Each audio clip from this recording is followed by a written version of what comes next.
Hello, Nitrous outside. Hello, Econatis. Hello, Diziole. Hello, Ryoku. Hello, Eagleman. Hello, Pachimania. Hello, the balcony.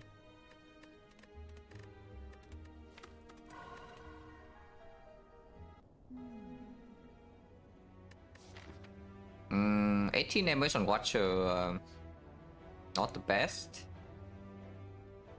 It is a pretty strong path for this shop, but you need to go to the first 3 fights with no near bonus.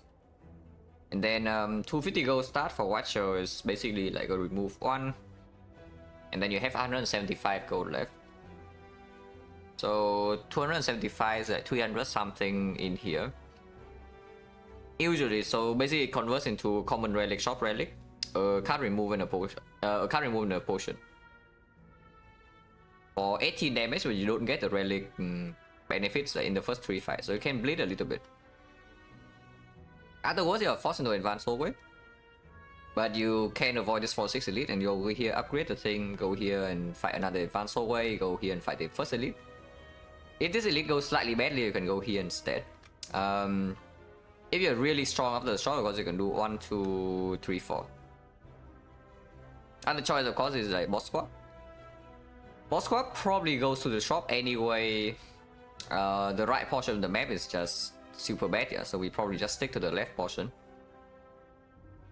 But boss squad most likely also goes to the shop here, and the elite here is forced. We are forced into at least 2 elites in this act if we start left. I think we do 250 gold, yeah. Hello, retreat. Hello, Magna.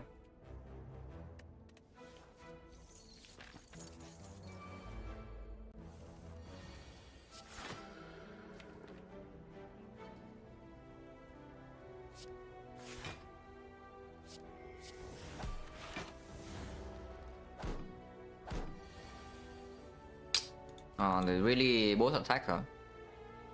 This is on damage off. And even if I hit this guy the last turn, we could not kill this either, yeah? Because it has 26.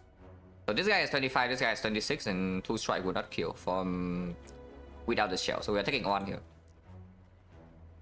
Hello, Book. Hello, Favor Jojo.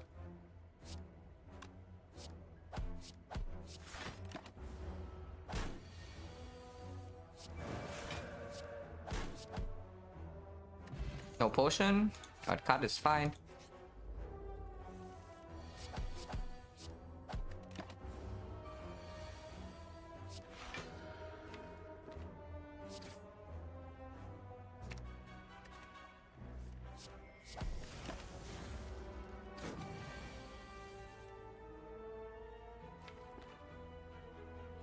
If I take 1 guarantee to get out, if I full block this and bottom deck eruption, which is 1 of 6, then we take 6 damage. So expected the value is also 1. But that's not true, because if I cut and the eruption is in the top 3, which is 1 of 2, then I take 0. So the better EV play is definitely playing cut to fade, and it's also the low variance play. So we do that. Yeah, eruption top deck, so now I just play it.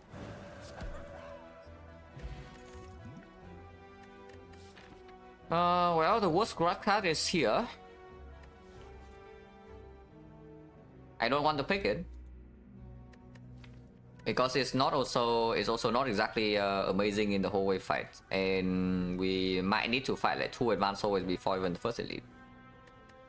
This guy is only against Lagavulin, yeah. Against the sentry is also weird to play, and against the knob, if it's not drawn on turn 1. I guess it's like kind of okay if it's drawn on turn 2, but only if you have guarantee lead to turn 3. Otherwise, there's a skill, and on turn 3, if you cannot exit rush, you die. Hello, Calvin. Same good luck. Other choice, of course, very strong card. Next 1 battle him, but only against the elites. Against the Guardian, battle him is positive, but it can be a little bit awkward sometimes. And after you leave Act 1, it becomes quite trash, yeah? Until you fight like bookstabbing, or maybe you become a leader and then it becomes like decent again. And it's bad in basically all the hallways, and it's bad in slavers, and Act 2 boss is like okay, but again a little bit weird. We 250 go unspent, and the first 2 fight going relatively okay. Like we took the 1 here and we took 0 here. I don't think I need to pick this. Because the first elite is also delayable. We can have 3 more fights and the shop before this and 1 upgrade. And then the second elite also is after another fire, so you can even rest. No random crits. No lunatics. And back to him, yeah, me too. I mean, every Watcher player like who wins a lot probably hates Battle Him, but they pick it. Occasionally they pick it because it is very powerful in Act 1 elites. Like you are scared of sentries, yeah, Battle Him is here and sentries is solved. Like honestly, sentries, you add a bit of block, or you don't even need to enter Wrath because now you have your smite, and whenever you draw into eruption, you redraw, the fight's over. Because you're in calm and now you have the eruption energy, and this energy always converts into things. And you only need 2 smites to kill a sentry, yeah, in Wrath. Probably only 1 if the fight is only in the second deck cycle, so you don't get taxed. And you also don't need to rush yourself to enter Wrath. Because normally how the sentries fight go is that first deck cycle you need to find a way to enter Wrath somehow. Because if you cannot enter Wrath and sentries in the first cycle you don't kill 1, and in the second cycle you get more dazes. And that is doubly bad because when you get more dazes you cannot enter Wrath in the second deck cycle either. So if you cannot enter Wrath at all, yeah, eruption suddenly becomes a curse. And you are playing a character with a curse in the starting deck against sentries, and you deal damage with strikes. And Watcher damage cards are actually low number. Okay, except for a few. Like a few of them I don't know, they make no sense. But generally speaking, the damage numbers on Watcher cards are actually lower than other characters. So if you cannot enter Wrath, you are pretty bad. Is Battle Him just sort of bad sense Windmill? No, Battle Him is probably better than Windmill Strike. Compared to Sense is a little bit weird because Sense... I mean, I guess they serve kind of the same purpose, but in Act 1, Battle Him is stronger than Sense. It's just that yeah, Sense stays relevant until like Act 3. And of Act 3 boss, the Sense will still deal damage. Like Time Eater is a good... Sense is a good card against Time Eater. So do we believe in finding a clean sentry solve in like the next maybe 4 floors? Because if we do, then we can skip this. I think with the draw pod I am allowed to skip, yeah. Hopefully this doesn't kill me, because this decision right here can absolutely kill me. Choosing to skip this cut right now in this kind of spot has forced me into 2 elites. Because Lagavulin right now we also don't have a solve. If we pick Battle Him, both the Lagavulin and the sentries are dealt with immediately. The trade-off is just that we have better, we have worse fights in hallway fights. And of course the trade-off is that later on we don't have Battle Him in our deck, so that's good. Albino Action Man, thank you for the sub, wish you a lot. That's fine, we'll find something good in this shop.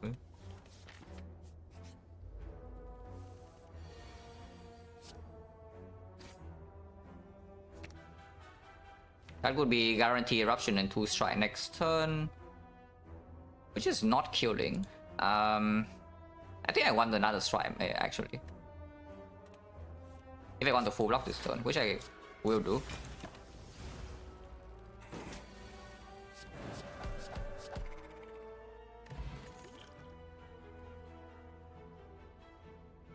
Could be hilarious, a short head battle. Solely so, yeah, I hope not. This potion is amazing. With this potion, the value of tranquility goes down like a lot now. For the short term. Because the main idea of tranquility is that, yeah, against sentries you can freely play your eruption, against Lagavulin you can freely play your eruption. Well, there's already this. So another potential is just lucky right here, and we already have the cut through Fate. This definitely opens Weave as a very strong damage card. And I mean, it plays with a lot of things that we can buy in the shop, yeah. Not exactly a card that I love in my deck later on, but it's not that bad. It's one of the early game attacks that actually doesn't like completely fall flat later on. And the numbers are not so bad. This card is like quite good in hallways. So yeah, we can do just lucky. The other choice also like maybe third eye against the Guardian, but before I have any information walking into this elite, I don't want to take third eye over just lucky. Like you compare these two cards, yeah. It's Scry 2 more, so of course the Scry 2 is pretty excellent, but you exchange exchange 1 energy for, yeah, so 1 energy for 2 Scry and 5 block where you lose 3 damage. So the 1 energy for 2 Scry is pretty fair, but I would say that 3 damage is definitely better than 5 block on Watcher. And the Scry in early game, like the Scry 2 in early game is actually not as strong. So in Act 1, this card is definitely better than this. The further you go into the run, the stronger this becomes, but only if your deck is, of course, not like 10 cards. Hello, Shy FT, and good luck. Anyway, we take this. And the shop has what? Enter Fortress on sale. Well, if it's on sale, I take. Okay, to be fair, even if it's not on sale, I still take, but it's on sale. Also, these relics are trash. So that's not very good that we break all 3 relics in the shop. Well, yeah, I wish I had a battle him right about now, I would say. Okay, let's see. Point change when I was 30. Mental Fortress is fine. Maybe we buy Crescendo to go with this Mental Fortress. And maybe we definitely do remove. So let's say we do these 3, and how much gold do we have left? It's 97. 97, 75 is 172. 172, we still have 230 something. 229. 5 pot? No, don't buy a 5 pot when you actually have to toss away onto the other pots, because it's definitely not better than stand spot, yeah. Maybe it is better than draw pot, but even then the difference is not that big, especially if you buy the Crescendo. How was Discovery and Watcher? Not very good. Watcher is probably the worst Discovery characters out of all the 4, which is weird to say considering that Watcher card pool is pretty freaking strong, yeah? But mainly the problem with the Discovery and Watcher is that Watcher doesn't need to deal with this kind of potential chance to break. Discovery doesn't break you very often. It maybe breaks you in Act 1 especially, it probably breaks you like, I don't know, 5%, maybe less. Every time you play Discovery, you probably... Yeah, most of the time you play Discovery, you get a hit. But yeah, Watcher unfortunately has too high of a win rate, so you don't want to deal with this crap. Hello MJ, then good luck. On sale, yeah, it's on sale. We are also forced into 2 elites soon, no? So better be a little bit stronger. If we are weak, then we do go to this shop as well, yeah? But that honestly doesn't mean too much. About like saving gold for this shop in case we are weak, because yeah, if you save gold in and then we are weak, then it's a self-fulfilling prophecy. Actually, yeah, watch your values consistency in the fight, exactly. Like, if you only win so much that you don't need to deal with a 5% chance, this card screws you over.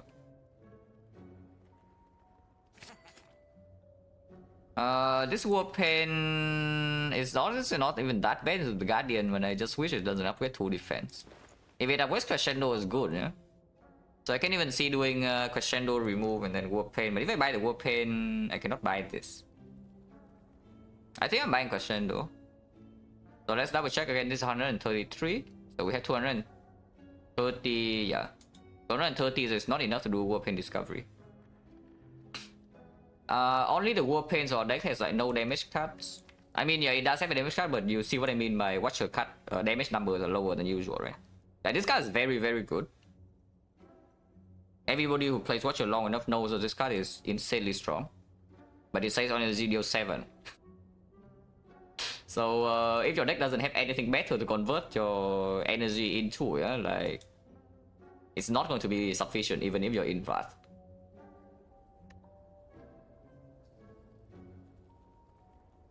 So right now, of course, we have some, and yeah, no exit as well, so there's some small problems. Because we can deal with that in one fight with the stand spot, but only one fight. And we did already lose 18 damage from the Neo, so pretty spooky actually. But I think Crescendo Warpaint is better than Discovery. We can buy Will Kick afterwards, but I don't even know whether I want to convert my energy into Will Kick yet. Maybe maybe I don't mind, especially with the Crescendo. We'll take the Will Kick.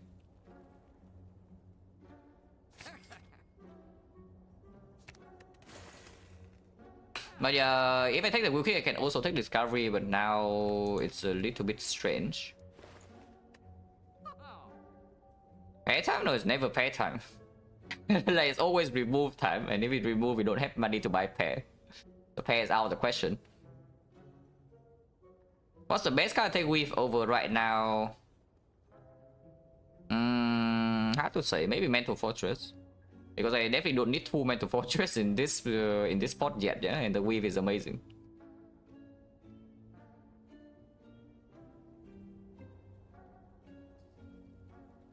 Yeah, this is pretty difficult. The Warpaint maybe makes us face a bad North fight, but that's not even possible. Yeah, it's not even true. We have 2 Rust sources and we have a draw pot. Oh, the boss is Guardian.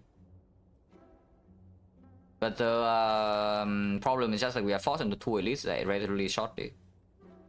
I don't want to be quick, especially after taking 18 damage from the owl. Yeah, honestly, I think I just want to buy this Warpaint. Yeah, I think I just want to buy this Warpaint. Oh yeah! Oh yeah, Warpaint of the gods. See, this is why you remove your defense. If you remove your defense, Warpaint cannot hit defense. Oh, that's very good. That means that if we high roll in this fight somehow, which is looking a little bit weird. These are healthy and aggressive. But if we high roll in this fight, we can skip the Eruption upgrade because we already have the Crescendo Plus. And just go fight this for 6 elite, but it's not looking super likely.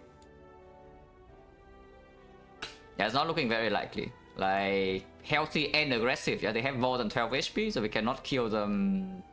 If we just enter Wrath, and they can all attack again next turn, and there's nothing we can do about it. Because our only block card is already here. I think cutting here always happens on the 18th. And then we can see what we draw.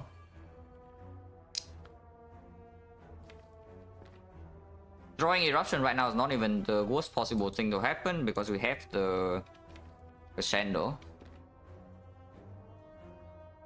So I think I cut through both of these.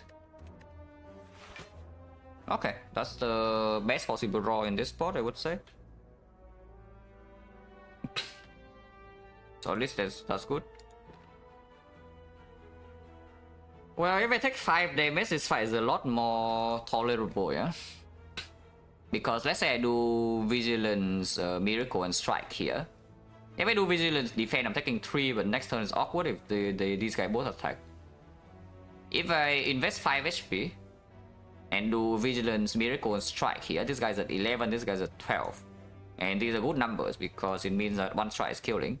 And actually no, 1 strike, yeah.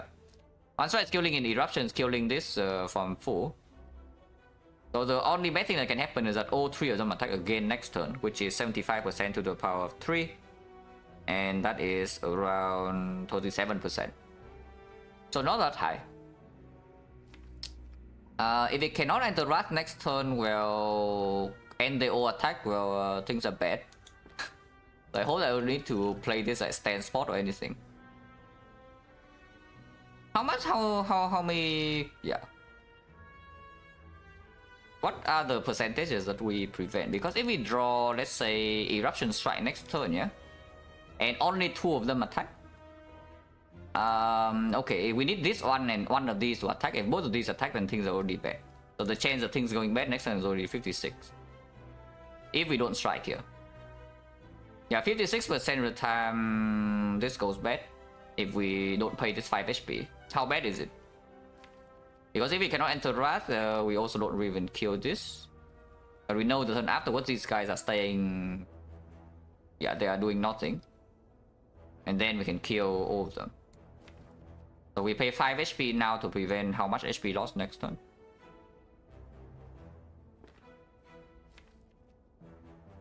Potentially quite a lot, right? Because we block maximum 7. So we can prevent up to like maybe 9 damage even.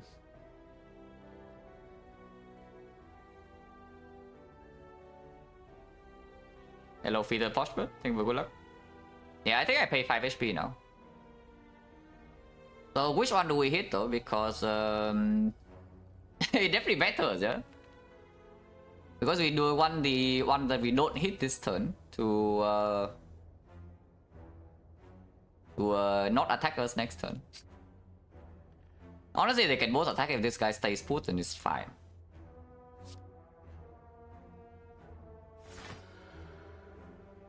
Also, this war pain only saves 4 HP, so that's cool. Plus 4.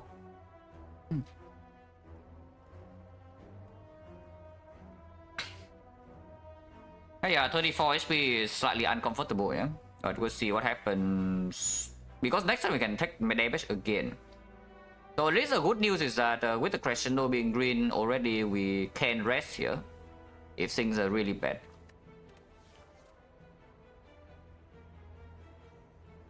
Mouth strength doesn't matter, honestly weakness also doesn't matter.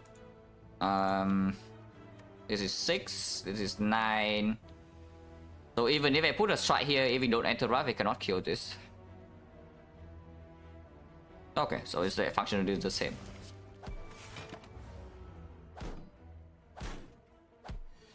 Yeah, of course they will attack because that's what the that's what the Laos do. And it's 37% roll. In this case, we take 6, I guess. Yeah, I guess we just take 6 and move on, no?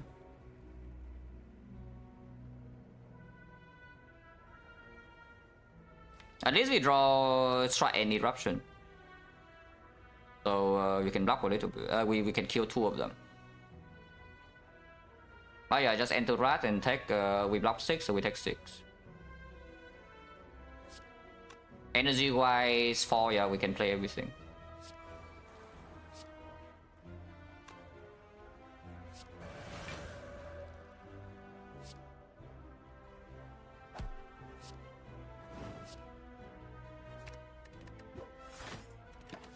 Again, potion was 6, but I don't really think so.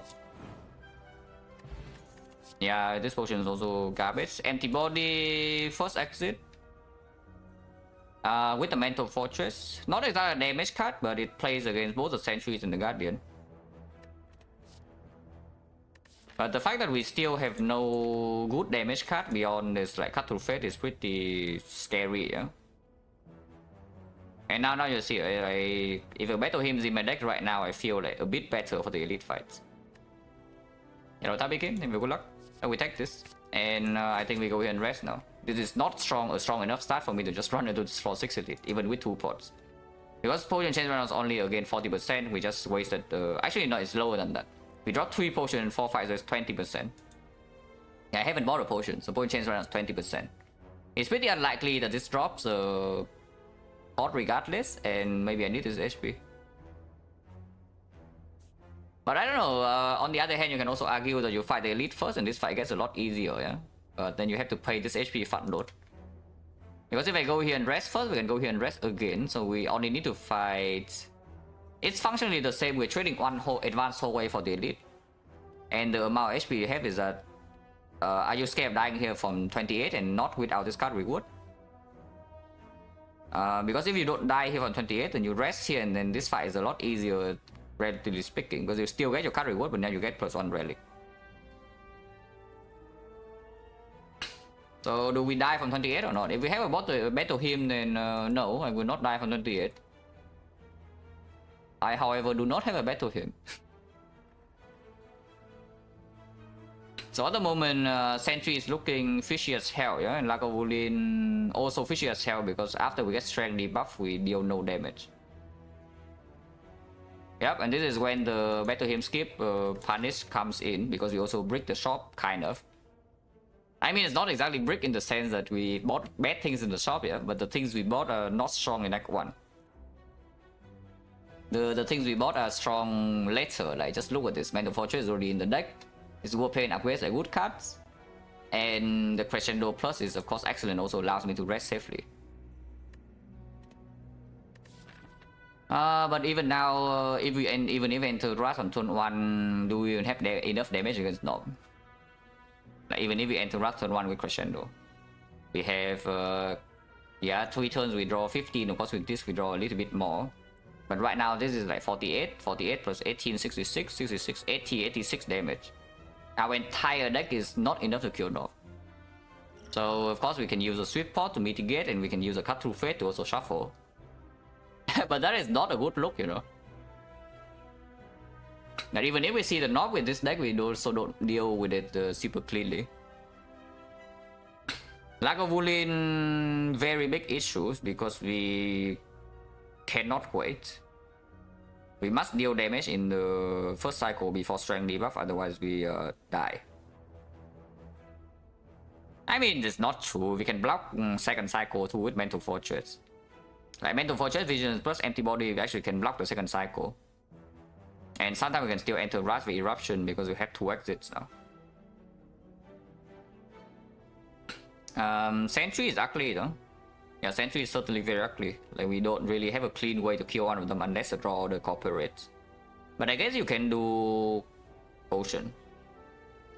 Because just resting doesn't make us stronger, yeah? So essentially we are just saying we delay this elite, but we lose like a lot of life for it. It's like if we rest it regardless, and the HP we gain is the same. Like with Sentries, yeah, with 2 potions do, but sometimes on 28 we can die. But the real problem is that this fight we can also just low roll, you know. You walk into this fight, there's maybe a 20% chance you low roll, and now you need to use a pot. And if you actually end up using a potion here, then everything is terrible. Yeah, that's the worst outcome because you haven't gotten stronger for the elite, so you are dependent on the card reward. Potion chance 20, so don't expect the potion to like deliver at all. So it's basically just 1 card reward. The amount of HP we have is the same. If we rest here and rest here, it's the same. And we don't get this rally. And we had to use a potion in the whole way fight instead of the elite. No, I think we are fighting this for 6 elite, and sometimes we die for it because I skip battle him. But I mean, I already know, right? I already told you, like this skip battle him sometimes can kill me in Act 1. That's fine, we do that. But yeah, we fight this. A skill quick battle by a shot over something? Yeah, maybe, but before I buy will quick, I buy discovery. Now I tell you, Crescendo minus, Eruption minus, I absolutely buy Discovery over the Will Kick. If I buy a cut. 90 HP Nob. Well, I mean, Eruption's on turn 1. And we have this 10 swell, so maybe you can block turn 3, but that's a bit spooky.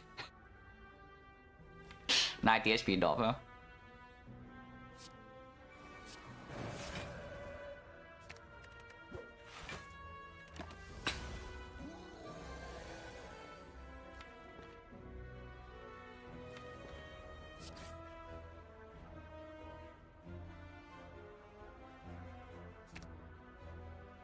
So what do I want to do here?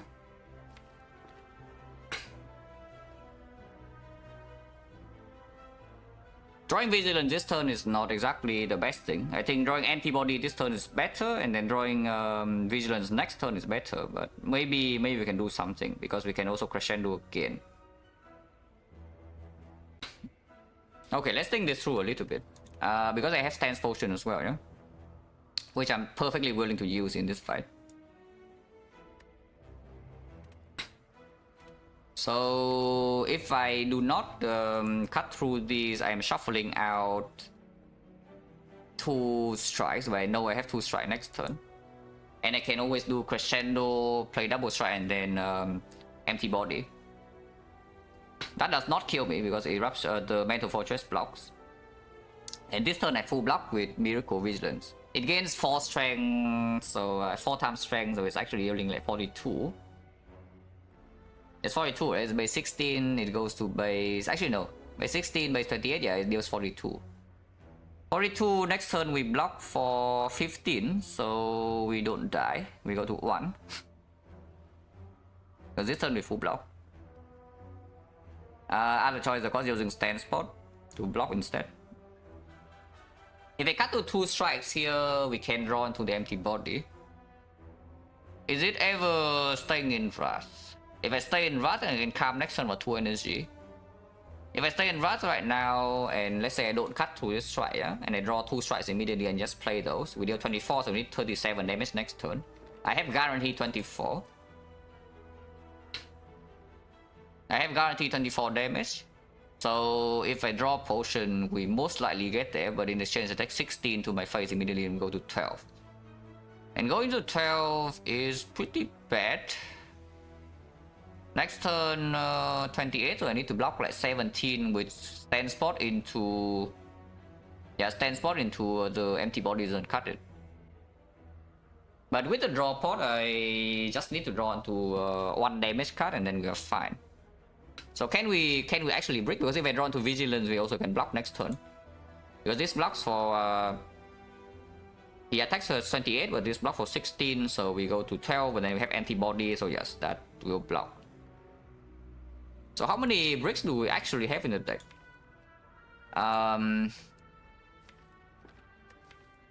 We draw... So we cut nothing here and we play double strike, for example. So next time we have these 3, and then we draw another 2 on top of that, and we draw, basically we draw another 5 cards. Number of bricks, we need 1 attack, so this will do, this will do, this will do, this will do. There are only 3 defense. Okay, so we cannot... Yeah, we cannot actually brick. If I take the 16 right now. If I Miracle Vigilance instead, then we only play 1 strike. But in exchange, I have the energy for next turn. But now I need to draw 2 additional attacks.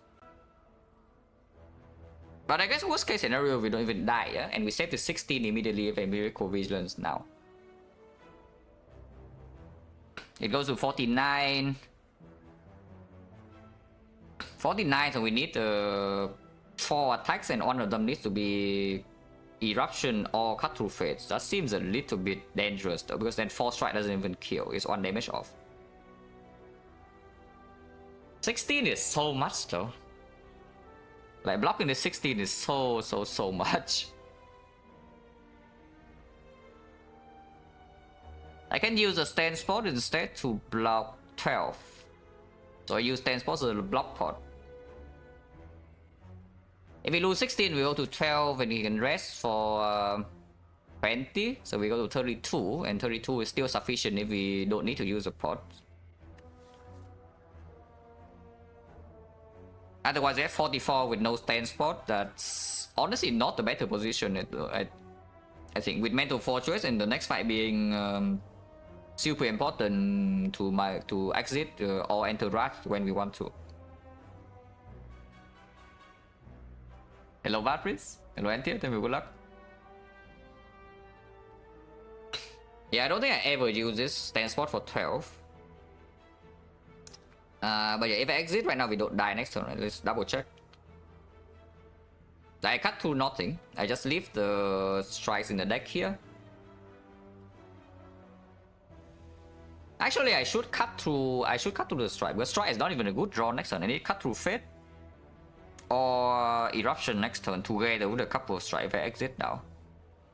And Vigilance next turn is actually a very good draw. Then we can block. If I draw the Vigilance next turn, how much do I block for?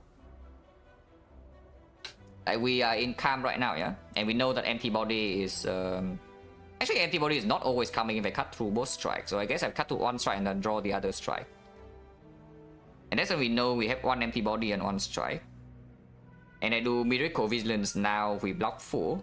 Because that blocks 16 and the knob hits me for only 14. Next turn, if I draw the Vigilance, we play Empty Body Vigilance. I can play Crescendo in between to deal some extra damage. We have 5 energies, you can play 2 Strife worth of damage, for example. So if I draw Vigilance, we play 3 skills. So in total, we play 5 skills, he has plus 15. And he deals base 31, so he has 46 damage. We block for 19 plus... we block for 19 plus 12, so we block 31. So we take 15 only, and that is still less than the 16 to our face. And we never die, yeah? Even if we don't draw Visions, we can still just Eruption, Crescendo Empty Body. If we Crescendo Empty Body, we play another 2 skills, so in total 4 skills, and he deals 42. But we block for 15, so we take 27, and we go to 1 HP.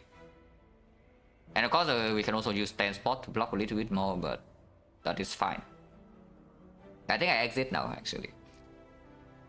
But we cut to only 1 strike. Yeah, we cut to only 1 strike, get the other strike now, play the strike, play Miracle Vigilance.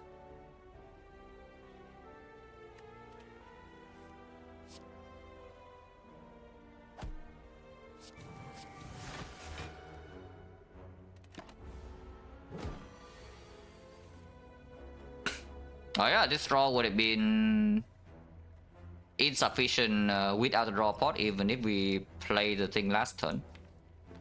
So now we can draw pot, or we can accept this damage and go to 1. I think I draw pot. Oh man. Okay, so the shuffle would actually not be sufficient, yeah. Even if I did not exit last turn, so I would not have died, but the outcome is equally bad.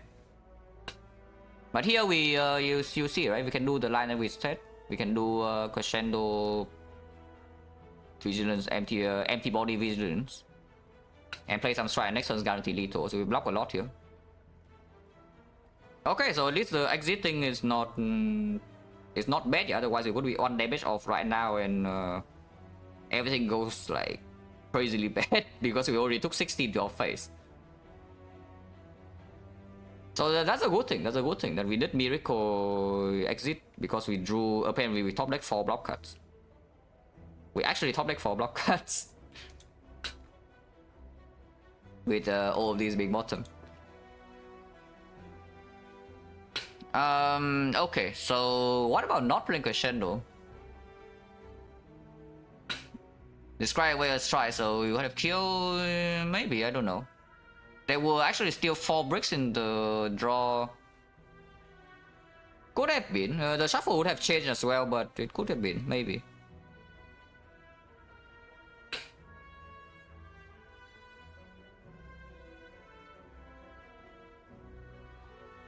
But this doesn't even take 16, right? Because I don't think I need to play Crescendo even, because I know next turn I have guaranteed this damage and this a lot. So we can just do like empty body Vigilance. So we play 2 skills only. So we play 4 skills in total, he goes to 42. 42 and we block already 27. So we take only 15. Oh yeah, we take 15. Guys, last turn we have taken 16 if we don't exit. And here I see I only take minus 15. Even after a bad draw. So we get +1. Because draw pot would need to be used either way, yeah? So this is just +1 HP.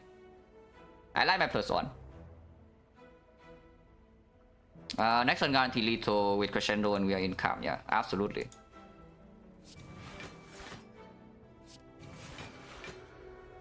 How much damage is it?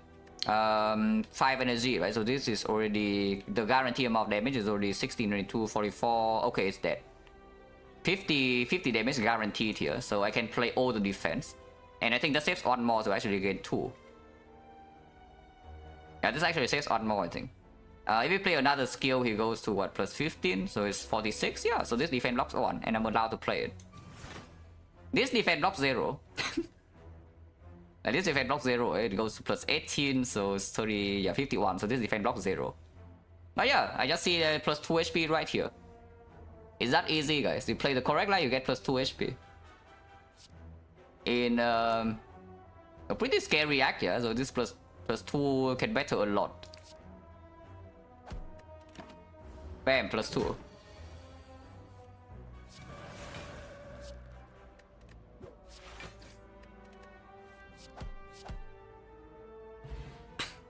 Okay, new potion, good. And oh yeah, Toxic Egg. And now I guess Toxic Egg into this doesn't make us stronger unless you pick a skill here. But I mean, that's what I mean, right? It's like you exchange this fight for this fight is the same story. It's just that you have the same amount of HP, it's just that you're weaker here because sometimes you need to use pot. But if you use a pot in this fight, you don't feel bad at all. Okay, fine. This Toxic Egg is doing nothing, but here's a weave. And we actually pick weave over this, right? Even though this empty fist is quite nice, we already have the empty body. This bowling bash into the century is quite nice, but you know, like, we take this weave. Yeah, we take this weave. Also, now we can go here and rest because we have Toxic Egg and we have Crescendo Plus, so yeah, resting no problem.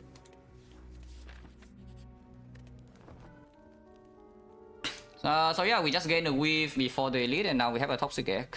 So after this, we also snowball a little bit more if we see skills. It is centuries.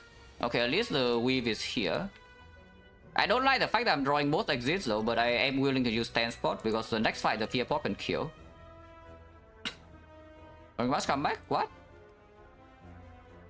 Real talk, or do you think this weave is going to deal less damage than Bowling Bash in this fight?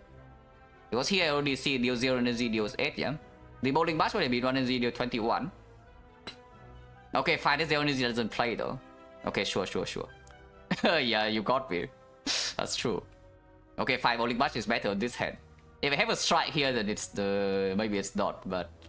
unfortunately, we only can use 2 energy.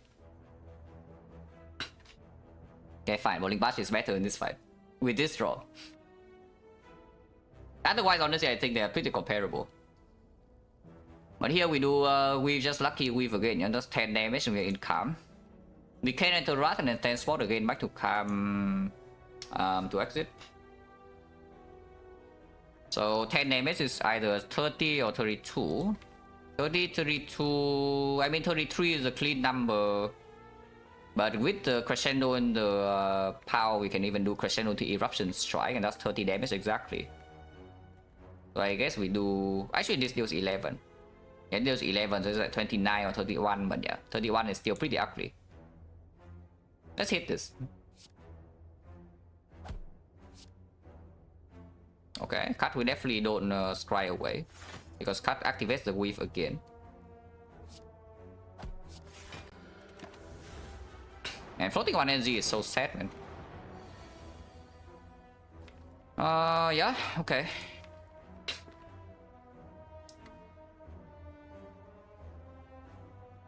I don't want to use Crescendo, but if I use Crescendo now, how much damage do I deal? Is it possible to kill both of these? This is 22.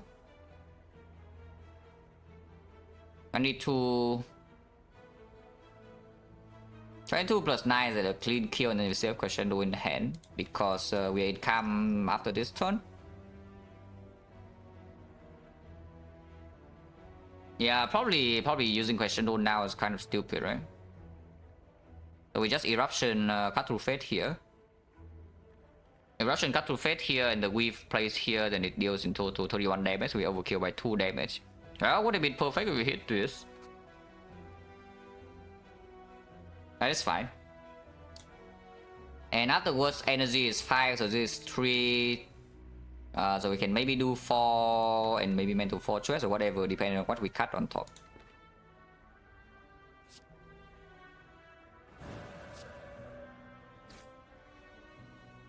Double defense, so if we cut through both of these, we shuffle out 3 strikes. Shuffling out 3 strikes, not exactly the best idea, yeah? Because I can see doing stand spot, and then next time we can Crescendo triple strike and kill middle.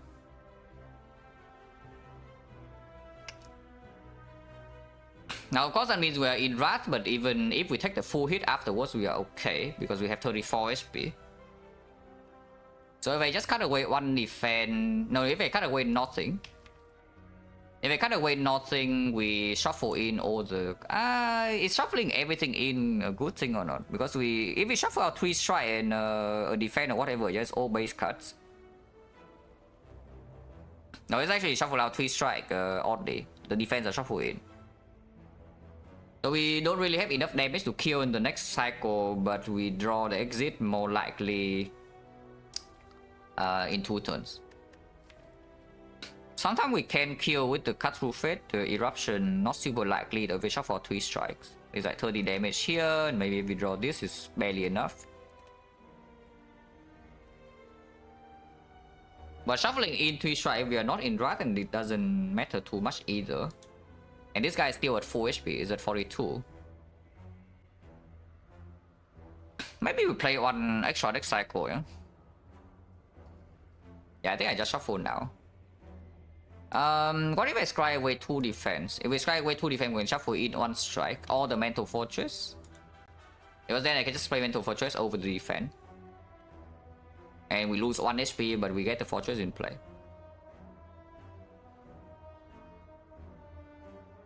Yeah, that's probably fine, right? Let's scry away 2 defense.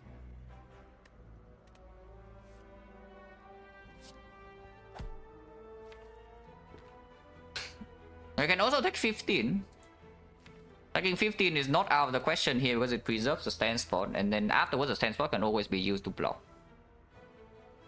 Because right now playing Miracle Strike defense is like clear.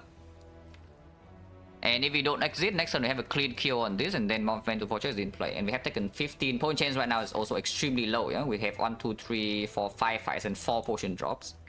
So at the moment our potion change is 10%. If we use this potion, it's freaking gone.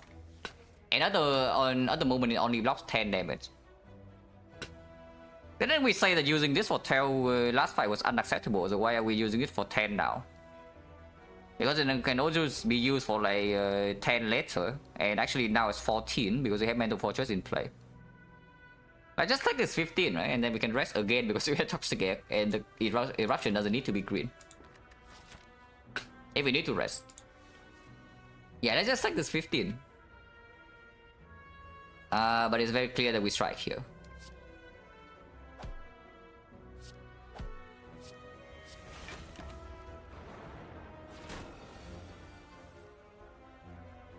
Drawing all real cards, huh? So do I have Fortress or do I have Strikes? 12 damage, we're still in Wrath. If I have Fortress, we draw Empty Body and it's full block. Vigilance always full block regardless, and Stance Potion block for 14. If I strike here, we need to draw 30 damage. Not super likely. It's possible, but not super likely, and we still have the Crescendo in hand, so if we exit now, we can still kill. Let's do that. Okay. So now we exit, full block.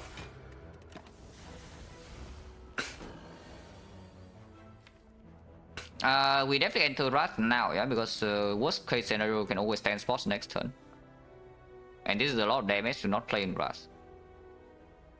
Hello, Base and Bacon, and good luck. What's your run be fast? I don't know. Like 47 minutes and we've gone floor 8. And so far I have had to like optimize fights quite a bit, yeah. And it is paying off because we are currently at 19 HP and our potion chain is basically 0. So better preserve everything we can.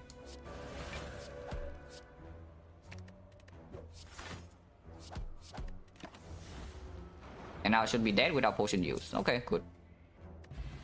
Manchaku for a weave. Cut through fate for a weave. You can take second Mental Fortress, but this is absolutely a clear second cut.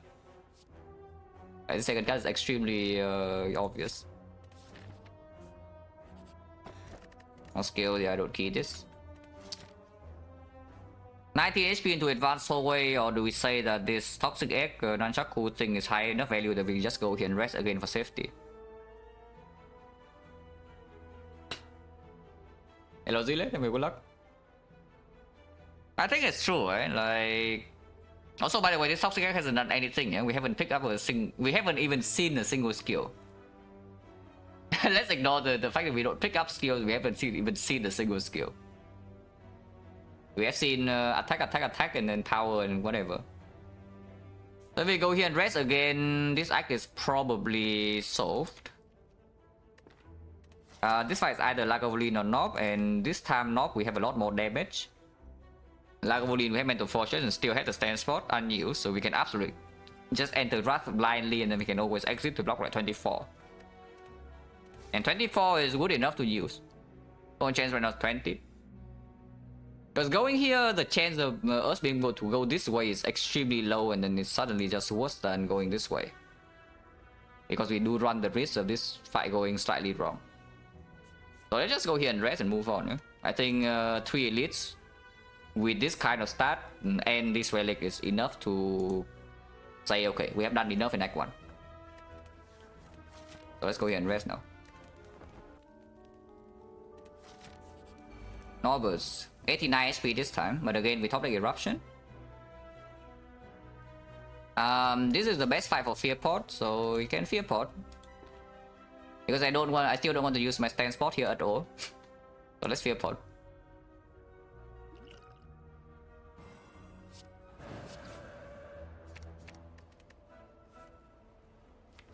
Cut again, huh? Sure. Oh, so no exit.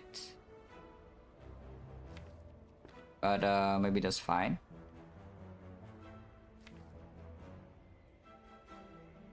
If I draw another strike, then I don't kill. So maybe I can see doing this. And if I draw 2 strikes, then I still kill. If I draw just lucky weave, I kill. Top decking both cards and not seeing the weave yet is slightly unfortunate. But even then, it's okay. But honestly, even if I draw a strike now, I can still kill with just lucky weave. So actually, I should do this. Okay, now I see the weave. And I always have lethal this turn, it's guaranteed. Because it's either just lucky... I either draw double strike or draw just lucky strike. And in whichever case, it's lethal.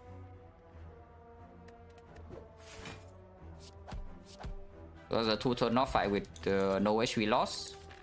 Which means we could have gone here.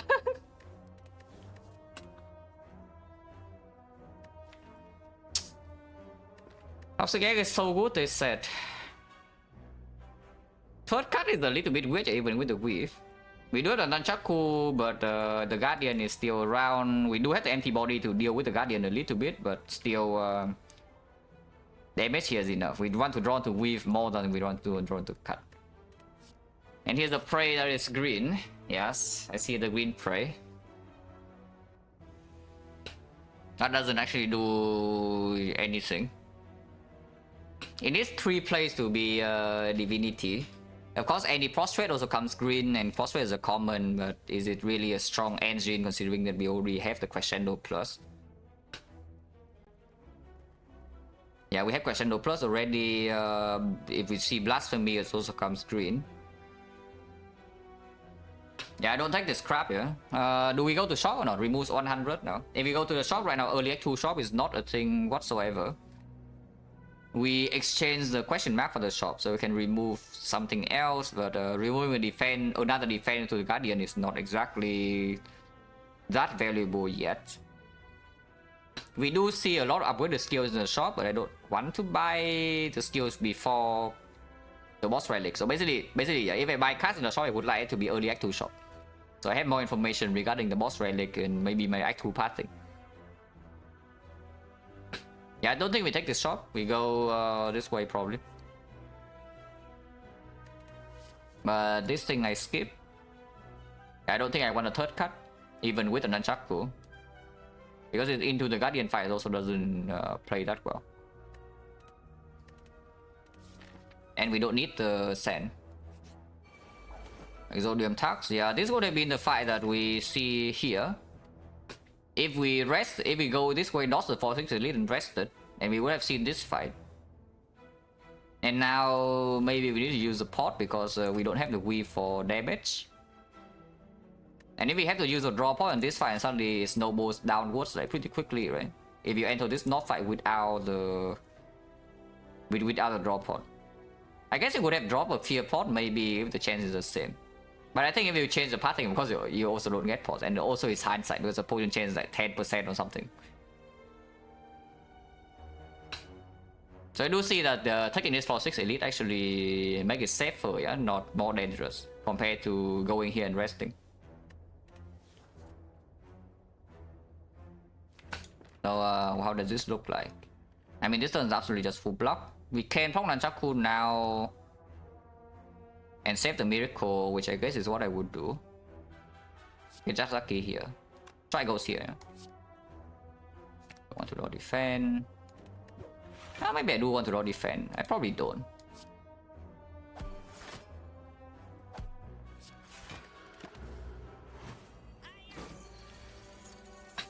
Hello, Whisper. Looking at time, interesting. I wanted this. Also, we are breaking because apparently maybe I should have picked a third card because I would like to draw a card right about now. Here's the cut antibody in the weave and we draw nothing. We draw this hand. So currently I'm taking 11. And entering Wrath right now makes like no sense, yeah? I guess we take 11. We don't use Sand Spot for 11. Like Sand Spot in the Guardian again can save a lot more HP than 11. If we preserve this potion all the way until Act 2, it also saves more than that. And this is actually a good Act 4 potion as well, so I can even stay until then. And again, with the Toxic Egg and the Crescendo Plus, I don't mind, just keep resting. At some point I want to upgrade Mental Fortress, and maybe Eruption still wants to be green, but if we keep resting, it's fine. And this can still be healing event. But yeah, pretty ugly, right? You can look at this hand, you already see like maybe the other time where you have to draw pot now. And then things are bad.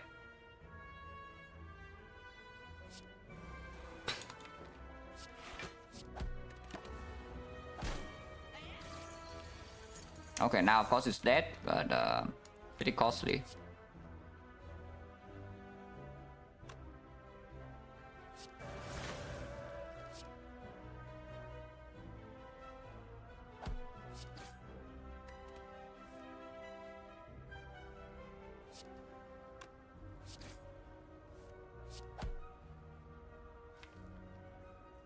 Yeah, there's no empty body strike and trying to draw 12 damage, right? Because I technically can break 1, 2, 3, 4, 5 and don't have 12 damage and it runs away with my gold. And Chuck 6 is fine. No potion you expected. Okay, fine. The prey the prey people would have been rewarded instantly. And it's funny because I think this prostrate I actually still pick, unless you tell me the Horde is better. We do have double Wrath Source and 2 exits, and this thing is 0Z block 5 even without entering Wrath. Yeah? If we enter Wrath, it's 0Z block 20. The prostrate is always 0Z block 5, but if we play it 4 times, we gain Divinity. And Worship comes green. Okay, afterwards, if we see Prey, we can pick it. And I mean, card draw also comes green, like the Sanctity, the Inner Peace, the Empty Mind, and whatnot, and these are all. And Cut Through Fate also works well with the Divinity energy, yeah. I take this prostrate.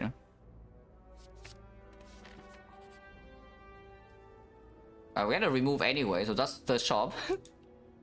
Yeah, we exchange the shop for a question mark that says remove 1. In this spot, I think I remove strike over defense. I don't know, we just added 0Z block 5. Do I really care about this one? 0Z block 6 into the Guardian. I actually do, right? I think I remove strike. Because we already have cut to do convert energy into damage in the wrath turns. Double cut.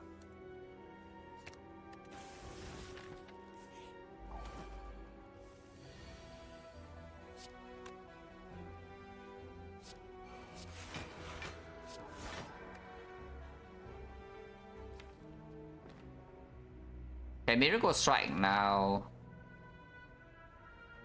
Which I should do.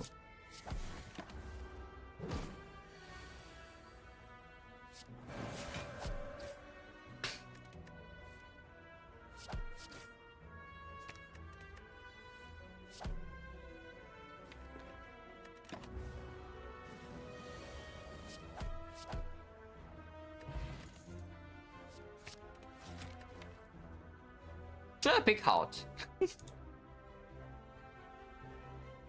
Yeah, let's put it that way. Should I pick Heart?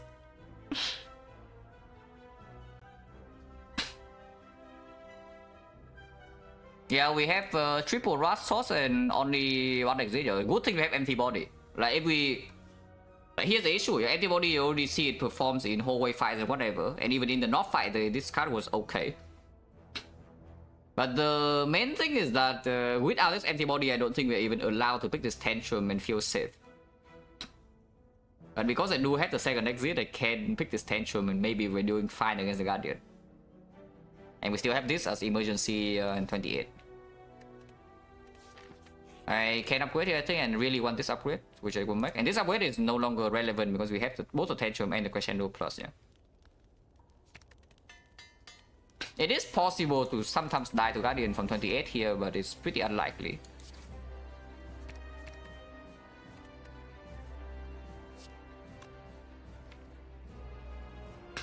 Oh, I really don't want to enter Wrath now, though. Not entering Wrath, but entering Wrath with the Crescendo. If any antibody pick Fist over Weave in early Frost, maybe, but that is also pretty sad. Because if we don't have the Weave, suddenly we have damage issue in this fight as well. And damage issue in other fights, yeah? And also our Nunchaku gets worse. But yes, I would probably pick the Fist. Because if we don't enter Wrath right now, there's actually a chance that we don't split next turn, because this is only 10 damage. So we need to deal 32 next turn with the Crescendo, so 32 it means that we need to draw Wrath plus 2 attacks. Even if we enter Wrath right now, we don't ever die next turn, because if we fail to split, if we draw block, and if we draw block, we can always stand spot. And sometimes our block is also the Vigilance. Yeah, I enter Wrath now. We have the Tantrum, so it's fine. I don't exit.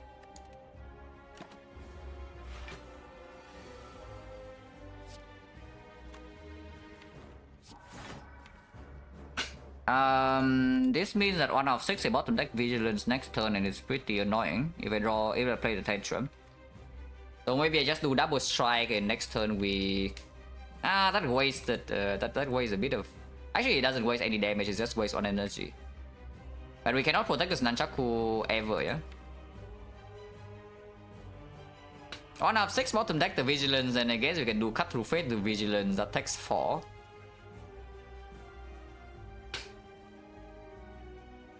Otherwise, I can do Vigilance into Cut though.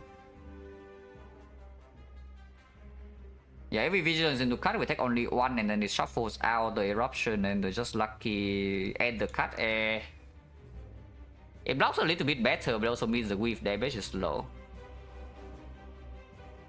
Maybe it's fine. Yeah, maybe it's fine. I don't play this Tantrum.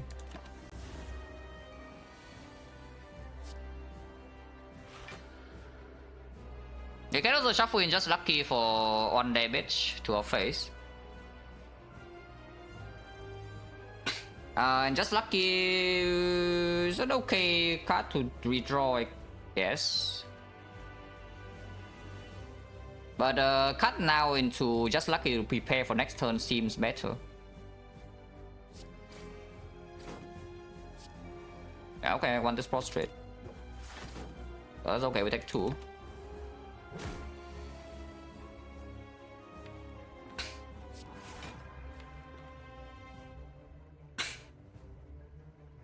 We can take 2 again in order to play this Tantrum.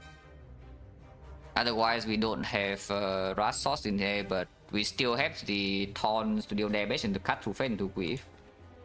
Mantra, so it's 6 already. And if we play the Tantrum now, there's 1 out of 21, yeah? That we bottom deck exactly Cut Through Fate antibody. And next turn, if that happens, I cannot block.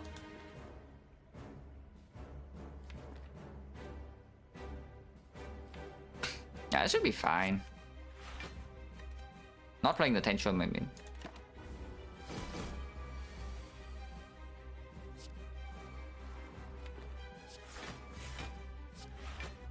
Because we still have the Taunts to deal extra damage as well, so not entering Wrath is not a problem. Like slightly slow damage. And now we can still enter Wrath.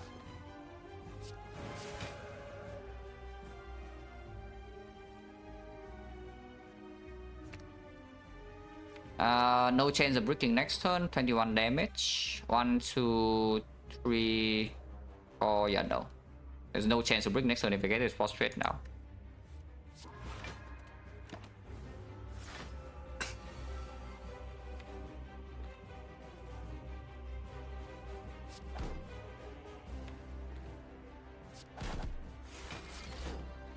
Oh, top lane exactly vigilance, huh? That's not I don't love that too much. I guess I can miracle vigilance and exit now.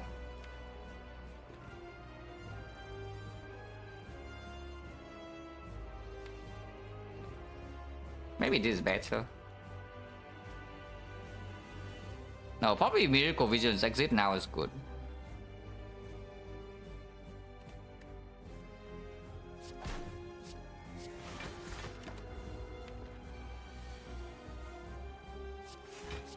Again, prepare this for next turn. So I can take 5.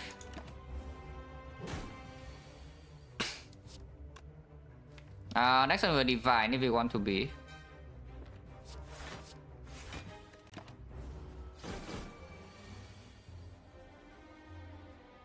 So Tantrum, Prostrate, and the Divinity. Actually, I should Tantrum, Antibody, and then Prostrate. No, it's exactly the same. Like no matter what I'm in, I'm not in any stance next turn.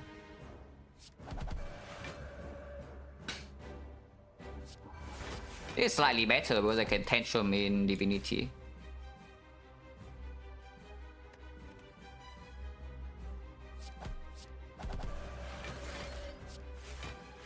Next time I can take some damage, but that doesn't matter. Like this fight is basically won.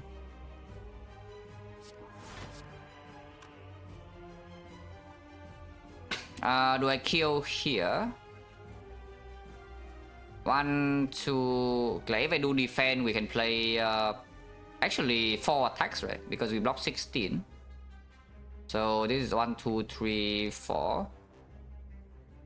And that deals 16, 16, 30, 39. And Nunchaku Zone 9 is perfect. So we defend Tantrum with Cut Through Fate Weave again, yeah? And it's dead. Double check. Energy we only need 2. This is playing 4 attacks and we gain 17 blocks, so we do not take any damage. And we deal 9 plus another 16. 25, 39, yeah, it's dead. Okay, perfect.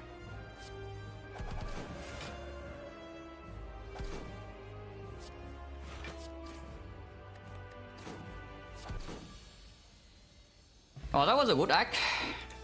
We did not get a potion in the last 3 fights, but expected because I think our potion was down to like 10% on it or something. So it's like we missed 20, 30, 40 or whatever. A Vault Plus, yeah. I think this card is good. But that was a good act. 1 hour for Act 1 was just like very long for today's standards, but I think this act demands the time, like with how we play it.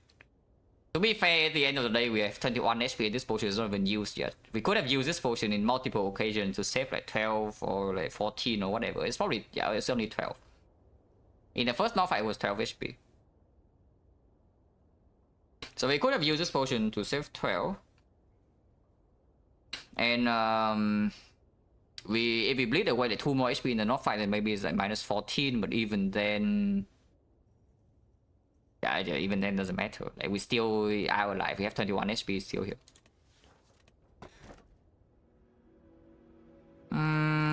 This is not that good though. I guess Cage is okay, but it's not. I guess Cage is okay. We don't need energy that much, and the vault is already green. Other choice is what? Ozu.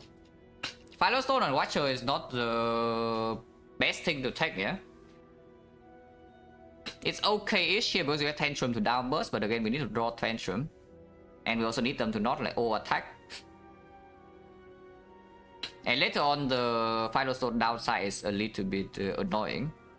Especially when we need to survive first cycle. Like, usually Watcher is just you survive first cycle, the harder you win. You are defect but better because you set up like your defensive powers are insane. So you set your defensive powers and then you are invincible. Okay, you survive first cycle of the hard fight and then you win. Usually. And the Final Stone makes that a little bit more difficult. Sozu here we do already have an ambient potion, but it doesn't it stops the consistency potion like Gameless Brew draw pot from happening. However, we do have a pretty decent chance of being completely broken later on with this Toxic Egg and Mental Fortress Plus and the Tantrum already in the deck and whatnot. And if that's the case, there's a decent chance that maybe we don't even need to use potions. On the other hand, of course, there's Empty Cage. At the moment, Empty Cage is not that bad because our damage is cheap. But the thing about the sub and the 5 special. Our damage is cheap, yeah? We have the Weave, we have the Just Lucky Cut Through Face only like 1 energy as well, and we have the Nunchaku. Slight problem with this Empty Cage is just our exits are expensive. Our damage is cheap, but our exits are expensive. And we also still need to play Vault. If this deck already has an Inner Peace Plus, we gladly take this Cage. If it has a Fear No Evil, I gladly take the Cage. But the only Vigilance empty body is not that comfortable. Because then it's also difficult to play Mental Fortress. If you're on 3 energy, you cannot play Mental Fortress into Vigilance that easily. You have to spend your Miracle and then things get awkward.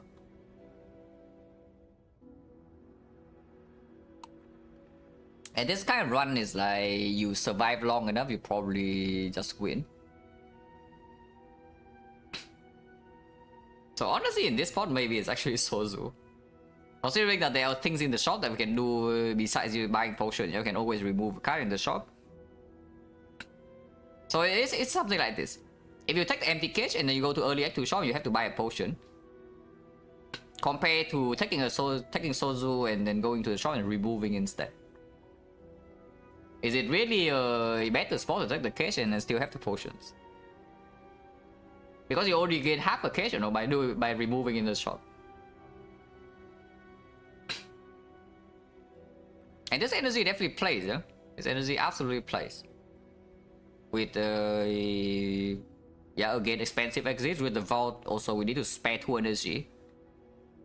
And then we have the double cut through fate as well to convert into output. And a lot of card draw comes when we pick all of them. Like the Sanctity we pick, the Empty Mind we pick, the Inner Peace Plus we pick. Yeah, I think we just take the Sozu. This would have been a Sozu swap, by the way, yeah? Okay, early act 2 shop and potential for 2 elites. We don't need to fight 2 elites. We are not even forced to do a single one, no? So that's cool. Like, we have our choice. With Toxic Egg and no auto protection, I don't think I want to go to that many question marks. I mean, we can take Apparition Plus, but yeah, Bites maybe not super good now. Ritual Dagger, it's probably good, but again, also delays the shot, so sometimes we low roll here and things get bad. And we don't really get a Toxic Egg payoff like at all if we go like this part. So I think we do floor 2 shop here. If this shop is terrible, yeah, you can still just ignore the shop completely if we go fight these and then get this shop. Otherwise, you get more Toxic Egg payoff.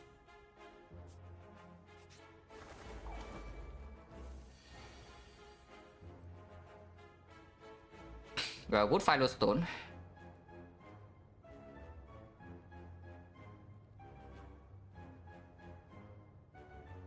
Awkward hand, huh? It's probably fine.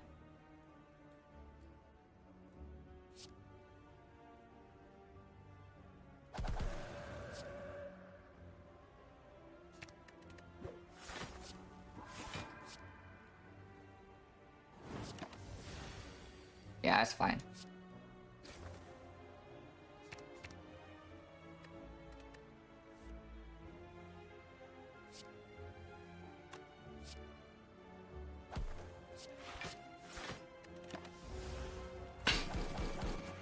Hey, you can see Fornazy immediately already playing. But I mean, I don't need to advertise to you why 4 energy is good, eh?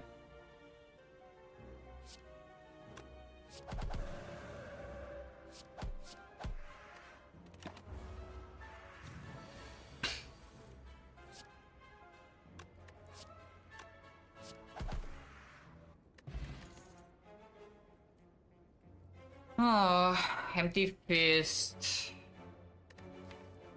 In this part, I don't actually like it that much. I want a calm source more than I want the second exit in this spot, I think. And the shop's next floor, so maybe we skip. Boss is collector, but yeah, conclude with vault also not exactly a combo at all. Yeah, let's skip.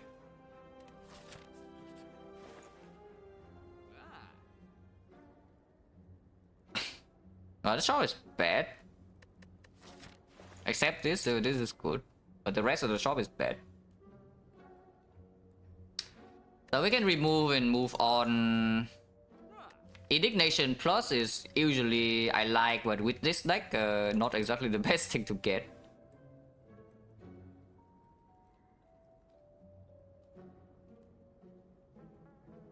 Man, now I wish I have an empty fist. Okay, I don't wish it so much. I would pay 55 gold for it.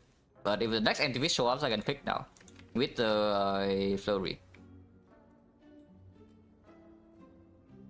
Oh yeah, let's remove defense or strike.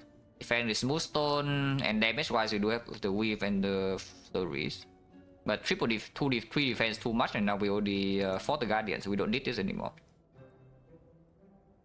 Got my last one, got confused. yeah.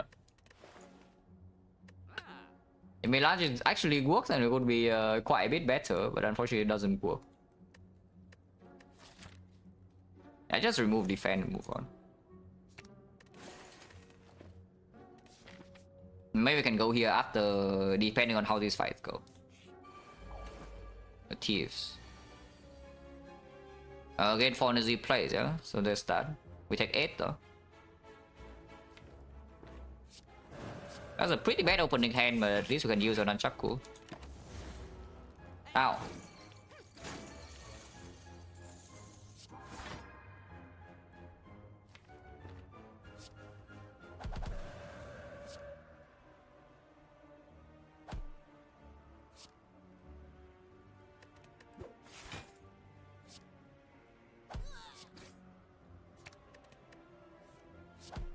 And yeah, energy plays again.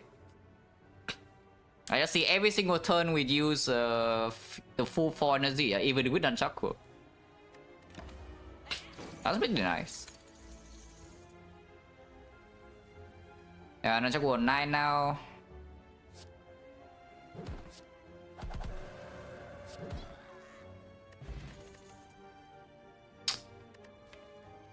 Yeah, Toxic Egg, so great you say.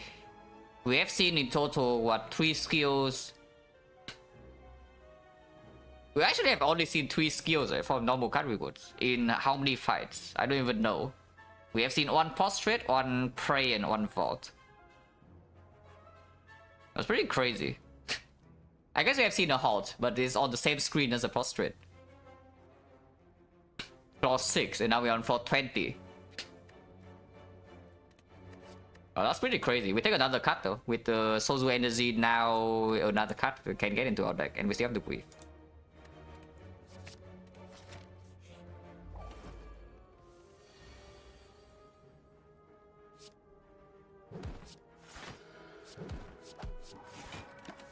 That's a pretty bad turn because now they can both attack and we don't have the vigilance.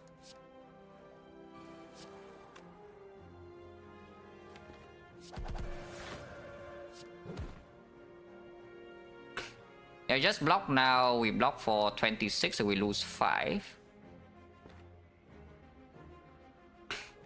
If I vote, very bad things happen because there's no exit in here. And we cannot kill both of them. Yeah, although yeah, we're not vaulting this turn, right? Because I don't see a kill on this while blocking 26 at all. On the other hand, this turn we block 26.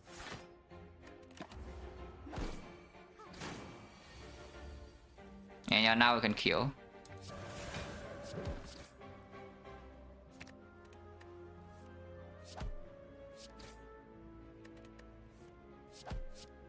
It's time to deal damage, guys.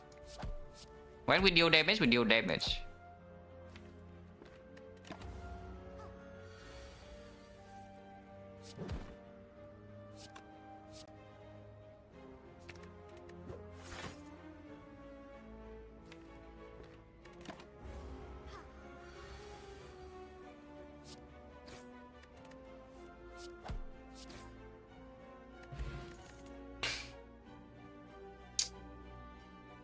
Oh man. Well, there are skills, but these skills are exactly the best things, yeah? Yeah, you can take the prey, so with the prey now you need 2 deck cycle instead of 3 in order to enter divinity. On its own, it shuffles in the inside, so it's drawn neutral, but after a few turns. I mean, divinity? Nah, that sounds like complete nonsense to me, honestly. The thing that actually makes me play into this prostrate right now, yeah, is Meditate Plus. Not the Prey. Yeah, the thing that actually makes me play into the thing is Meditate Plus. If anything, maybe I take the Evaluate instead, you know, it's draw neutral and blocks 11 for 1. Hello, much game, good luck. Also, 43 HP we committed to the elite is after fire and after another shop. It's okay. Yeah, sure. Right, we go here and see, yeah? The shop is not in a very good position to spend a lot of gold, but it's fine because this act is still high value enough that even if it wastes a note here, it's no problem.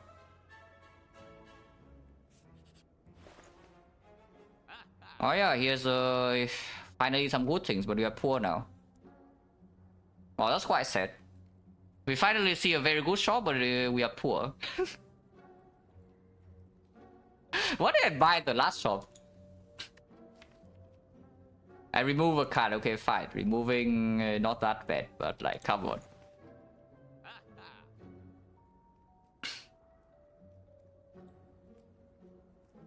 Human mind really works in the mysterious ways, you know, because I tell you, yeah, if this inner piece is not here, if this thing is like something complete garbage, I see a Vajra and I'm like over the moon.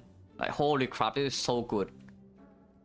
But because there's an inner piece in here, look at this shop and I'm disappointed. Wow, it shouldn't really make any kind of difference. If anything, I should be happy because I have more choices. But yeah, the human mind is just weird. Inner is insane, is it? We have one calm source, so yes, of course, the pick for free is like crazily good, yeah. But we only have one calm source, so it doesn't draw 4 very often. It's honestly enter calm. And it's honestly enter calm really better than this Vajra right now, because I think this Vajra is quite good.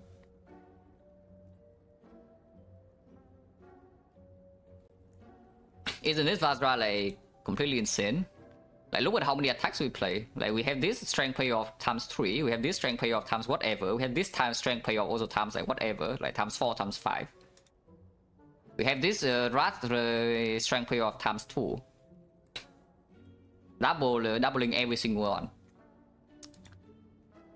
Now, of course, yeah, if we buy inner piece, you still also cannot remove. So the inner piece comes with nothing else except maybe the heart.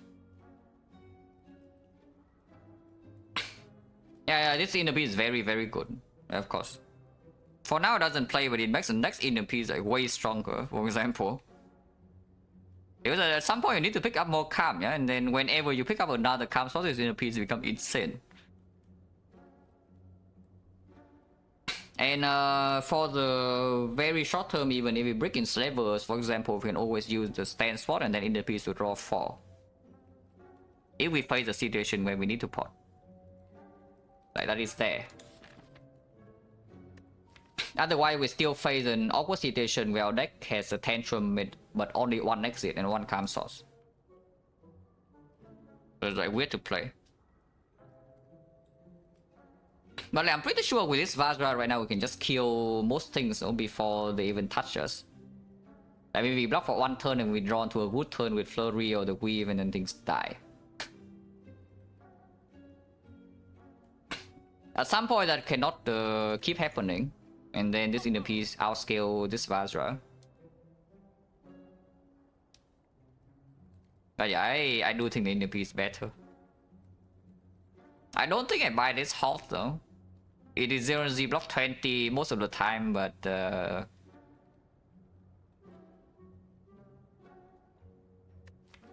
yeah, it is 0Z block 20 most of the time, but I don't think that is what we want.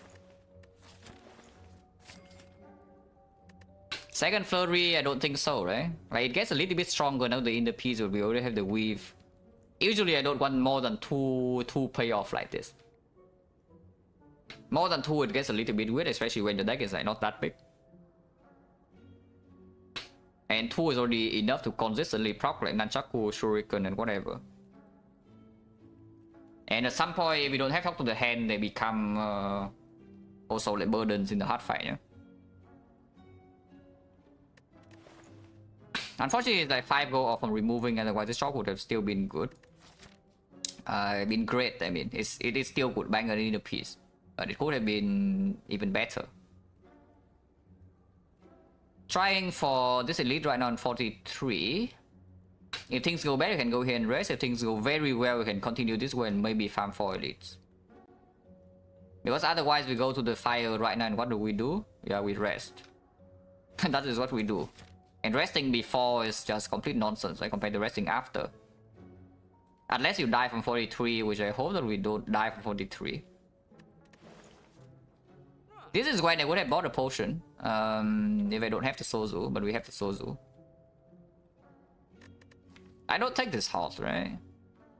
Because we also added like evaluate and we have like 4 or 5 energy now. So this zero energy cost doesn't actually matter that much. Yeah, let's just move on. Can we take the elite immediately?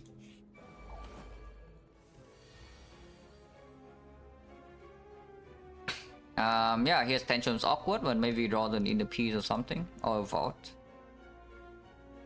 I think we start with cut, because I might not even play this tantrum. We have the crescendo still in here, and we have the vault to redraw into this, and we have the taunts as well, so we don't need to rush that badly to deal damage.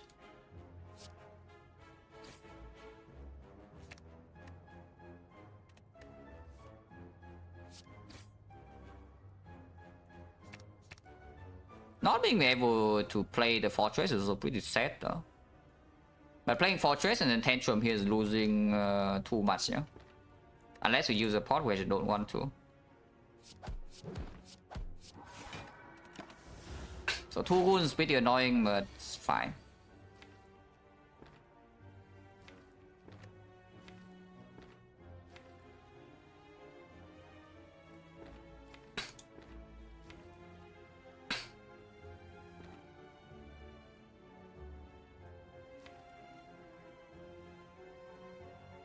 Let's actually crescendo now. Vigilance now is a bit weird, but maybe it's fine. It's probably fine. Having the piece plus next turn guaranteed. So we don't vote. And there's also no need to vote.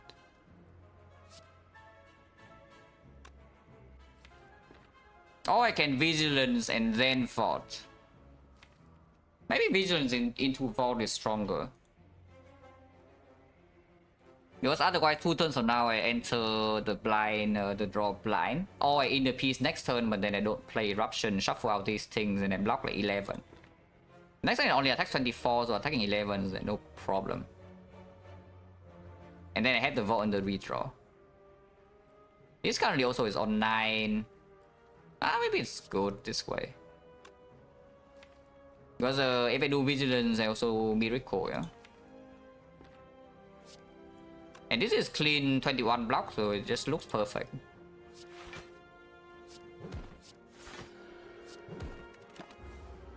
And now we have a draw 4. Oh yeah, we can even evaluate first and then in the piece. Draw extra.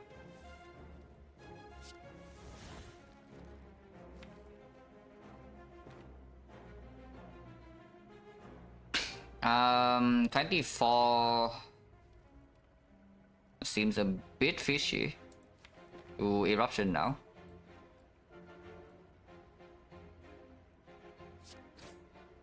Oh, okay. No longer fishy eruption now. So we play eruption. Yeah, we play eruption.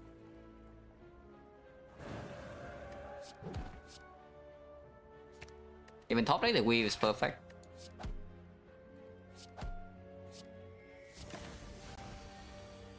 And it's dead.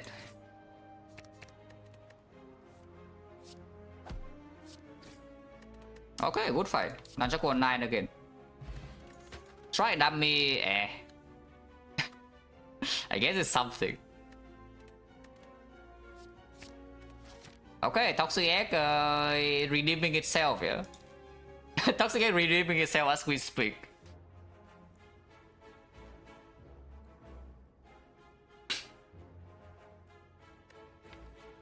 Oh yeah, the inner piece play very well that turn, right? Because without this draw 4, I don't think it could have killed. Even if we have the Vaza, I don't think we could have killed turn 3. So the fight is still progressing the same just because we missed Tantrum. And the fact that we could not play the Tantrum at all in the first deck cycle made our damage slow down a lot. But because of this inner piece draw 4, we could just still kill it turn 3. Okay, so choices. Right now we can take this fight, and if we high roll, can fight this. Not super likely though, because with Sozu on from below 34 HP, even with this deck, we still face a small risk of Saber just completely destroying us on turn 1. But if we go here, of course we gain maybe another Toxic Egg card. Sozu Hurts, yeah, Sozu Hurts, but at the same time this 4 energy has been crazily good. And Final Stone, you can also see immediately on first floor, it costs us like quite a lot. So maybe the Sozu is -1 elite in this act, but it also provides us with other things. And that's like fine, because again, when this one goes long enough, we just become like more and more broken. As you can see, we added inner piece, we're so much stronger, now we have another vault.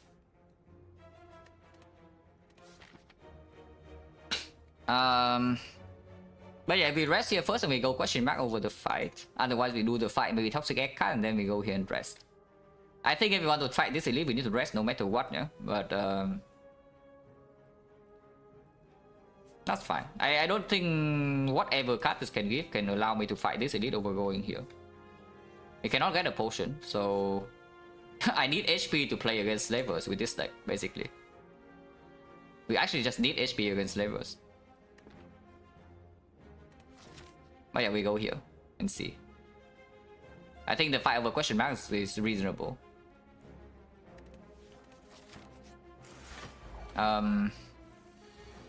Is it reasonable? It's probably fine, right? Yeah, it's probably fine.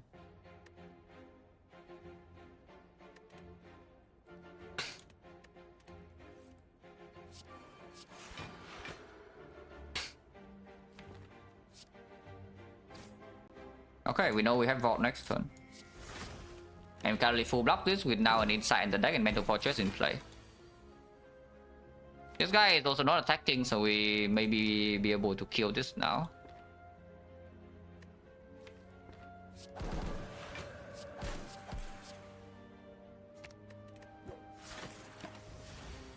Yeah, we can. With double Vault, it's just dead.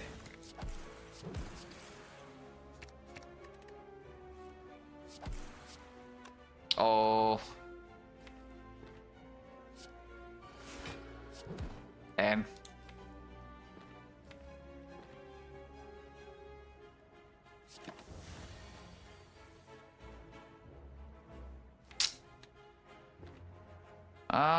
That's kind of annoying. I didn't pay attention, but I think we could have set this to 9 if I paid more attention. But now we don't have it for the elite fire. Yeah, that's kind of bad. I mean, at least we took 0 to this fight, so you cannot complain too much. But it could have been 0 and then also set this up.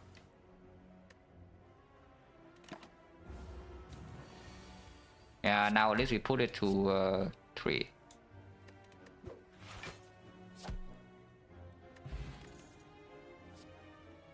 See, reality plus would have been good 15 floors ago. Is it still okay? It blocks a lot, yeah? This blocks for 8 into another 13, so it's 21 block for 2 energy. And of course you can retain safety on energy block 13 even way down the line. It is relevant. Even against Time Eater, when you're frail, that thing still blocks at 9 for 1 energy. That's pretty freaking good. But with the Mental Fortress and also Evaluate Plus, I don't think we care about it too much.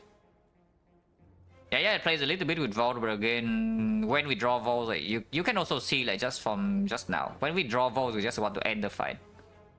Like we play some Vaults and enemies are dead. Yeah, I don't think so, eh? Like maybe against maybe here I would pick it, but when we already get to this point, especially after we fought like Bull Stabbing, because Bull Stabbing is a real fight, we can actually still block, yeah, with the bronze skills for damage, and it's a single target, so when we have one big turn, we just kill it. And we already have the Mental Fortress Plus and an Evaluate.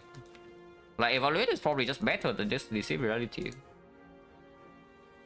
Okay, real talk. How good / bad is this study?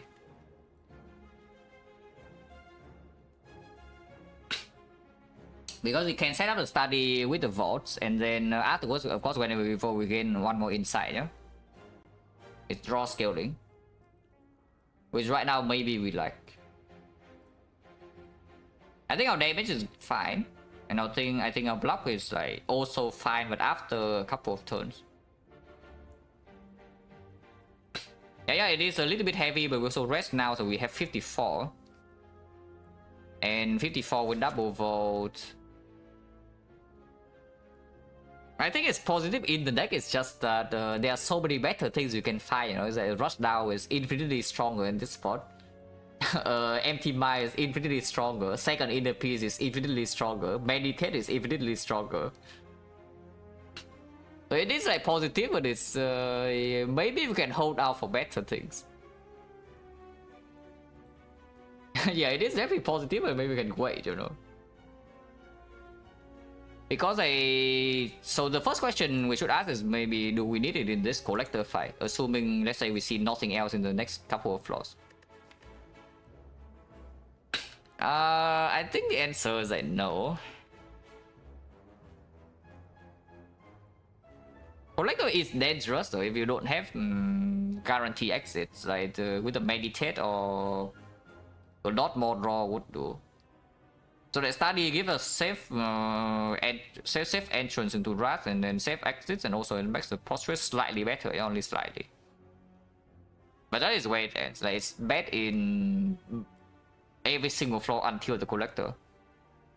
And then it's probably also bad in every single floor until we see like the Act 3 boss.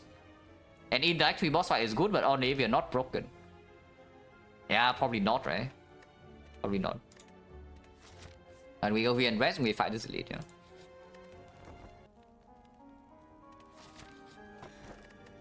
Oh yeah, good joke. At least that's an easy green, easy blue key. I don't need to think about that one. But 54 of course we fight, right?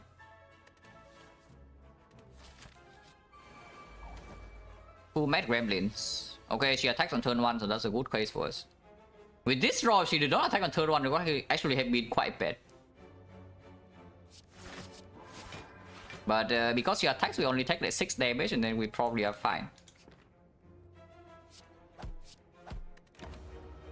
Because we gave 2 turns not to kill her, and we have double vault, so 2 turns should be more than enough. Okay, fine. We have 1 vault. Drawing both of them together is pretty sad. Yeah, that's pretty sad. If I only have 1 vault here, then maybe we kill minions. Because I don't think with 1 vault we can deal 123 clean.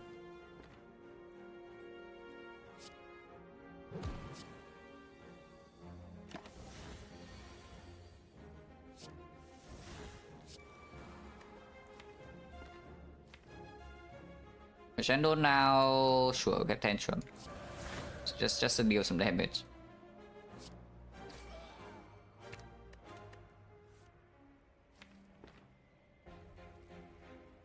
8 is 6 is 22, so it's slightly better than 12, 14 and 8.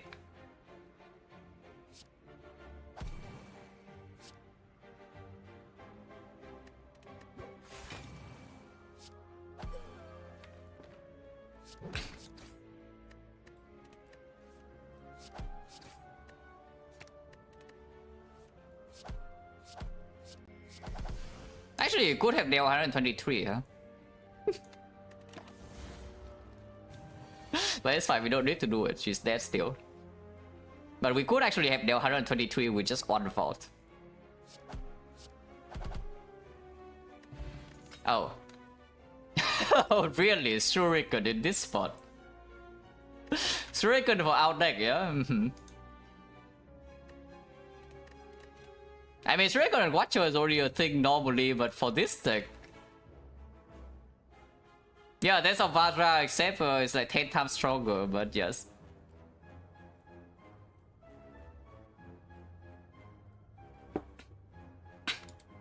Okay, so the small problem is that I kind of want to take Burning Elite now, but Burning Elite can be slavers 50%. But I guess we'll see. We'll see about that, because we have like an insane amount of damage now with this Shuriken in a good turn. So if we top deck Vol, we probably just end the fight instantly, and there's no risk of death because of this 10 spot, even if we blindly enter Wrath with Tantrum. I don't think we take another Evaluate. And yeah, don't even start with Perseverance double fault. Yeah, don't even start. Also, don't even start about Devotion Prostrate. Like with this Shuriken, our plan is like changed now. We just want to, you know, draw into Weave, we want to draw into the Flurry, and we just kill them. Yeah, nice try, but no. I think we run to this Burning Elite, yeah? Oh, maybe we don't run to the Burning Elite, guys. Change the plan. Maybe we actually don't run into the Burning Elite. I just have this feeling is that after losing this HP to Water Outer, if we run to like Strength Slavers here, we can die turn 1.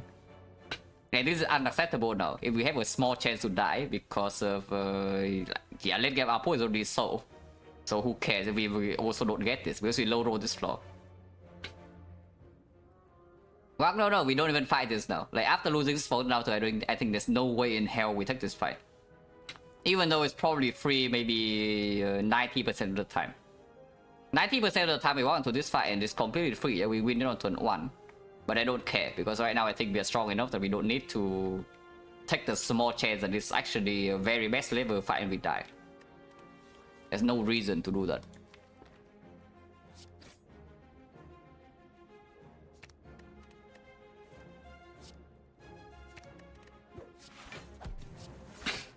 Chosen curses on turn 1. Now here's a problem, Chosen. You need to have your turn first, otherwise you never get to curse field. And with this draw, maybe you can target the Chosen now.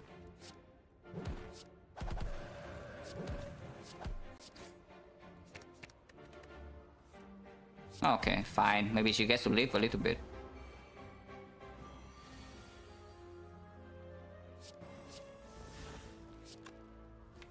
$24 damage strike, yeah?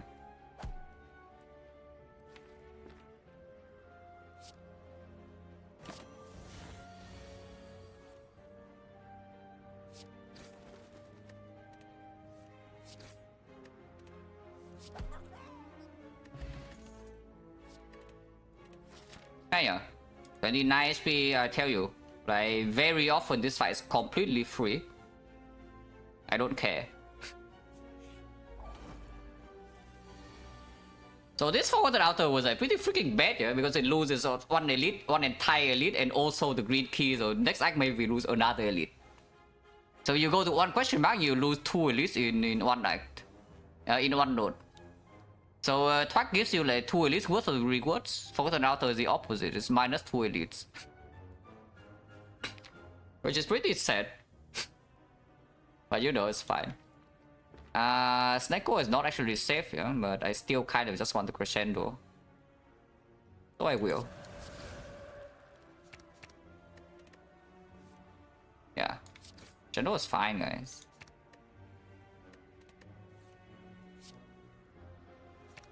I don't even know why I did that this way, but sure. It's probably dead either way. And yeah, this is also what happens in the Burning Elite, yeah, if we draw well. So that's what I'm saying, is like the Elite fight we draw okay from 29, we take like 0, and they just die turn 1. But Strength 11, we draw these kind of garbage on turn 1 and we just die instantly. And I have no interest in even considering that possibility. I entertain the possibility, I mean. Because there's no need to be, we are like already so insanely strong later. Well, if you want to get back into Divinity, here's how. And there's also the Nirvana, which is a bad Mental Fortress. But if there's any Nirvana that can block a decent amount, maybe it's this one. And our damage is already fine, you know? Damage is completely fine, Shuriken, so now we just want to improve the block engine and our draw engine, and then we are like chilling. And our damage is already enough for the end game. The prey, yeah, it's draw neutral, but again, it's draw neutral after a couple of turns. And then we enter Divinity, but like, who cares about Divinity at this point? Yeah, what does Divinity give you? Times 3 damage. Yeah, we need that. So in essence, we are exchanging maybe 3 draws for 3 energy. And with the Nunchaku and the Sozu, I think draw is more important, yeah, than the energy. So that's the thing. The only Divinity card I pick up from here is Meditate. And yes, Meditate is a Divinity card. That's the only card I pick up. If anything, yeah, this Nirvana is honestly stronger. I think I'm resting again though, so before the Collector, just in case like, first 2 turns goes bad. The upgrade would be on currently on Tantrum probably. But again, Tantrum upgrade is a lot of damage, is just damage, which we kind of don't need. Quiz which enemy can be found in Act 1, 2, and 3. Yeah, count this.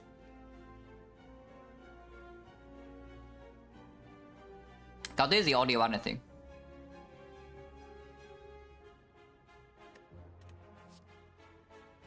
But yeah, we take the Nirvana and... Is that a really bad Mental Fortress, yeah? Okay, it's not that bad, it's like 3-4, the other one is 4-6, so it's kind of like a Mental Fortress minus that never gets to be upgraded. And it blocks currently right now 12 per next cycle. And Mental Fortress Tantrum blocks more than 12. Like even Mental Fortress minus blocks already 1, 2, 3, 4, 5, so it's like 15, 20. This is a really bad Mental Fortress.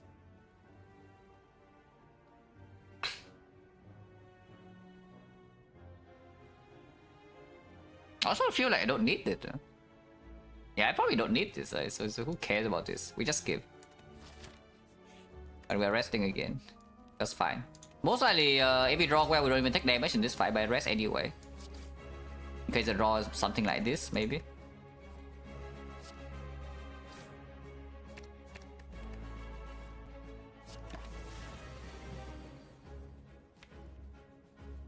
Yeah, this draw is ugly, huh? Because we cannot really enter Wrath next turn.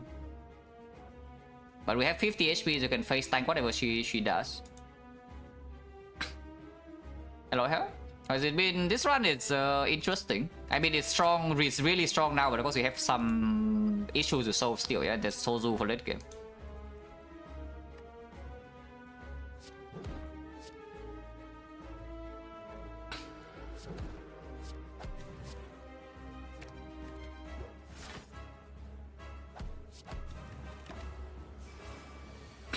Okay, she does not attack. If she doesn't attack, then I think we actually can enter Wrath. Funnily enough. And that's why we never ever die because we have the HP. Hello, Dudu.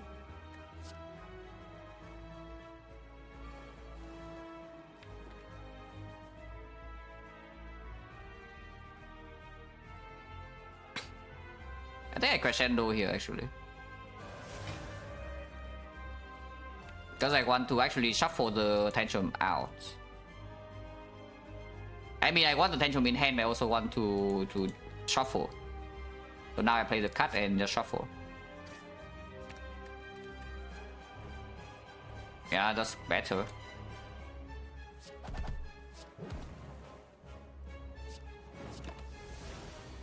I don't even know why I'm killing minions, because if I hit her, she's probably just dead.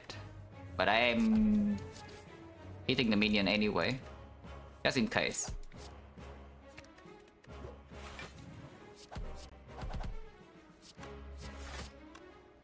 Yeah, sure, actually it's fine. Yeah, if I hit her, she actually was just dead, and now she's dead. So good rest. But I mean, I did say it, right? There's a pretty decent chance that we straight up just win without taking any damage. But I don't really care. Yeah, I don't really care.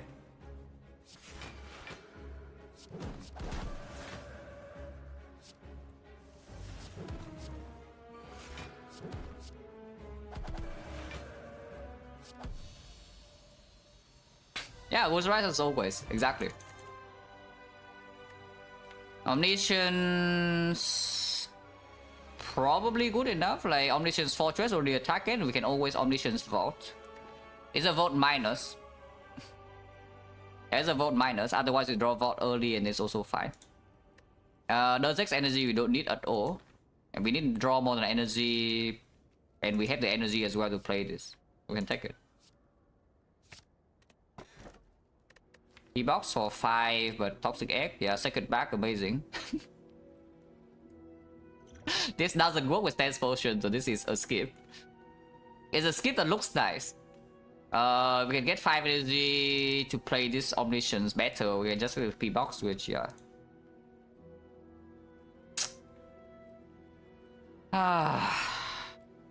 Well, I mean, people did say talk about the KMX in the first shot. I mean, I did hear about the KMX in the first show, and now we have 2 Conjure Blades. So that is one remove. A very strong strength payoff, but again, we don't have energy to play this in the Deceive Reality, which is way better than defense.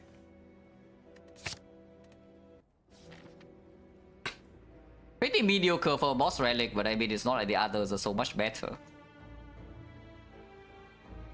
Okay, we can go to late shop and we don't really lose an elite, so that's at least good for spotting. But we are completely forced to go left here, so we go left.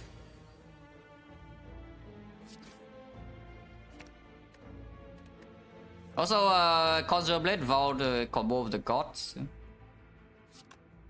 Conjure Blade looks like Strike with extra step? No, not at all, because Strike can play with the Vault turn. This Conjure Blade cannot play with the Vault turn. Like, what do you want to do with the Conjure Blade Vault? Maybe that is why you need the Nurse Ex Machina, you know, so that you can actually, you know, you draw to your Conjure Blade, you play it, and now you double Miracle into Vault. Wow, crazy. So maybe that was something what you're supposed to do.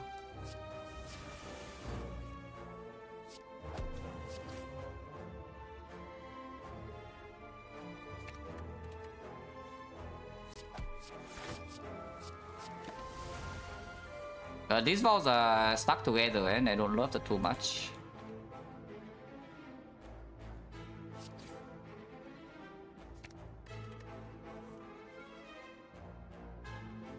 Is it dead?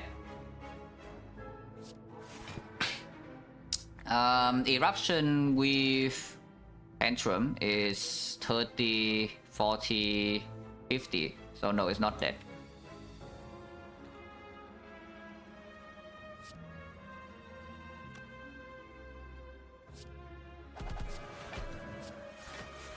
That's fine, it's dead next turn.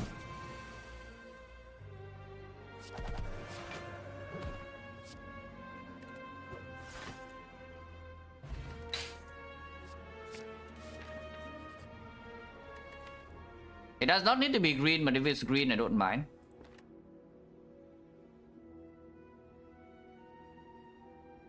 Yeah, it doesn't need to be green to be picked, yeah, but it is green.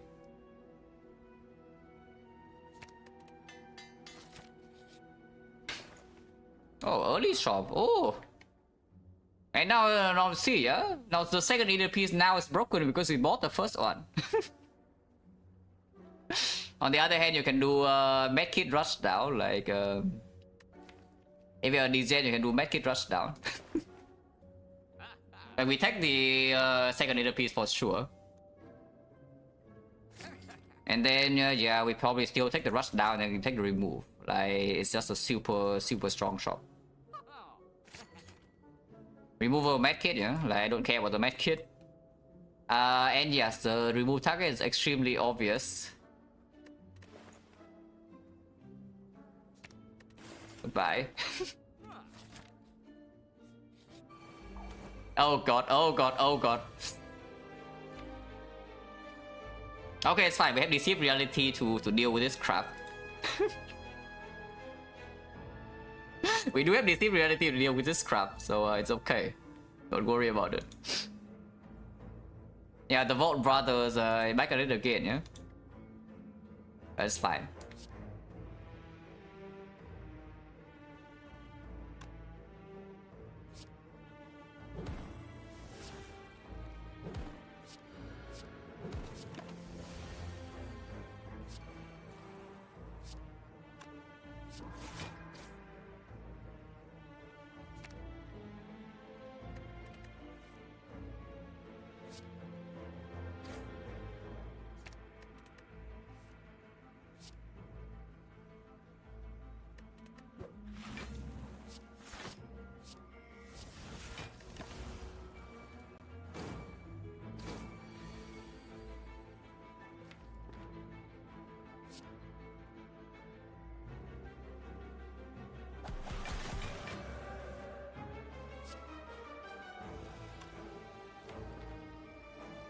How do I kill this actually? Like we have eruption.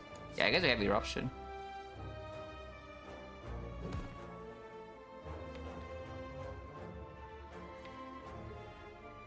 It's really not very easy.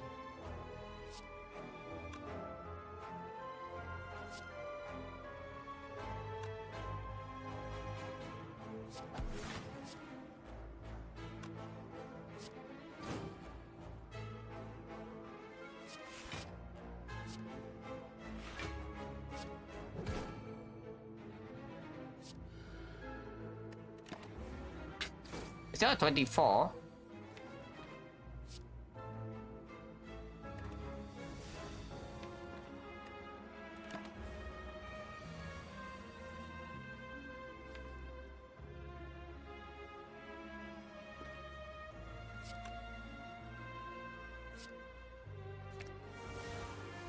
This can help.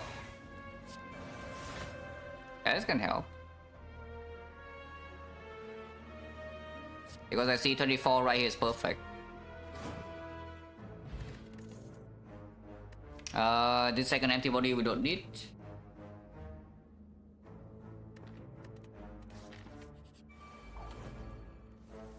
We kill the transient. Before killing transient, we need to not take damage to it first because we're taking 6.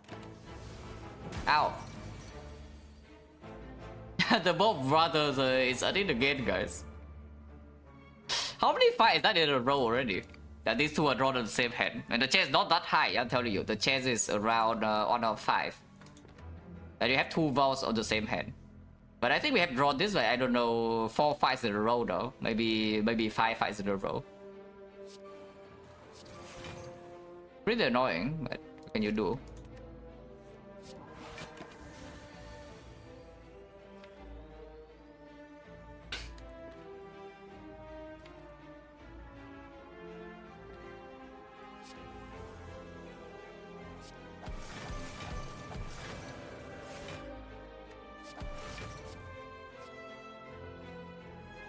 Is a free bludgeon, yeah, no. I would also just not like a free bludgeon.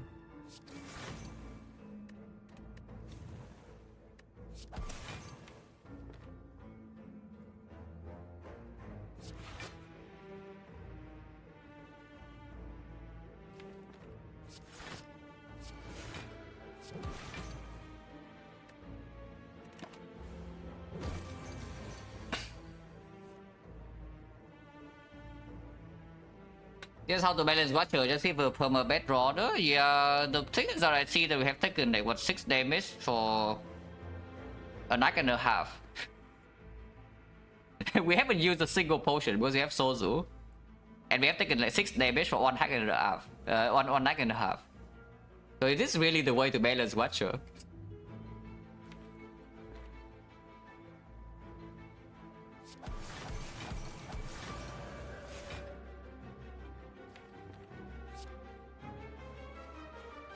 Wait. Wait a second.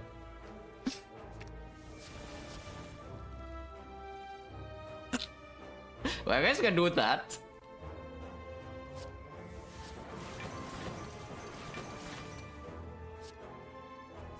Yeah, I guess I can do that.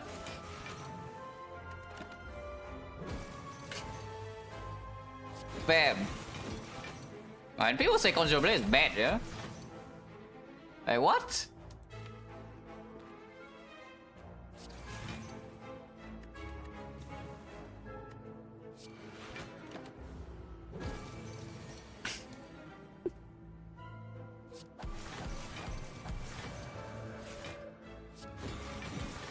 Holy, look at that. Actually, we need to go around. If we want to sell Nunchaku, we need to go around right now.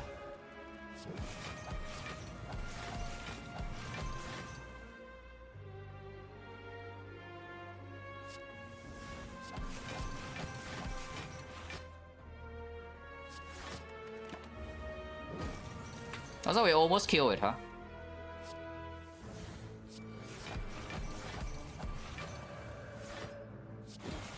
$90 damage.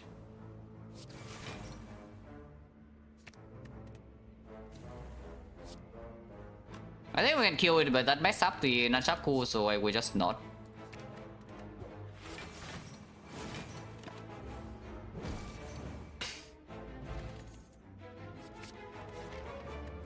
I think this guy's good. I don't know about you, but I have a feeling this guy is probably above average. Guy is annoying, no? He doesn't really die to our Conjure Blade next turn, yeah? So we cannot just do that.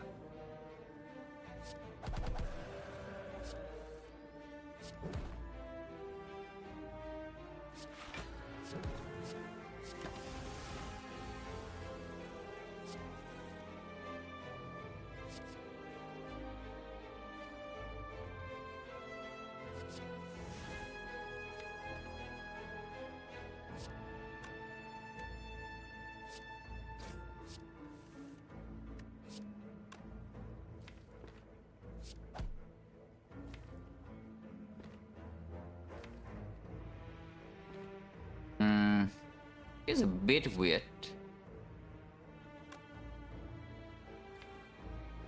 It's definitely a bit weird.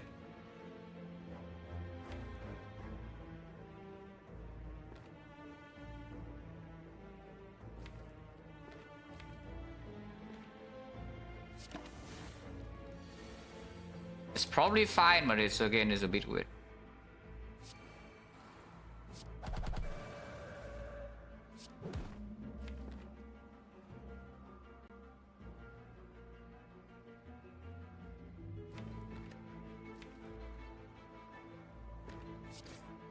I guess it's also dead.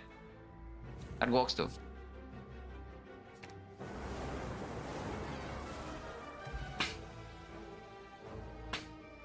I'll prostrate for a while because it literally doesn't matter, so I don't care.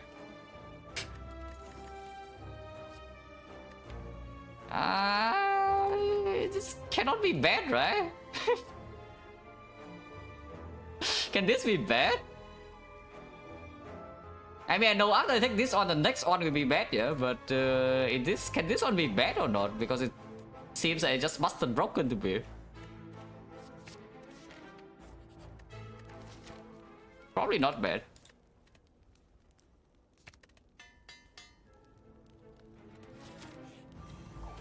The giant head. Oh no, not a giant head, guys. Cannot the giant head, guys.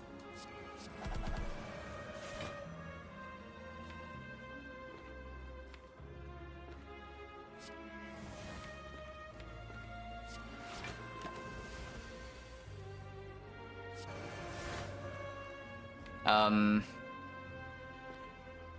this is very stupid.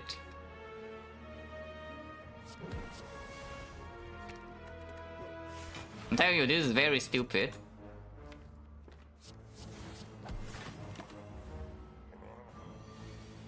But that doesn't mean I'm not going to do it.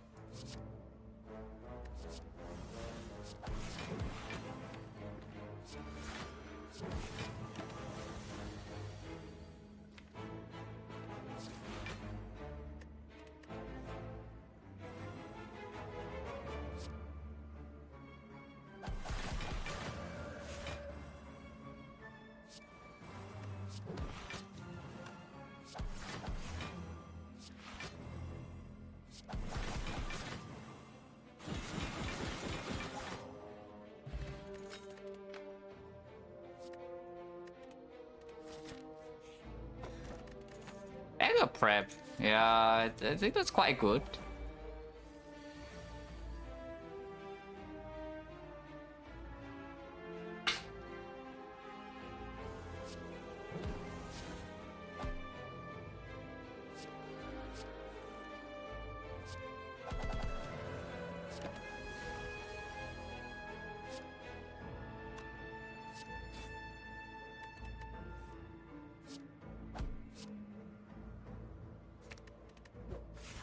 Yeah, I should have cut through that the first time.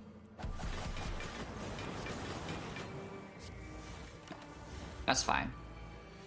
She's like super dead. Huh?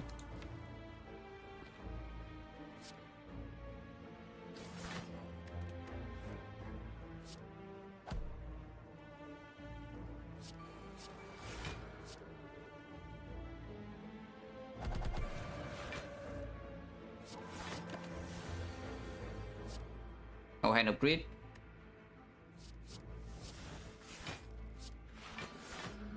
I think we really bought back the flurry. Not that it matters. The boot.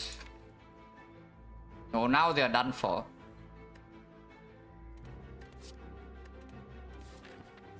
But I plus you don't need, right?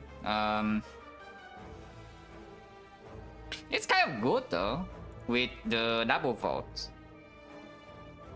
With the 2 vaults and setting up draw for the turn after without the meditate. It is not a very good card to draw if you want to win the fight instantly. But it doesn't really help with that, yeah? But for the hard fight, it may be positive.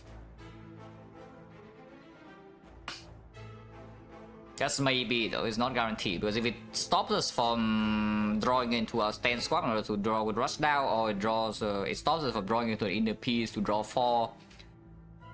Even if it prepares the turn after, it's still 1 turn too slow. Which can be a little bit annoying.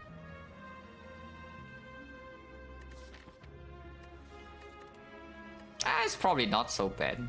To know what you're vaulting into is a good thing. I would prefer foresight to this, of course, but this is fine. Only 1, I don't pick 2.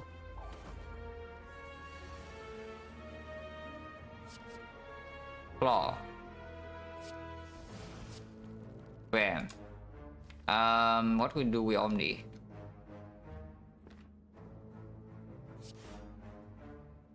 Holy. Okay, we did not see that one coming, guys. Okay, I did not see that one coming. Maybe you did, but I didn't.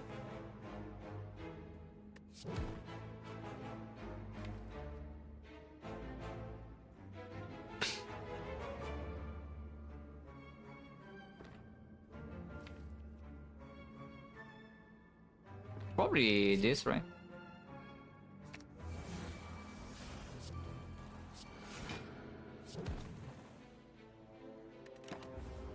It could take damage here.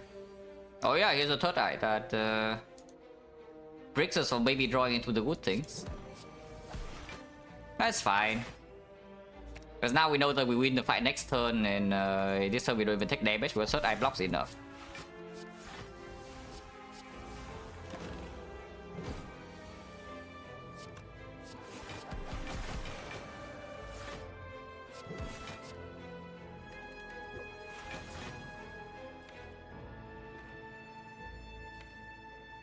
The strength 8, 8 is 16.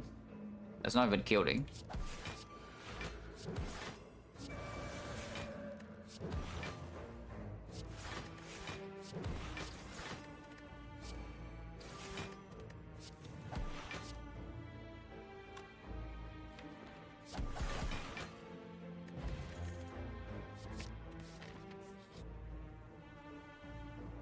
This is infinite, but it's also bad.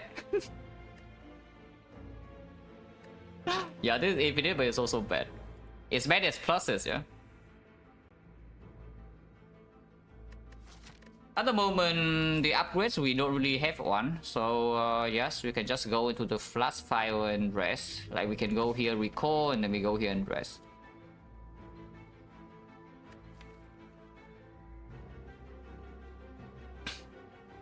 Hey, why not? They probably suck, but I don't really care.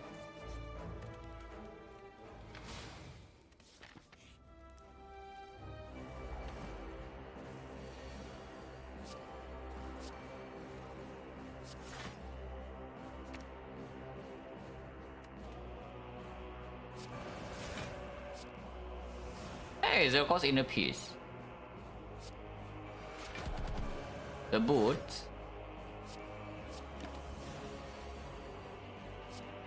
Hey, zero cost Ragnarok.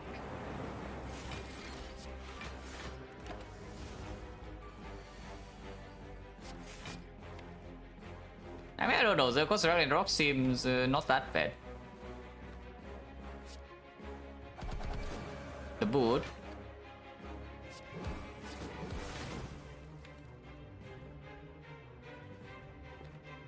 Okay, 2 chances. No!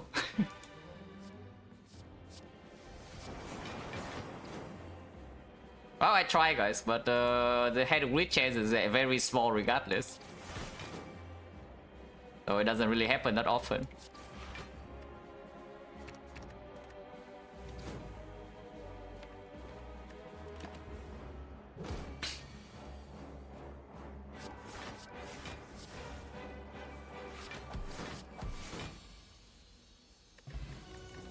That's convenient and good.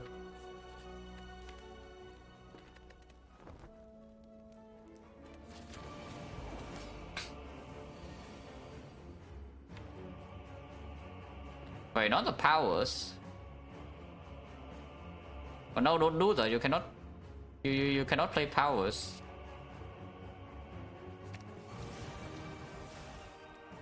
Not the powers.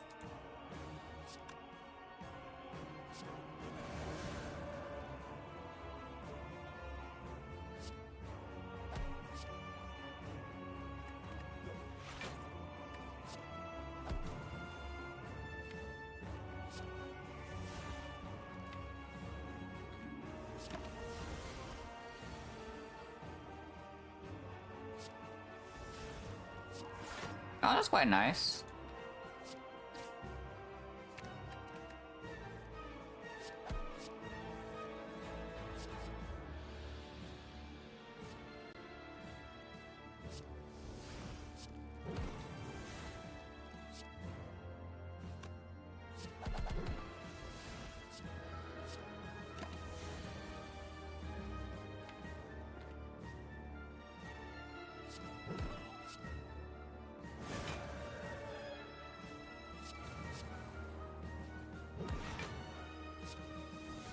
Oh, well, now we have 2 zero cost inner pieces, yeah?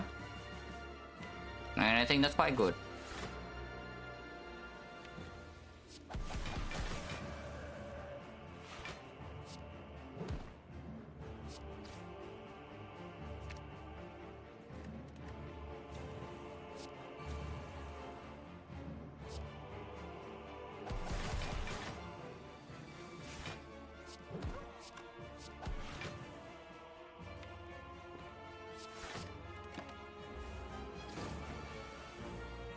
That was a decent turn. Was that turn 1 or turn 2? I don't even remember anymore. But I guess that was turn something. Yeah, that was some turn.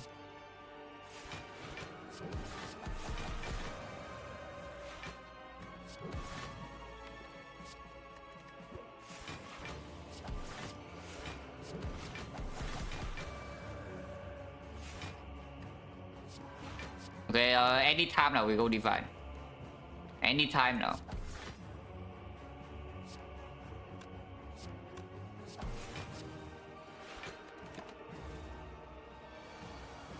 Who take damage this turn?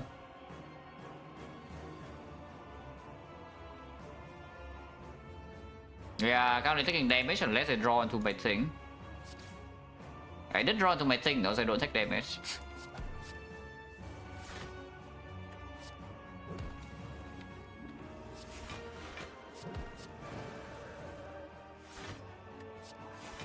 Okay, anytime now, it's happening soon. I trust. Soon guys, soon.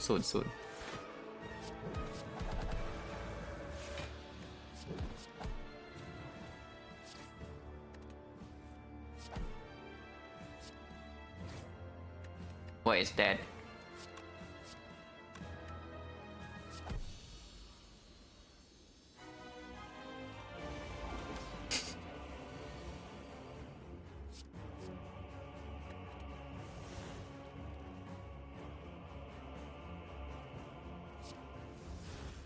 That's fine.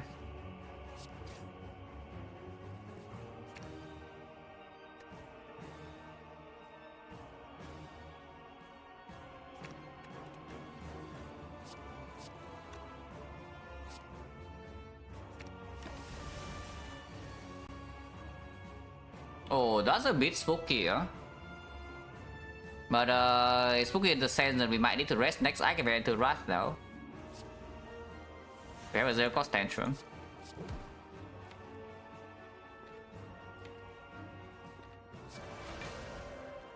Yeah, that's fine.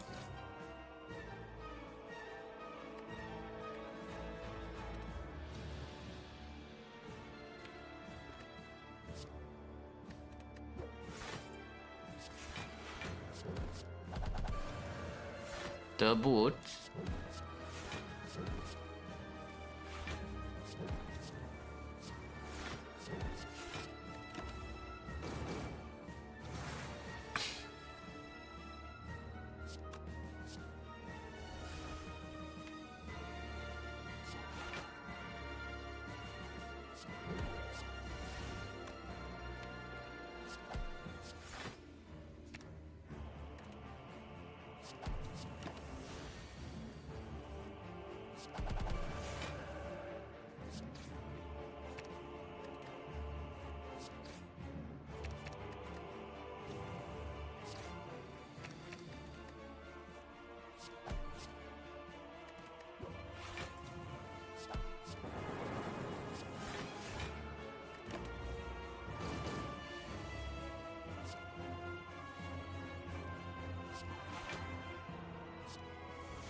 Ah, perfect.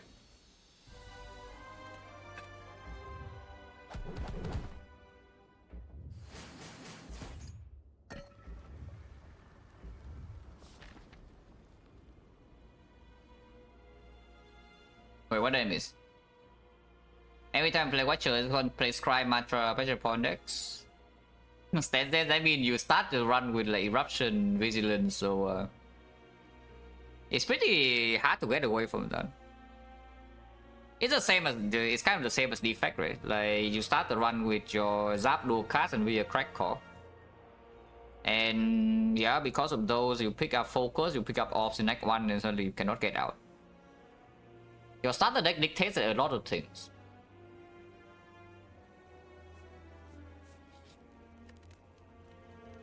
This upgrade is... Well, it's generally just Eruption, right? It's funny because now we make an Eruption upgrade on floor 53, but the only other thing in here is maybe a cut or just lucky, but this upgrade is probably just stronger.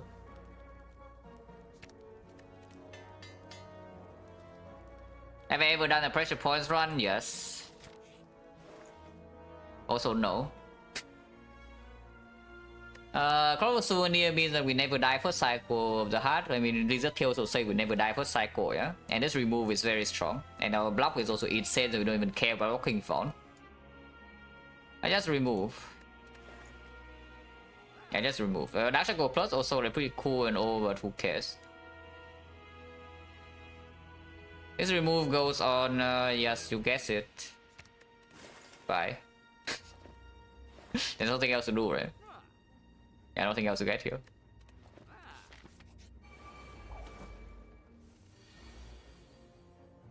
Onka. Oh, this is why you don't pick Madnesses. Oh, wait.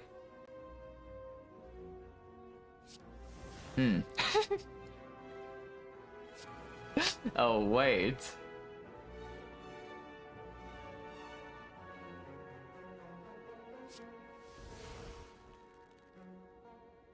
How much damage is this? It's not 1, 2, 3, 4, 5, so it's actually Pendip.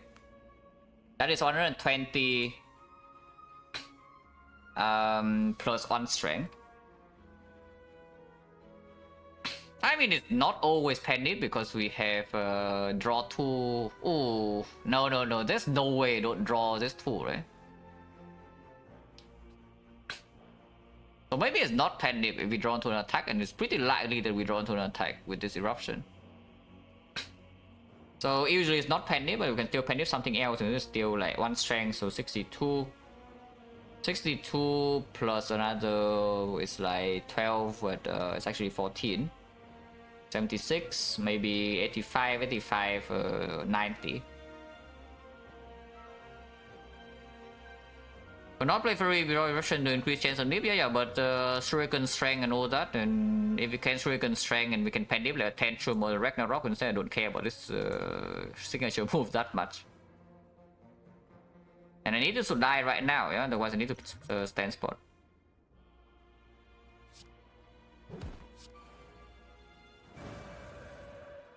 Oh, okay. Okay, so it is Pendip and it's 120. I like 120.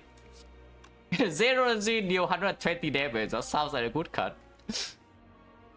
Or influence right here.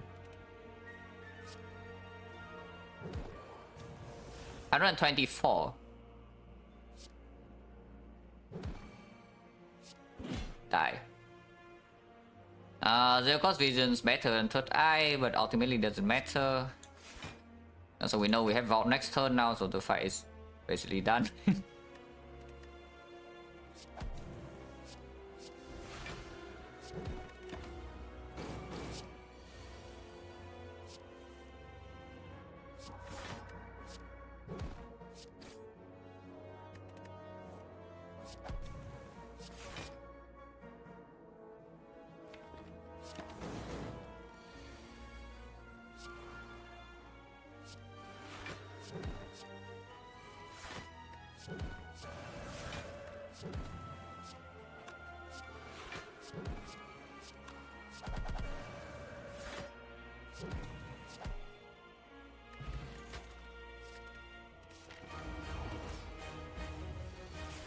It should be pretty easy. No Omni on Vault or First Fortress, so slightly unfortunate, but it should be fine.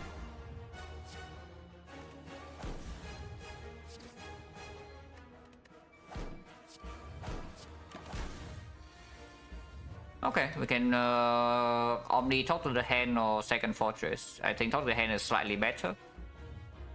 Let's do that. Can do this first.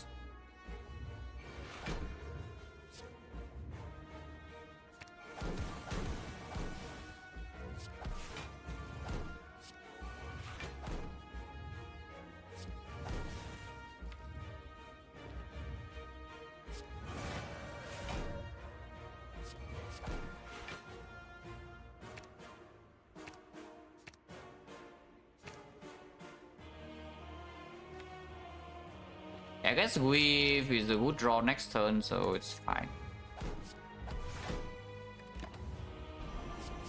Sozu's free? Yeah, Sozu's free.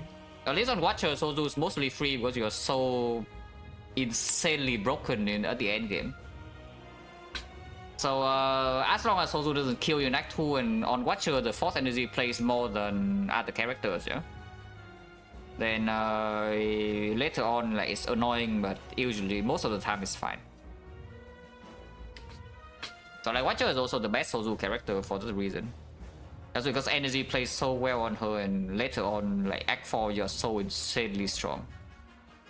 Like you can see, we go into this Act 4, what do? We don't just use our one potion, we just win every fight taking no damage. Explosion from floor 3, pretty early on, yes.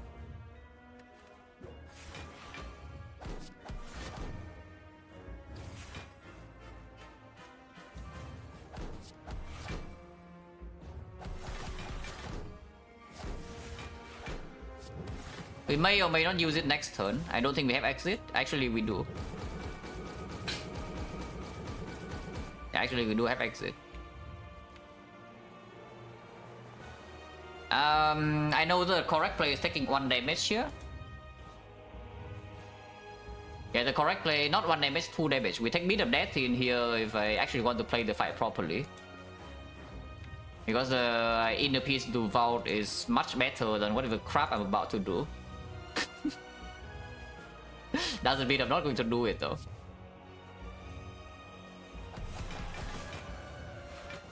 Okay, we just draw to vault anyway.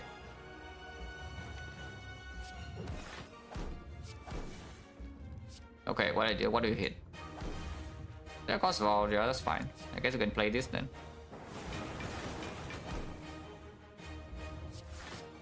I guess we full block.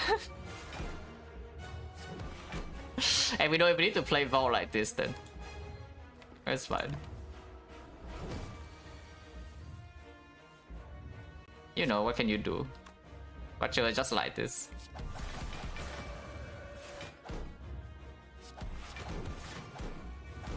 Hey, yeah, you can see our block output is just ridiculous.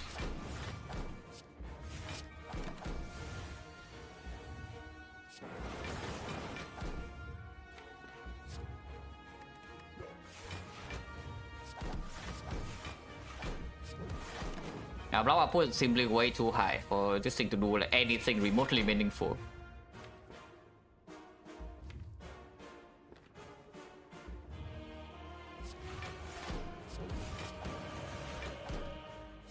$160 seems good.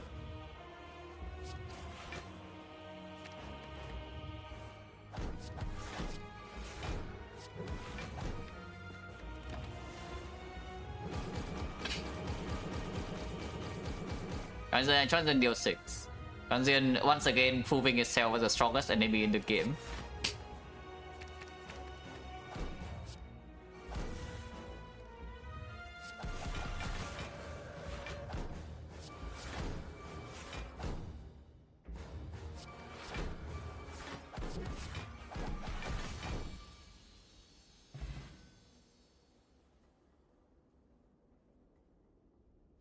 I mean, this early game, this one was interesting, but at the end of the day, we still have like maybe 20 HP rumors for arrow, and then we are just broken. The second one was nice. I like how I played second one a lot.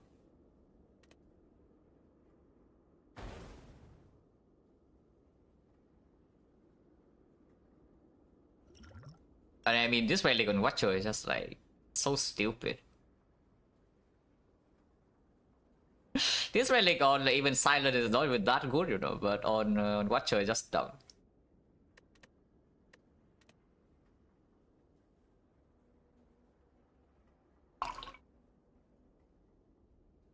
So, as I'm saying, yeah, the usual pattern is that every single day I start with Watcher, Ironclad would die.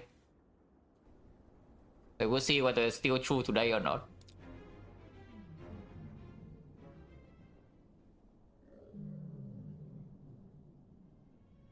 Essentially, gonna awaken one. Yeah, the thing about Watcher Shuriken is that she procs Shuriken so easily, and the strength payoff is doubled. So it's like it's already a good proccing character, and now you get double the benefits. That's just crazy.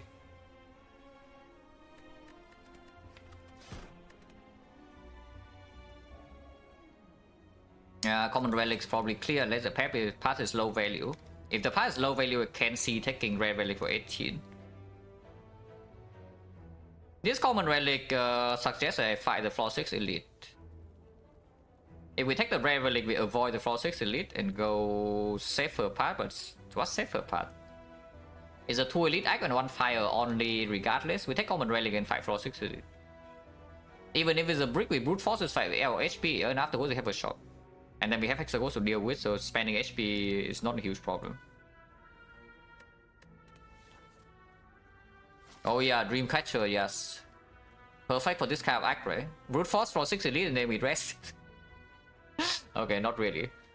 That's not very good. Yeah, that's definitely not very good. That's fine.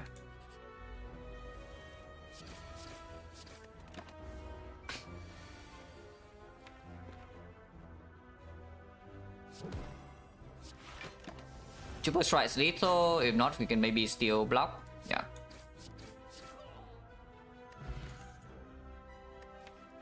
Twin Strivers armament's better in hallway fights. If we fight floor 6 elite, armaments also perform against 2 of the 3 elites. Twin Strike only performs against Nob, but even then, performing is a big word. Have we considered clip? Not really. Like, why do you take clip over this Twin Strike, like, ever? This guy is not even good, you know, but this card is actually just bad. Okay, it's good sometimes, but not now. And we are even facing Hexagons, so we know this card's empty in that fight. And Hexagons are Ironclad, you do respect, yeah?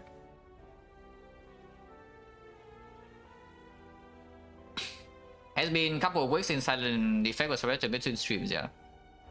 Mainly because if Ironclad dies, they just like speed things up, you know, they play Silent Effect and Watcher immediately. Whenever Ironclad dies, that's usually is what happens.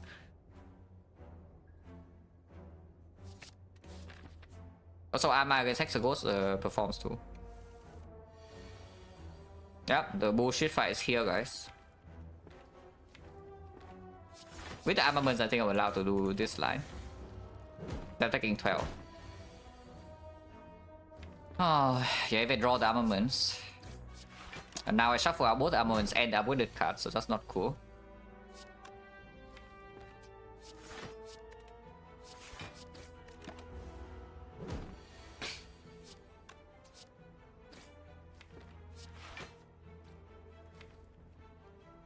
Two slimes. Next thing we know, we break, we have a defense plus. And this guy can also just, you know, not attack. Of course he attacks. But again, yeah, you can see the armaments performing pretty well in this fight already. Compared to the quote-unquote AoE card in the AoE fight. Hello Duran, have a good luck. We just had a... I don't know, like the Watcher run was like broken, but early game was like actually very interesting. I think I play Act 1 and early Act 2 like super clean, but at the end of the day we had a lot of room for error and still the run is completely busted later on, so did not need to actually squeeze all the HP out. But I played well.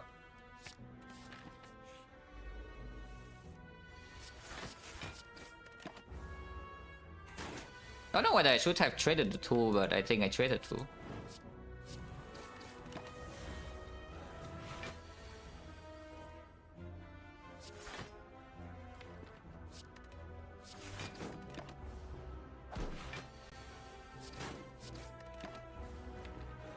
Three strikes kill. Well, good thing I traded the 2, guys. Unfortunately, we got a complete garbage potion for the early game, but cards are okay. So opponent chance right now is 50. Our cards are mediocre at best. I mean, against the Nob, we are like quite bad, yeah. Against Lagavulin, we are okay, and against Sentries, we are actually not terrible. But against the Nob, we have to face tank a hit. We can elixir away some defense, so we can probably kill him at turn 4. But still, our damage right now is just inflame and base deck. Let's take the fight. Technically speaking, you can go here and then dodge this elite, but if we dodge the elite, like this act is terrible, no? And we don't always low roll here. Like we can low roll, but we don't always low roll. This fight is not very easy. Yeah, this fight is definitely not very easy. So I think match here will happen, and next time we just try to kill, yeah? Only this is 24 each. Yeah, we have 24 damage. This will be upgraded, would be 9, 11, so 16. 16 plus 12 is 28. 28, we need 22, and 22 we have right now. We just take this 9. So let's take the 9, right? Instead of playing 1 defense or 2 defense, but next turn the attack's like 21. Double check. Blast strike right now we deal 22 is a 28. Then 28 next turn you can armor strike. So it deals 11, 11, 16. 16, the other one is dealing 12.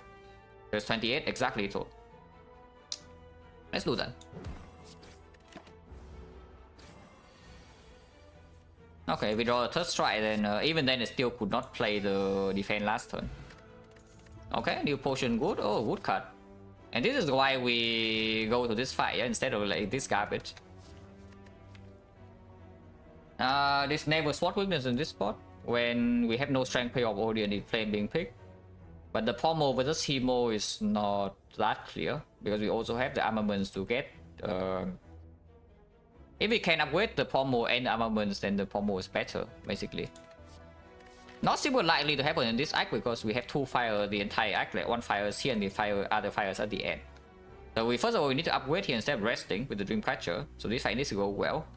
And then we also need to upgrade here. And the upgrade also must land on armaments and pommel strike. And the thing is that I probably want to upgrade Inflame before the Hexagons as well. So I can see picking Hemokinesis instead. Spot? No, you never pick Spot here, Nuran. Like, come on. There's a 0% chance you pick up Spot in this situation, yeah. Spot over Skip, maybe I can even think about it, but I don't even know whether I would pick the Spot over Skip. And it's up against not a Skip. Yeah, that's a 0% chance that you should click this Spot. But yeah, like Pommel Strike makes Anger much better, of course, and Anger's common cut 10% every single floor. Around 10%, like 9% or so. Dreamcatcher also rest, potentially see the Anger. Without the upgrade at the moment, of course, the Hemo plays better, yeah? Because right now the Pommel draw 1 card is only converting into base card. Also, Implanted and Soul Hexa, and you say, tell me Spot Weakness Soul Hexa goes. Do we need to have this conversation again about Spot Weakness versus Hexagons? And how it has around a 20% chance of just completely screwing you over, and now you have a brick. And even if it lands, it doesn't even solve the fight. Because as I said, like Inflame Plus doesn't always guarantee the fight is over. But sometimes you draw it late, sometimes you shuffle out. And there's already a 20% chance or so that you just, yeah, get on. Because Spot Weakness decides to be Spot Weakness, you know. Of course, you pick it over Skip on floor 1 if there's no other direction, but there's already an Inflame. I think Hemo, right? Hemo to Hexagons is slightly worse than Pommel Strike inside the fight, but for this fight, the Hemo should be much better.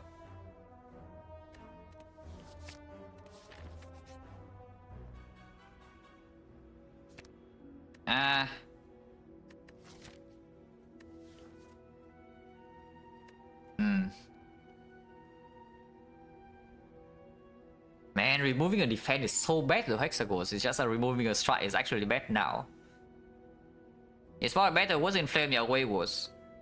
Unless you have Corruption, then it becomes better. If you have Corruption, sure, Spockenness probably outperforms the Inflame. Because number 1, you thin out your deck, so all your skills are gone, so even if the Spockenness misses the first time around, yeah, you redraw it very fast. And then of course when you redraw it, it costs 0. Without Corruption, yeah, it misses and that's your entire scaling and you die. On the other hand, you play your Inflame, you deal a little bit less damage, but it's consistent. And you can build around that, you can build your deck around this consistency. Okay, fine with Pyramid, but Pyramid is freaking cheating. Yeah, Pyramid is just cheating, so like, who cares? Yeah, this remove is good because we need some Inflame payoff, yeah? But removing defense is so bad to Hexagons. We don't have Peace Strike. And we did just add a Hemo and there's a Power Potion, and if we see the knob... Energy in the deck is still 1, 2, 3, 4, 5, 6, 7, 8, 9 energy in Metallicize can be played. Inflame armaments can be played with on turn 1. So we don't float energy against not that often. Of course, we can elixir some defense if we break turns. Oh, the other defense in your deck is not that bad. Yeah, we also have Metallicize. Honestly, I should remove a defense. Like, even if it costs me some HP in Lagavulin, it doesn't matter because Lagavulin is already our best fight. Yeah, I should just remove defense. I really don't want to take the big hit against Nob. And we might still take a big hit against Nob, yeah, we just cannot afford to take 2. Taking 1 is okay, but taking 2 is... no.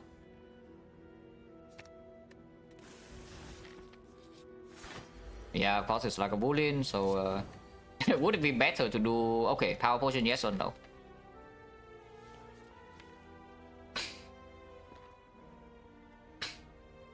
Yeah, power potion, yes or no? We have 2 strength armaments and Metallicize. But potion change is also at 40%. And elixir in this fight actually plays, so maybe we can do elixir. Not this hand though. I think elixir is going to be on a couple of strikes.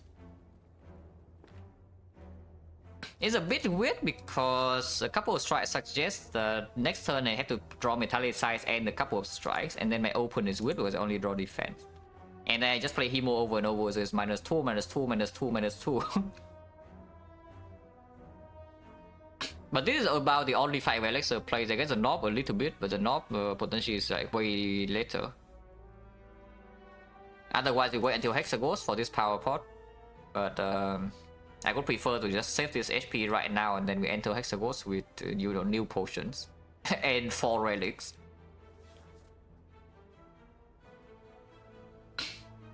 Because even Barricade plays now, yeah? Yeah, I think I open Power Pot. Okay, Inflame versus Brutality. Where's Zagonaut? Zagonaut Metallicize small combo, and the Bash already wakes it up, so I can see that. Because we also want to block maximum anyway, and I don't think we can kill it before it swings 2 times. Yeah, maybe this is okay.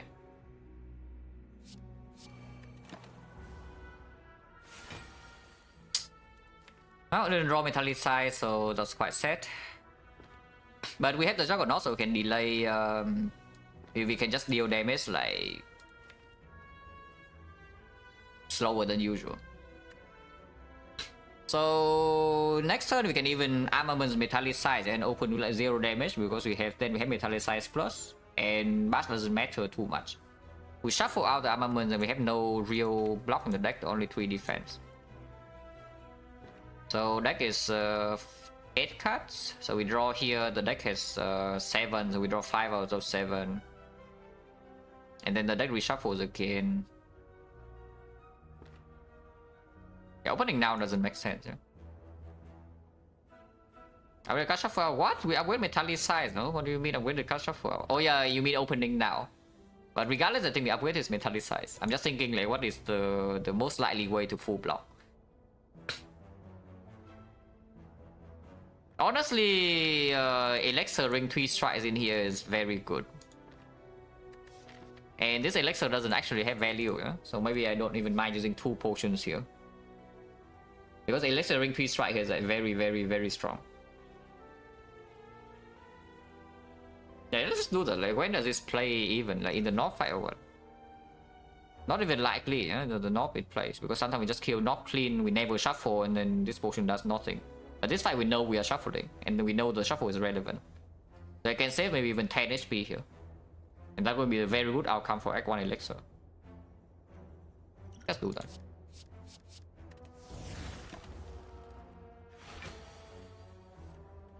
And that's how we know what we draw. And just block. Because now we have Metallicize to block and then Juggernaut to deal damage. And yeah, now suddenly we have triple defense. And next time we redraw to these defenders again.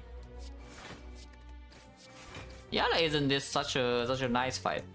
If we can kill in time, but even if we have to block another time, it's okay. Yeah, because now we have defense pluses to counteract this -2 decks. Do I need to play this Hebo or not? Because we are dealing currently 1, 2, 3 turns, so we deal another 15 with Juggernaut is a 60. 60 if I play this is a 52. 52 next turn minimum damage is 18, so it's 34, and then we have the Hemo redraw again. I can play Hemo later, basically, I think. And sometimes we also land Bash and whatever, like this turn. Yeah, Bash right here.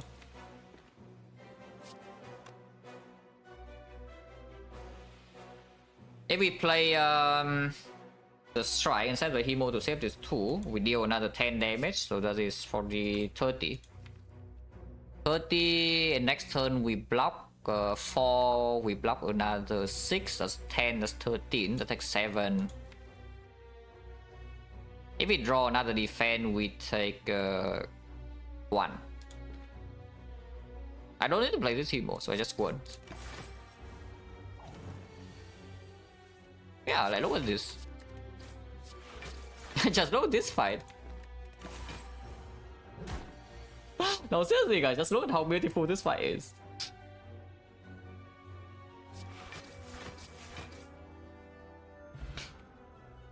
And yeah, we just use a potion as the best fight, and now we are full HP. And we still get a pot.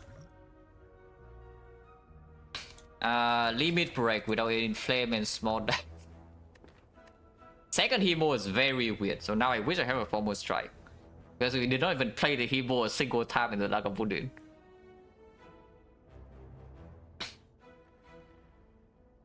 But no, seriously though, this limit break solves the Hexagons, yeah? And we only have the strength potion for any bad fight, any fast fight that this thing might break. How bad is it really? It's probably not even terrible. Yeah, it's probably not even terrible.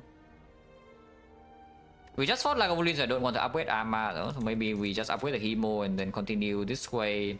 Right now we're wasting Mutic Kit, healing a little bit. And the shot 190 is not the best thing to do.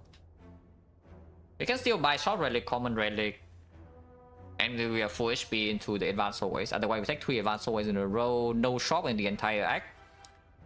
But Hexagons is already dealt with, so as long as we survive this portion, is fine.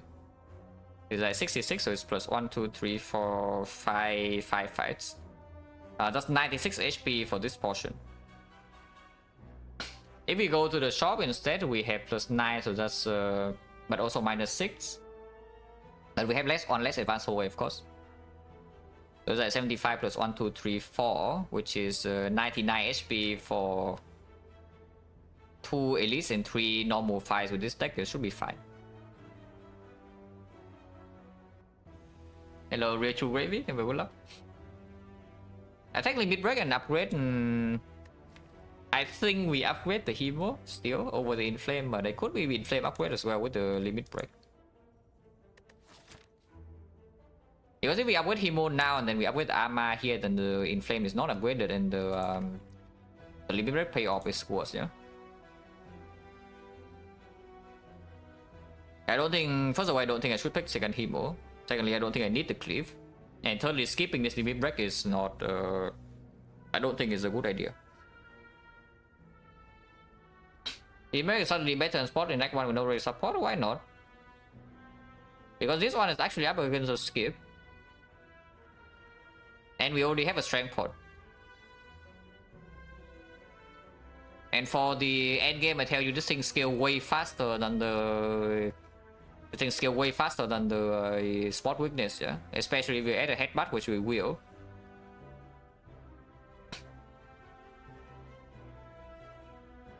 And we have the armaments as well, so maybe make it green in some super long fight. Much better if you see Reaper. Because it's faster. I'm just thinking about the pathing. I know I already picked the limit break, but what I upgrade here and then pathing afterwards is not super clear. Maybe it should be Inflame. Because the Hemo, yeah, plus 5 is nice and all, but with the limit break, now this upgrade also is times 1.5. So it's like 1.5 strength. Compared to 5 damage fun load. And we still do pick things like anger, and now we want strength payoff. Maybe I should say this, like, about limit break.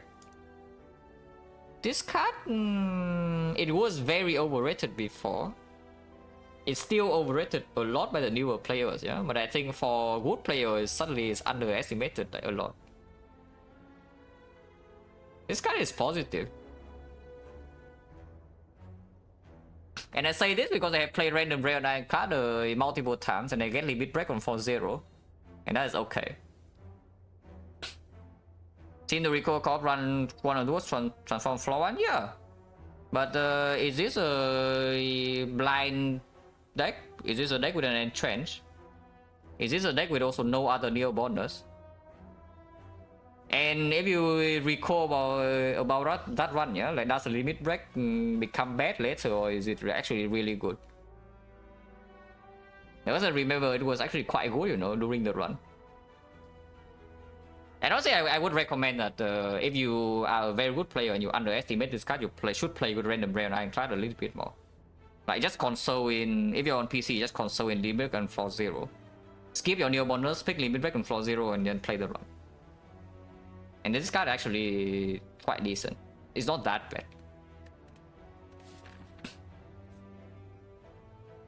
But yeah, maybe we just go to short to get 9 HP and just buy a relic. And then we gain how much gold? 1 to 60, 75, 150, 165. So still around 200 into early act 2 shop. If we see open the chest and get gold, it's a little bit more. We do want to go to early act 2 shop, yeah? This is the thing, because we have the meal ticket. So it's also just heal 15. I think going to the shop now is like fine.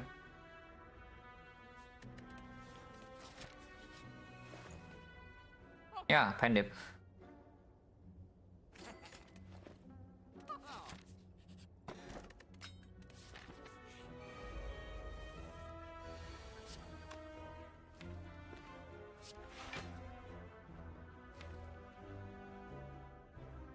I should block this.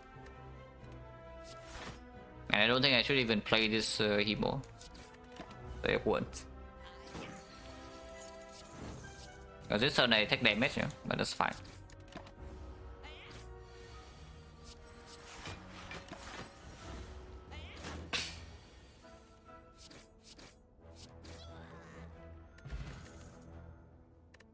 Okay, this is going too far, right? We don't even have strength payoff at all, yeah. Our attack is only a single hero, and that is not good. If we have so much strength.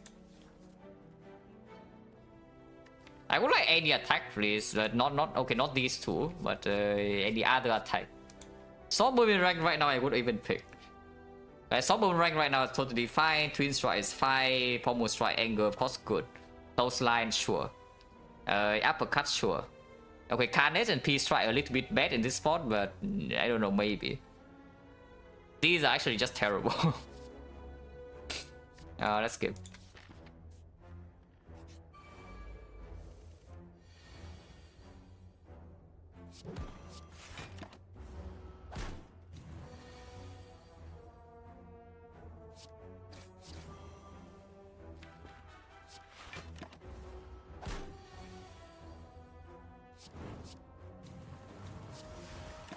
Pandip unfortunately is going to be messed up, but there's nothing you can do about it.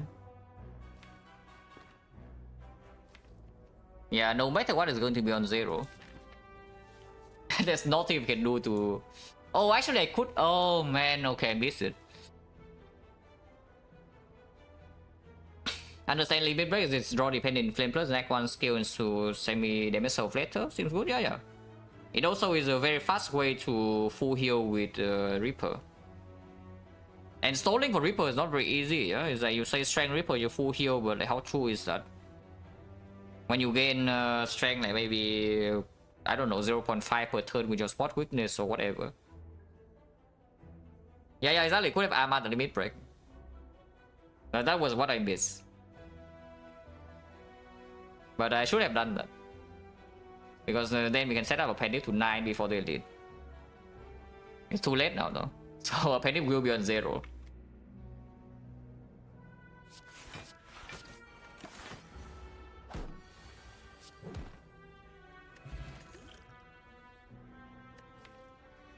Is that a heavy blade? Okay, unironic heavy blade act 1, guys. It's time, but that is probably the worst viable attack we could see here. Yeah, but I don't know. Maybe it can become good. Yeah, this is actually the worst viable attack we can see here, and we could pick it. But it's fine. Well, it takes me back, guys. Honestly, this really takes me back. Because I look at this deck and I remember the times when I'm playing like Ascension 0. And here we are.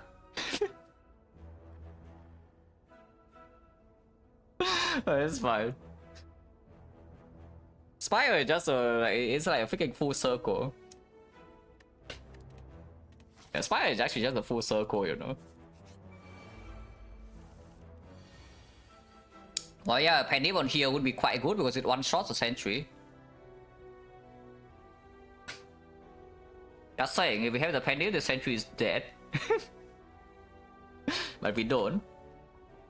Why? Yeah, I don't know. Don't ask me. But okay, what do we do? Amahimo now is probably happening, and then at least they roll minimum HP, so there's that. They roll very low HP. HP range 39 to 45, so we high roll this range. They probably still just Amahimo and then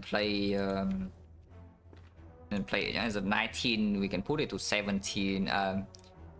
We can put it to 13. And 13, 14 does kill here. We can play a defense or metallicize.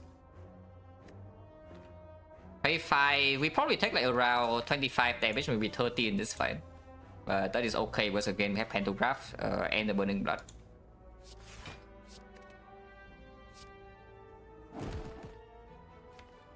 Yeah, I think playing a defense here is stupid because this card we will definitely want to play over defense. This card we will definitely want to play over defense, and we still need to kill this next turn. If we can. We can use pot, but I don't really want to unless it's needed. Yeah, we one off currently. Unfortunately. If we use strength, if we use upgrade pot, we can deal with this. So what's the bonus chance? 1, 2, 3, 4, 5, 6, 7. 7 fights 4 fortune, so it's 30% only. But it's like 30 into 40, so 70 into 60. 58% of the time we get a new pot. So upgrade pot right now also gives defense plus later. Like not the worst thing to do. This is basically failing to set up Penny Blast Fire. It cost me this upgrade pot now if I want to use it. Otherwise it cost me like 5 HP. No, it's not 5 HP, it cost me 8 HP. Yeah, it cost me 8 HP. So right now it's upgrade pots for 8 and then we shuffle in some cards. It's probably okay because Lagavulin rematch is a lot... Oh, okay, I shouldn't say a lot easier because last time we used 2 pots, but relatively speaking, the Lagavulin fight is an easier fight. And against a Nob, we can always use Strength pot. If we need to, we can also just face tank 30 and heal with Pantograph. Just because we have a decent chance to draw a potion in these 2 fights, I think we should still use this.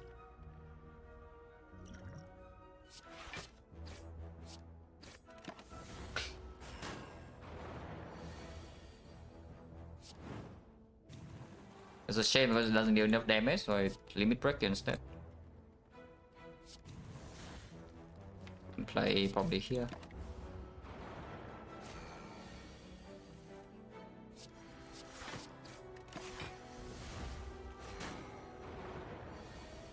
Yeah, so far I don't really dislike the fact that we upgraded the Inflame over the Hemo. And now we have Penny for the next fight. Oh yeah, imagine skipping limit break. Cannot be beat, guys. Cannot be beat.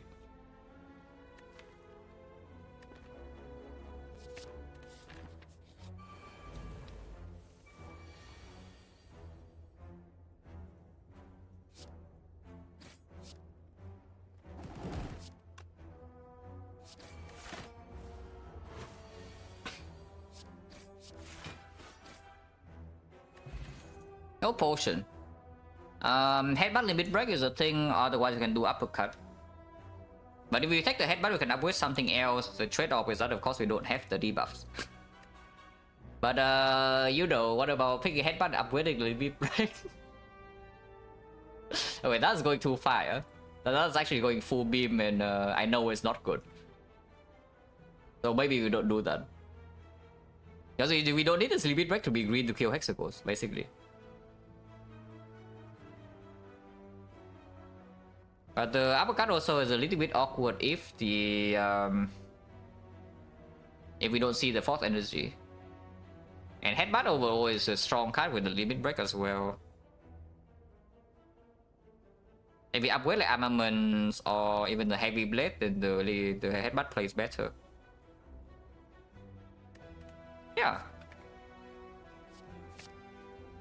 Yeah, exactly. That is currently slightly draw dependent, so this is why we picked the card that fixed our draw order, yeah? Unless they tell me this card is also draw dependent because it's drawn on turn 1 and it's worthless, but you know. It's fine, the chance is small. Norbers.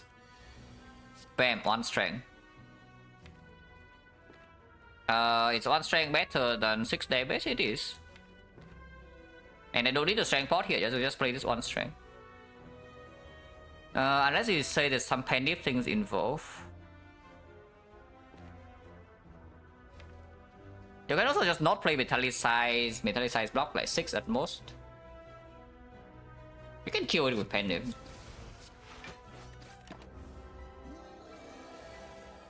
Oh, come on. Yeah, that's pretty sad. Yeah, that's just pretty sad.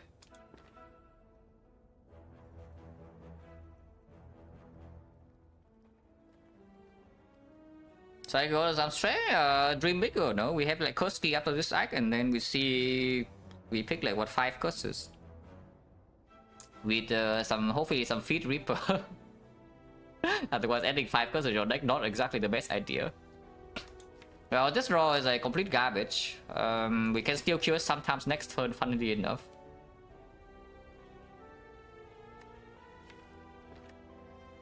Do I play this armaments or not? Because if I play armaments, I can kill it over 3 turns guarantee. But I take plus 3 and then plus 4 next turn, so I take -2. Yeah, that's fine.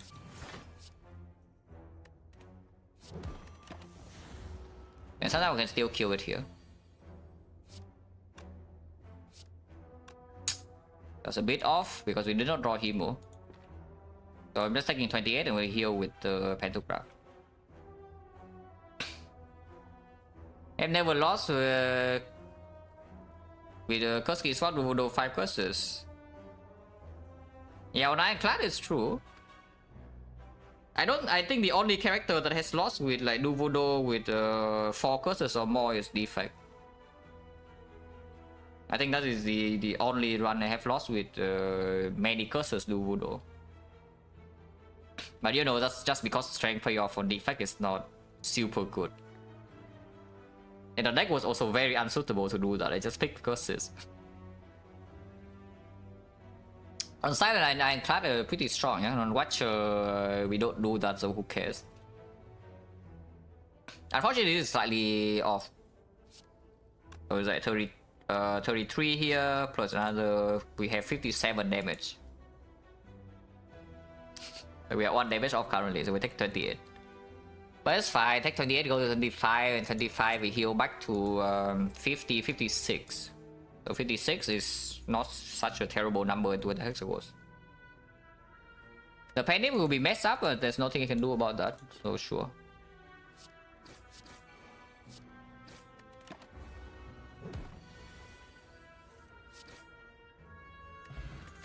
$58 is still okay into the Hexagons. Okay, 2 heavy blades is too much and we definitely don't pick a second one.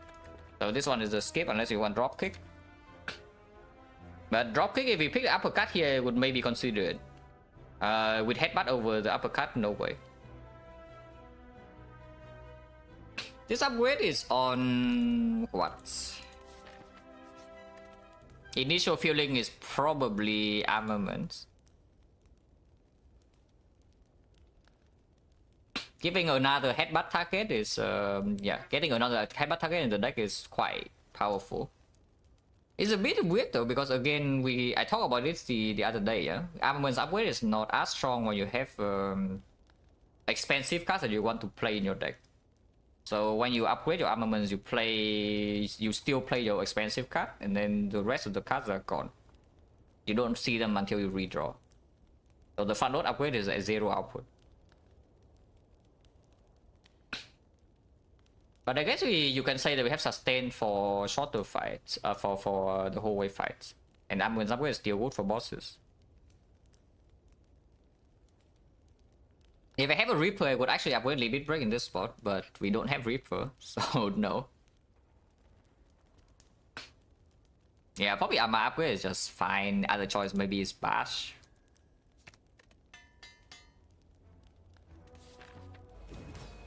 Yeah, 58 is still fine. Here's a Bash Metallicizer.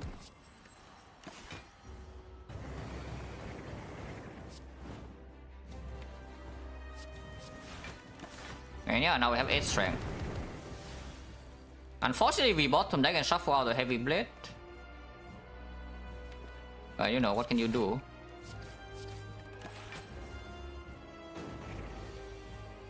This is why you have the headbutt.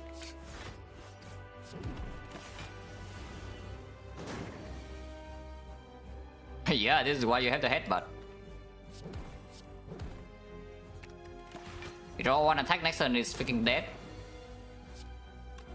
Is it even a good idea to kill it now? Because then Penny will mess up.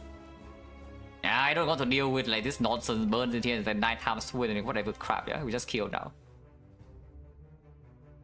Hello, Venomous now? Thank you for good luck. Bam. It's not Reaper. Yeah, that is definitely not Reaper. It's also not Feed. And those would be the 2 cards I want the most in this spot. Offering, I guess, would be the close third. So Reaper, Feed, Offering, unfortunately, they're not here. Berserk is definitely never over Corruption in this spot. But Corruption payoff right now is only 5 energy. So once again, maybe it opens up things for later, but we already have the strength, we have the sustain. It's a bit weird to take Corruption. And the other choice is Brutality, which is another power to set up, but it makes armament stronger in long fights.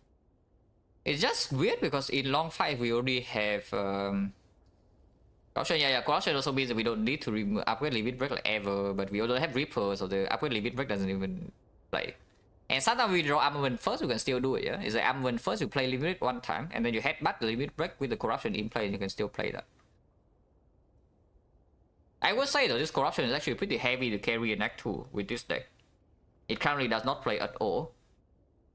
And the only real situation where it plays is if we see exactly Snecko after this. If we see exactly Snecko, then the Corruption is good. Every other case, mediocre to bad. Maybe with Pyramid it is good, but yeah, again, it's like with Pyramid. So yeah, Pyramid Snecko. Otherwise, like, what does this Corruption actually do for us? It does nothing for the short term.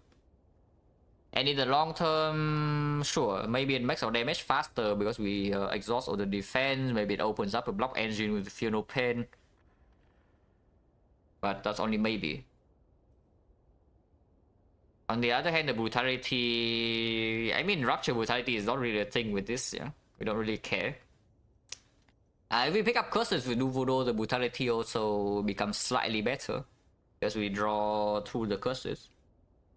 Instead of Corruption exhausting our deck down, then we just draw the curses over and over. Of course, then we can have second Wind Burning Pact, but even only Corruption we ever see. Who cares about Corruption? If you think that I value Corruption so highly that I would pick it over, pick it when it's bad, yeah, because I must see a Corruption at some point, then you haven't seen me play enough Ironclad. Because this is not a situation where I think we need to read this Corruption and the Brutality value is higher than usual. Like, honestly, I tell you, I don't even care about this power late game. Out of the 3 exhaust power, the only thing I care about, the only one I really care about is Feel No Pain. Corruption, Dark Embrace, yeah, great cards, but if I don't have those, yeah, I don't cry. If I don't have Feel No Pain, I cry. And of course, if you have O3, then it's very, very strong, but yeah. Out of those, Feel No Pain is the best one.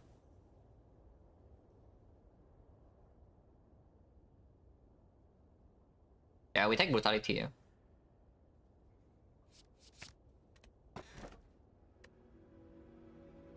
So it's not Kursky, and unfortunately it's also Garbage Energy.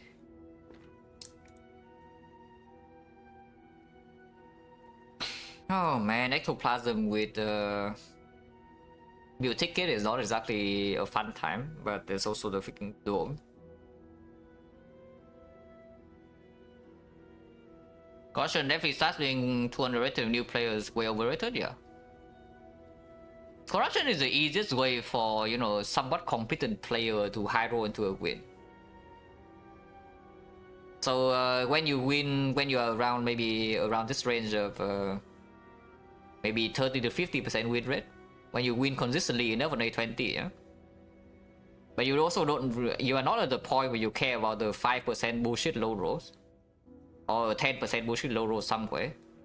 Then you start seeing Corruption as like the best card in the game because, you know, you pick this card and every single win is crucial to your deck. And when you pick it, you feel so powerful when it works. And if you low roll, just ignore because you are not supposed to win these runs anyway. But once you actually start thinking about potential low roll in early game, yeah, you stop picking Corruption so blindly. Because it just makes sense. It makes a lot of sense because at some point you cannot ignore this chance that Corruption will just kill you in Act 2.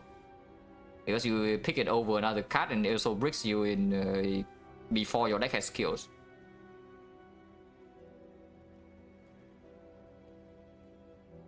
I'm not saying Corruption is bad, Corruption is very good. But don't really think that it's like the answer to all your Ironclad runs because it's not.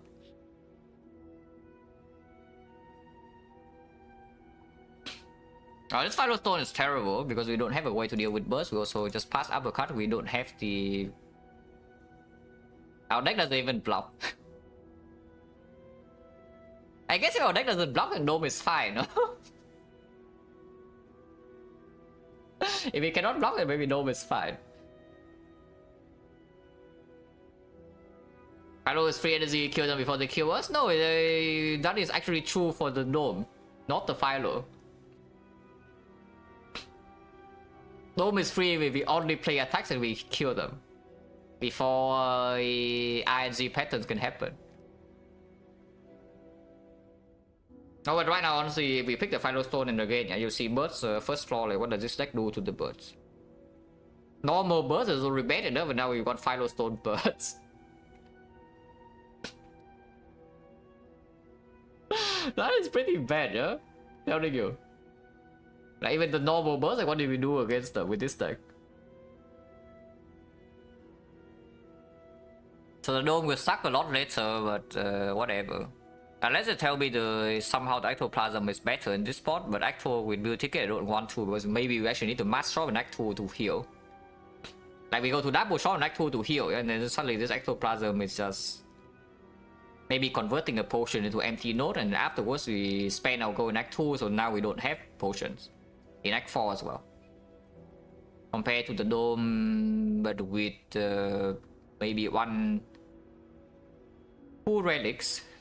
Yeah, this Ectoplasm cost me around like 550 gold.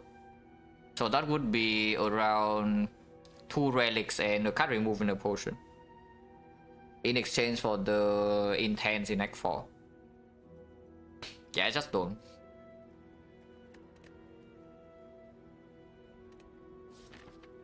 The champ, oh, limit break.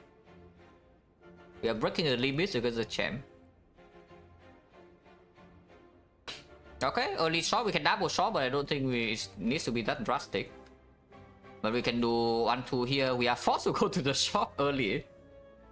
If you, we're actually forced to go into this shop if you want to start left. That's pretty funny. But I don't mind. Like we heal Build Ticket here, we have 245 or so Auto protection already in the deck. In the relic bar, like we have this as auto protection. There's no problem. Oh yeah, nice Acto. So what are they doing? Yeah, they're hitting us for like 20 damage, that's what. That is fine, we have to take it heal 15.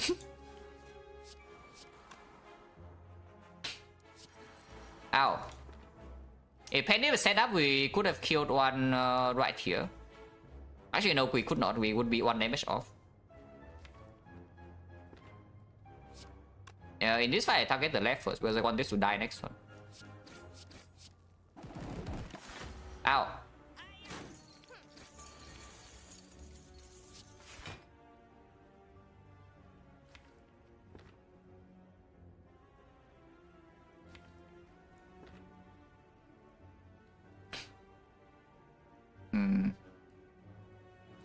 Next one I don't really block though.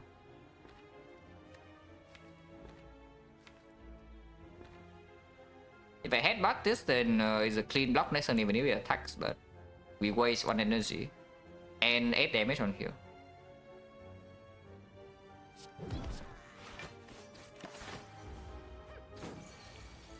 I mean, it just doesn't attack, right? That's how this game works.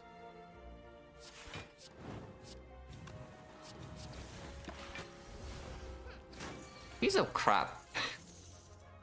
Well, welcome to Act 2, guys. 1 fight and we are at 40 or so. That doesn't really change anything, right? Because if the dome right here doesn't matter because I chose the line before we see the intent anyway. I mean, I still block a little bit. At least now we can put the penny to 9. But yeah, that's ugly. And we drop a pot. Twin Strike with a second headbutt, please don't say draw. And now I really wish this Hemo is a pommel strike, yeah? But you know. What can you do? Yeah, it's okay. Twin Strike is more strength payoff. We already have the heavy blade. Second headbutt in this deck doesn't really play yet, though, and this is also unupgraded. It is actually a good attack to add to the deck though. Pommel strike will be better, anger is probably not as good now that we have the fourth energy. The pommel will be better, and then what else that is better than this twin strike?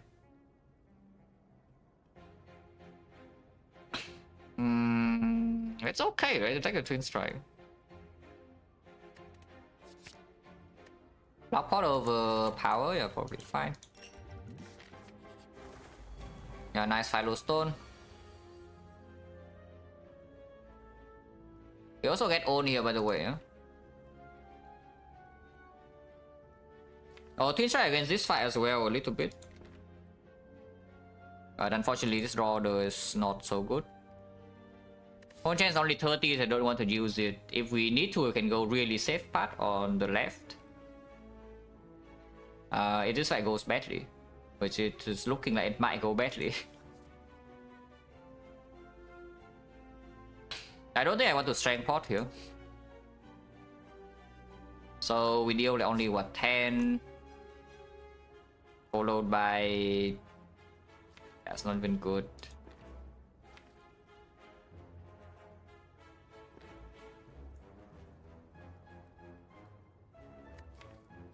Why does this deck suck so much? Like, isn't our relic bar pretty long here? Like, why does this? Why are we so quick?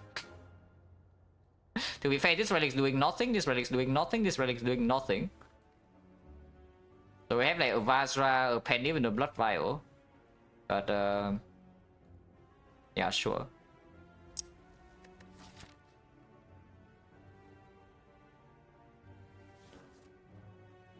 Because this fight is not very easy as well. It's 10 into 3 into 3. It's 16 and the thing is a 10. And we still need to deal 20, so it's not very easy to do, but maybe Ama Hemo can happen.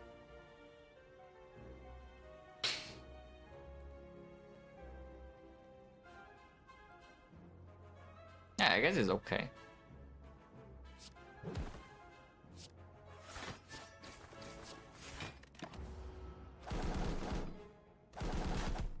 Yeah, of course, take 8. At least we don't have the Philo Stone.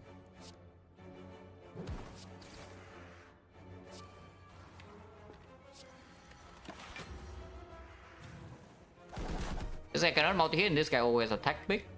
But we did not draw 4 attack to down, and that's bad. So maybe it's time for block pot.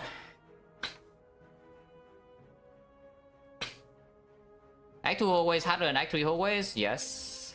I mean, relatively speaking, you can skip all your rewards in Act 2. Okay. You can skip all your rewards in Act 2, yeah? You can console kill all, and then you walk into Act 3 and you see what happens in the first fight. It's just that the boss relic is a big boost. And of course you also get the new cards, new relics, and maybe Act 2 events. The problem with the easy hallways in Act 2 is just that they come before the question mark, so you cannot even high roll events yet. So they destroy you.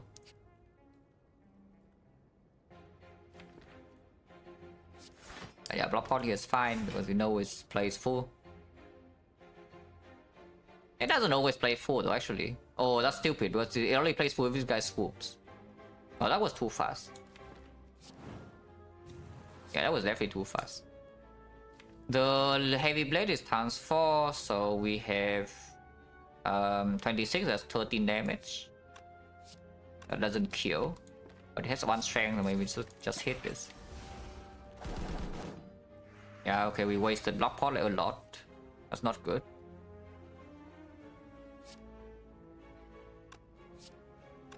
One damage off, really.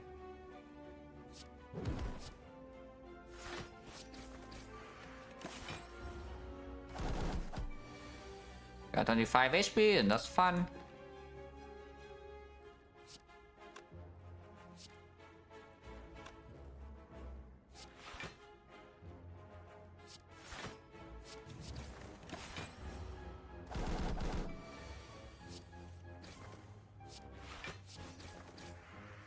Okay, multi-ticket has to work over time, yeah? And here's the disarm for Philo Stone, but we are already dead.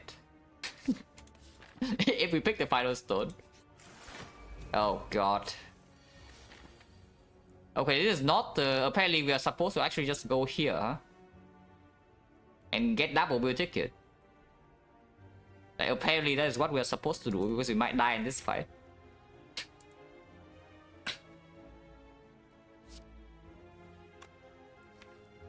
That's pretty dumb, yeah? If it happens that we die in 3 floors of this deck, but and this relic bar, but you know, what can you do?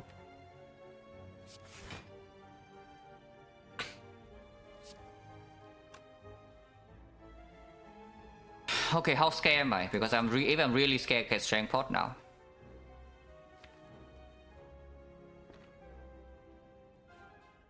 So that my heavy blade actually can kill things.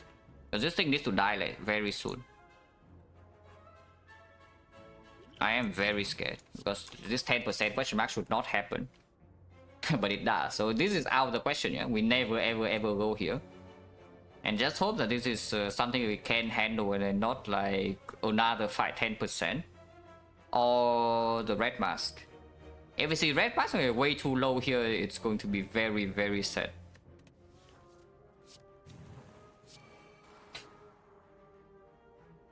We can kill this right now and take 10 extra for like no good reason, so let's not do that.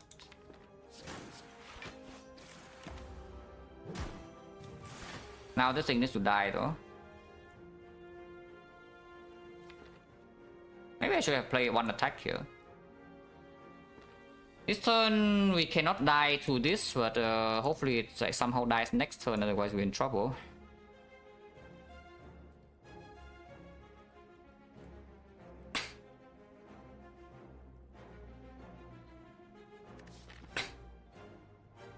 Is it not a consideration to go left for low roll advance always try? No, the problem with this is that you give up on this elite immediately. And we do a 15 heal here and spend our gold. And we still have 2 potions after leaving this floor, yeah? So I was feeling a little bit hopeful. But the fact that this question mark is avocado red, this fight also going terrible.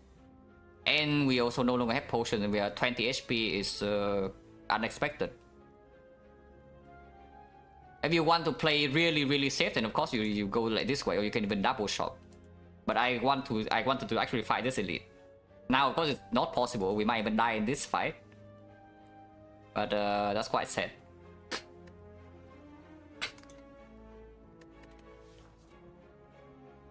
Hello, Zoo. Thank you for the red. Ironclad is about to suck again, or what? Ironclad run after Watcher is after Watcher start apparently is like cursed somehow. Yeah, I don't know. Because I don't even think I'm playing like so terribly. Maybe Bloodport last turn was a little bit weird, but other than that, I think Act 1 was fine. We farm a lot of relics, we farm max elites. Our deck is not even terrible, but apparently it is terrible because we walk into Act 2 and this happens.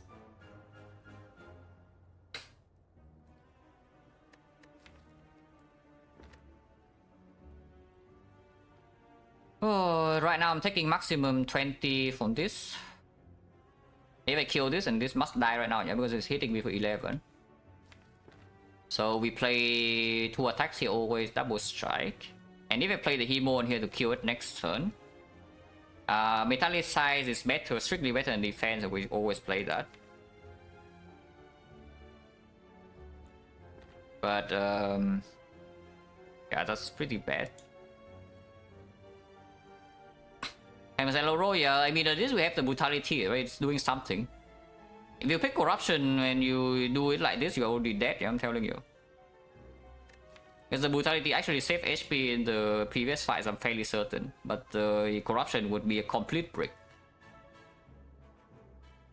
And we are not allowed to brick in apparently in this run. And even now we might still die.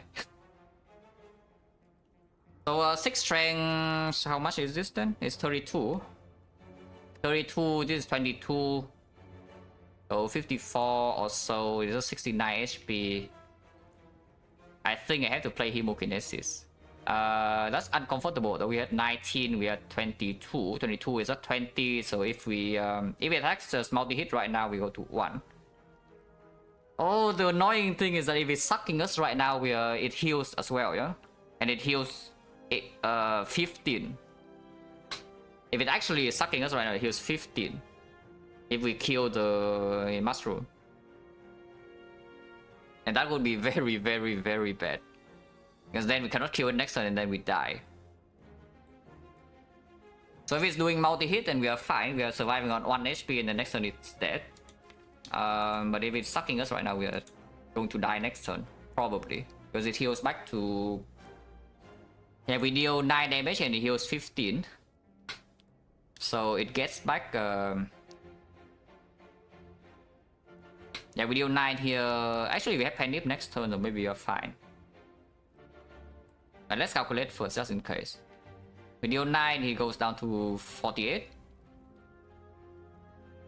48, and then he heals back to 15. So he has 63 with 11 plated, just 74 damage.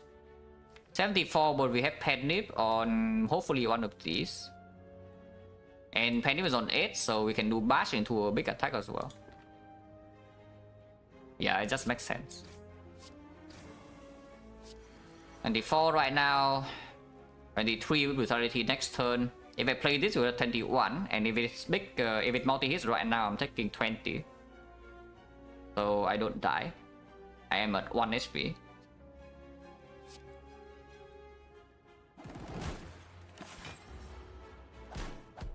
Yep. And we waste a panic, but that's okay. We get out of this fight at least. How do I set up panic for the next fight? Is it possible? Maximum, we can only play 3 attacks this hand, so panic is either on 0 or on 1. Can I do it on 1 somehow?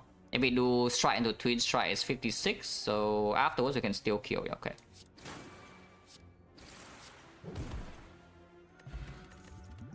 He's got Newport, and here's a Cliff Plus, which we are probably not interested in. And on the other hand, there's a Struck that, you know, actually blocks a little bit. And yeah, now this fight is impossible, so we go here. Okay, at least that's a good event.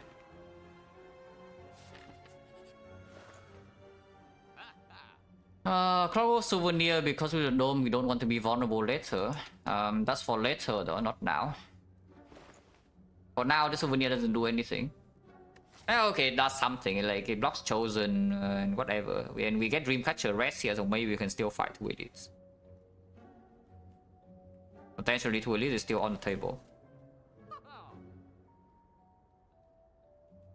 I would rate buys extremely highly. How do I compare upgrade basics to buys? Inside Act 2, upgrade all base is stronger. But the buys carry over all the way to the end game. So after leave Act 2, the buys outperform. Blind, yeah, exactly. We are blind right now with the dome, so we just feed the team, right? No, but really, probably not. I think I just take the souvenir and move on. Maybe we buy a pot. Point change right now is 30%, and we are not fighting elites until maybe one more fight. Like we rest here, we go here, we can rest again, and we go here. Buying a potion is okay, right? Point change 30%. Yeah, I should buy a pot. This pot is bad though. It's like this is like the worst pot to get here. We have armament plus, and we already have all upgrade basics. So this potion doesn't even do anything. Alternatively, we can remove a card, like remove a strike plus, which is not even that good. If I can afford like blind souvenir, I would love to do that. I cannot. This carnage is nonsense. Disruptor is also complete nonsense. But honestly, I think this souvenir is actually necessary for later, yeah. Because with the dome and looking at the way this actor has been playing, maybe we need to be more defensive. More defensive in the sense that we are weaker in the end game. Because we cannot farm elite so aggressively. And if you're weak into Act 4 with the dome, you better not be vulnerable first cycle, I tell you that much. And it does play with a couple of things as well. Maybe flex limit right now is real. If we have the souvenir.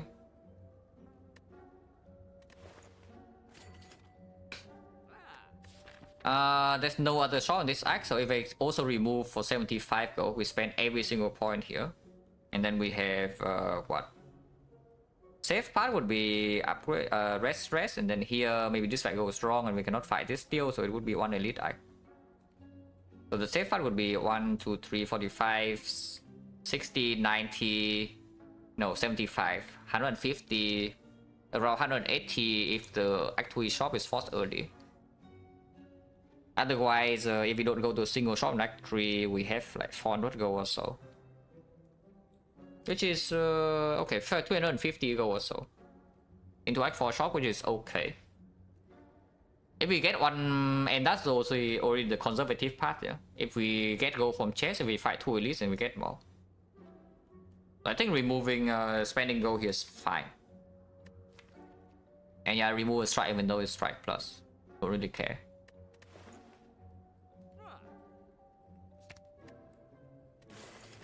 Zero gold. And Dreamcatcher of the Gods. Iron Wave plus, huh? Oh, I mean, if it's green. There's also double tap with the pet nip. But, yeah, green Iron Wave we take, huh?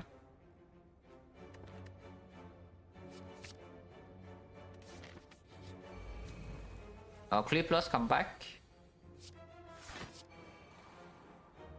Oh, but really, this fight is actually not so simple without AoE. But we can rest again next floor, so that's fine. Even if we lose some here. But the one strike is 10 each, twin strike is 12. It's just a little bit ugly on all of them. Or maybe I just hit this one because I don't really know what kind of threshold we have to beat. Yeah, 22, that's exactly one off, so that's fun. I can headbutt into struck, headbutt the armament, struck into armaments, play armament, and then play twin strike to kill this. The problem with that is that of course we still don't scale, and then only one of them is dead, and then the other two are still full HP, yeah. Other choice, headbutt on Hemo. Yeah, no, it doesn't lead to anything good either. Man, I really don't want to use this attack pod. And with the rest, another rest next draw, I don't think we should. Because I still want to fight elite. Especially considering that, yeah, we have another card reward here, so 2 card rewards, and then another relic. And this potion is also extremely important against slavers. Like, if we struggle to kill these, then what about slavers? Yeah, slavers will freaking hurt.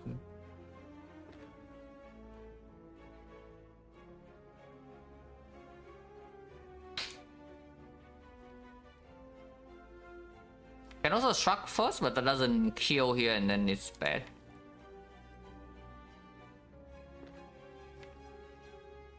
Amma is the best. Actually, no, that's not true. We can also headbutt Hemo and then play the Metallicize instead. So I headbutt Hemo here. We struck into it, we play the Hemo here, and then we play Metallicize. So this turn I'm only taking 1. But the problem again is that these guys are still full HP. They only deal 11 each next turn though, and our Penny is on 5.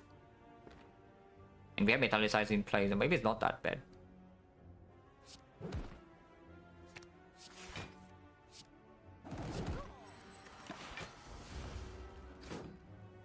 Hello, Sammy Baron. Thank you for good luck. And we need some luck here. Right now I'm getting owned.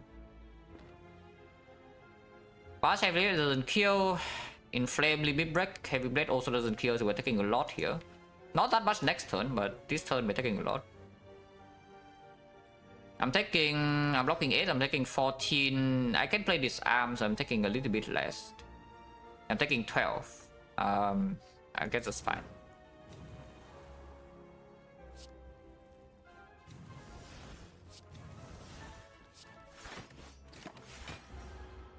Ow.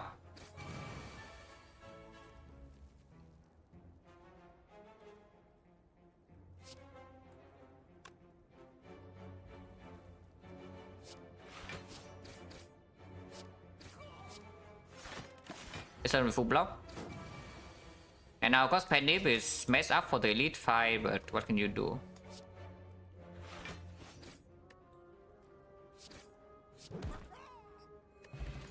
Okay, at least we got a pot. Bloodletting, it does feel like we're lacking energy, but at the same time we're lacking draw. Until Brutality is in play, so it's weird. His rage is decent, but again only after Brutality is in play, but maybe it's better than the Struck still. Well, if we have Corruption, about now is when it starts becoming okay-ish.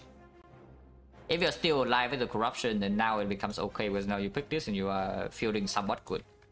With the defense pluses, with the Corruption, disarm, and double struck. It's still not amazing, but it has payoff. And watch out, every character early act 2 is struggle if you low roll a couple of flaws. Early act 2 is when runs go to die, if your boss rewards are not like pyramid or P-box. Now this struggle is good, but it's positive, but it's just, you know, like, does it really help? Because at some point our energy efficiency is just not good enough. But I think it's for the future, but I'm not that optimistic for the future.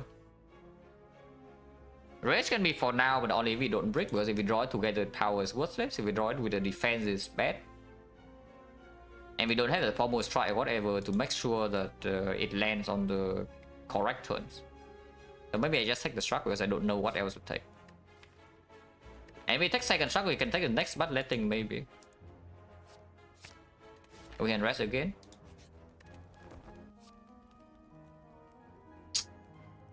Oh, it's flex minus. Yeah, flex minus, no, right? We need it to be flex plus, and then we souvenir at last play. I don't even know, is that still 0Z gain 2 strength and can be upgraded with armament sometimes. And 0Z gain 2 strength is actually quite good still. Maybe your clip is back this time is not green, no? So not too interested, but maybe it's okay. Because again, like our attacks, basically our wood attacks are all strength payoff. Maybe it's okay.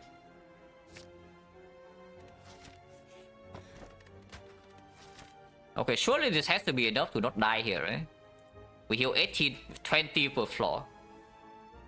If you heal 20 per floor, you cannot fight this and you're way too weak. And we have 2 potions still.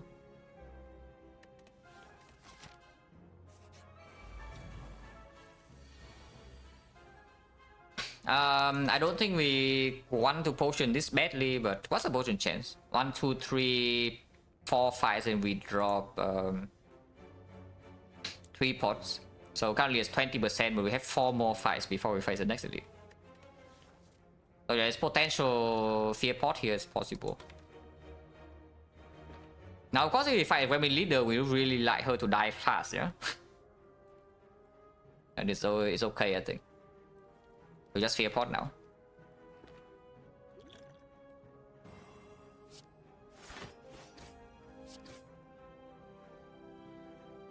Do I headbutt and wave plus or not? I think yes.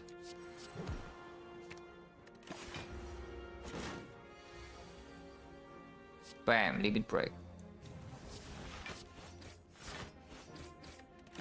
Taking 6.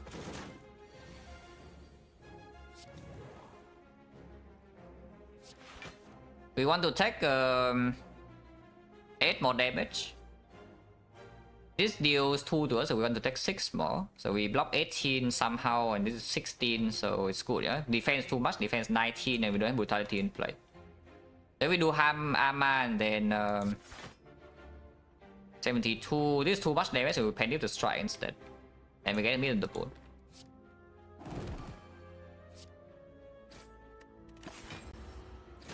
This time we kill, and it's clean. Okay. Okay, puzzle. Should have taken... Clearly should have taken bloodletting. We'll win minus, but still, first AoE, we have leader problems, and minus doesn't matter that much if we have strength. So I take this whirlwind. Yeah, the souvenirs here, which we can also just not use to get a 2 strength instead. I think I want to get 2 strength, honestly. Who cares about the daisies? Next time we draw 9 cards.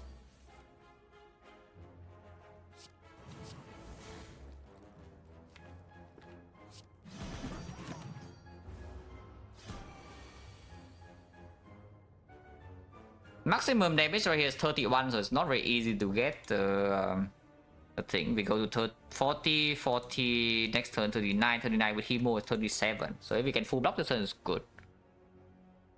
Block is 20 block only, so you can attack for 11. Otherwise, you can kill now. But if attack 11, we heal 12, so that's still positive. It's neutral, yeah, it's neutral. As we lose 1 more from brutality, so it's the same. Now we just block. Huh?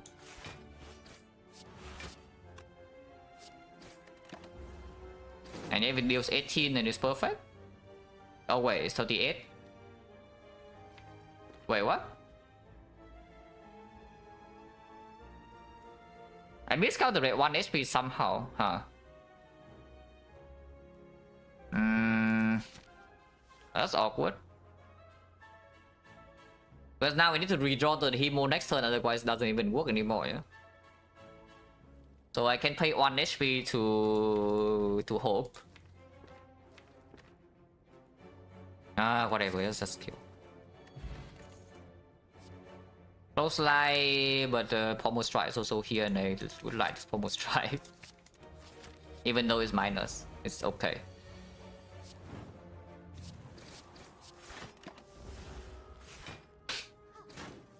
And I mean, I don't know about you, but I have a feeling that the past few floors are just way easier than the first 2 floors this arc for some reason. Our deck hasn't even changed that much. But it's a lot easier than the first 3 floors of the arc. And now of course we also have sustain like crazy.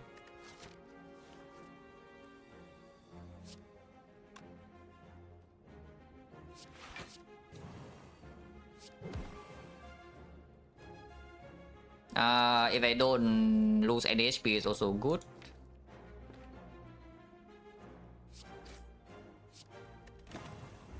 Otherwise, you can lose like 10. But we lose 10 to heal. Lose 10 to heal 12 is not even super important. Yeah, order whatever, but it's fine.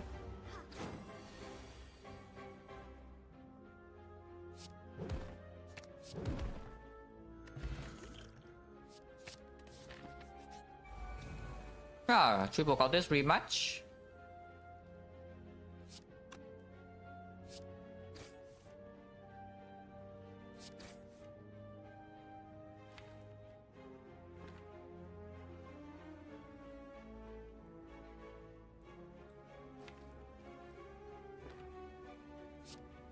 We waste 3 draw with this line, but maybe it's fine. Or we can just do this in case of like Whirlwind Pandemic next turn.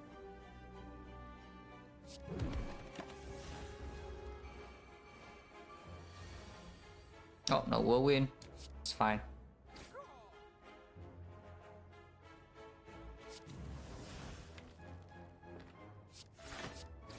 Take 4 on Proposal.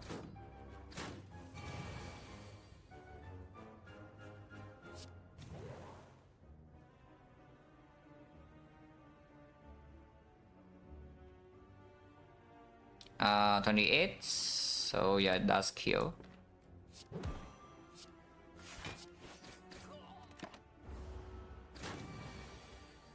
This attack 16 now. If I take 10, is perfect, and we can do armor. Unfortunately, metallized armor is still too much block. We take only 8, and this takes 9, so we take 1 more. Taking 1 more means that we need to block, or we need to redraw to Hemo. Other choice is just armor, not playing metallized, and then play Twin Strike Whirlwind. That would take 11. I guess that's good enough.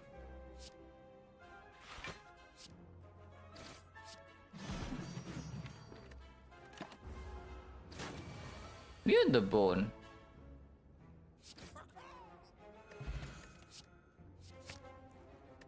Okay, to be fair, card rewards have been good. To be fair, the last few card rewards have been good, so it's no surprise that we are like quite a lot stronger than a couple of floors before, yeah? Ancient Potion with souvenirs not as necessary. And yeah, Slavers, Fear Pause is more important. Yeah, it's Slavers.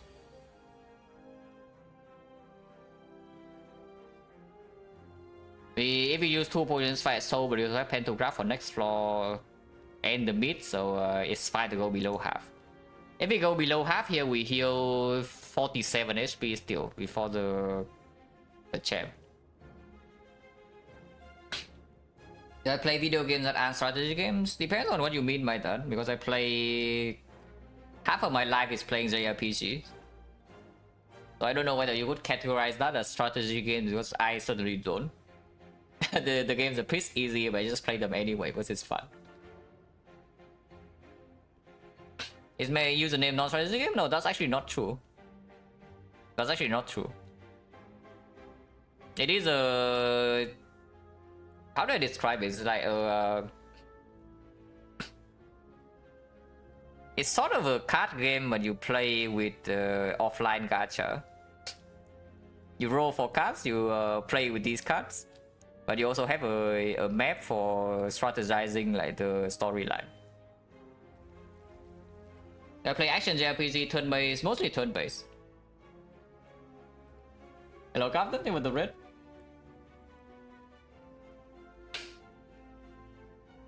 What else do I play? I play... I guess my super you say is strategy game. I play rhythm games. I play Step Mania for like a couple of good, maybe 3 or 4 years. Actually, I can probably link you this. Give me a second.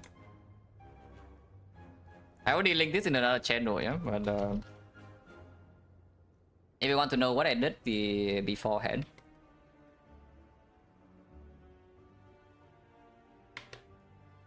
$10 years ago, it's been a long time.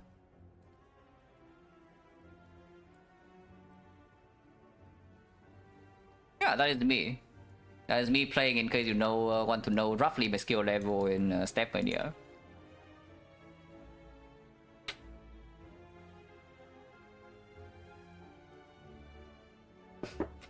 And this YouTube account is inactive, so don't even bother to subscribe because it will never get uploaded again. I don't think I can even sign into that account anymore. Oh yeah, that was like 10 years ago.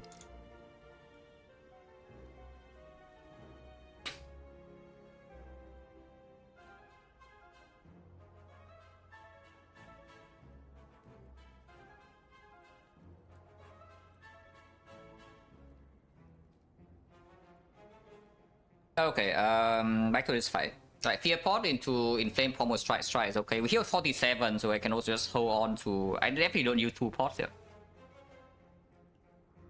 And honestly, the quality of the Fear Pot is higher than Attack Pot, right? When we have so much strength in here, but no vulnerable payoff. So it's just a 50% amplification with the Fear Pot.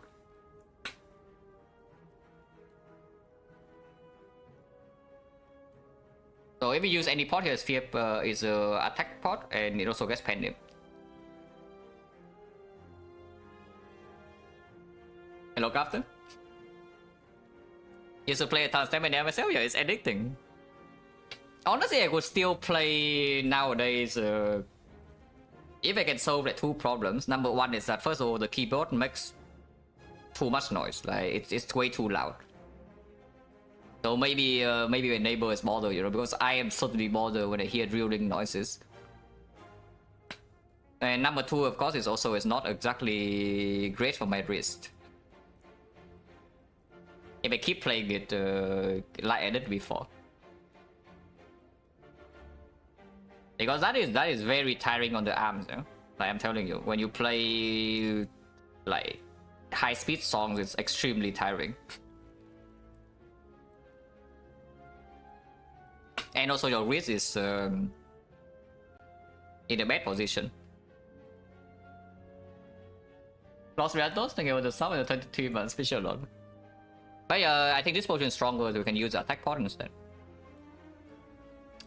We can open Attack Pot first, or we can Inflame Pommel Strike first and then decide to whether to open or not. Because if we draw something like a good attack, like a Heavy Blade or whatever, then we can just kill without... Actually, no, we cannot, because we only have don't have enough energy.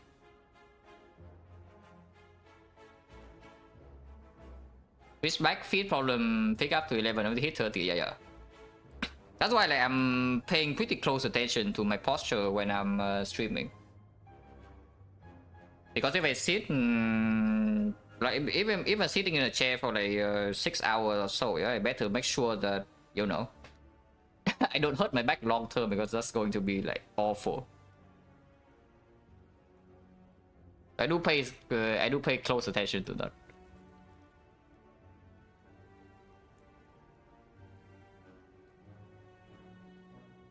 Oh, Viano, yeah, that's like 10 years ago.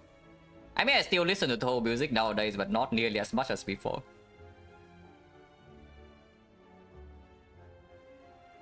Yeah, good though. Okay, attack pause is fine. Carnage, yeah, sure. So this is 48 damage, it's only one shot this, which means you can hit elsewhere.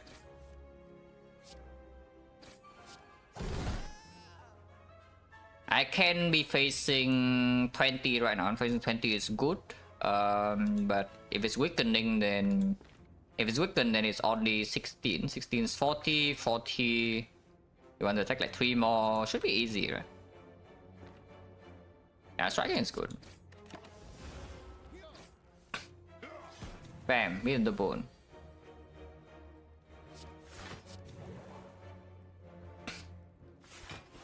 This fight is basically over, so that's good. I would set up Penny, but I don't really want to bother. Yeah, imagine skipping limit break, guys. Next one.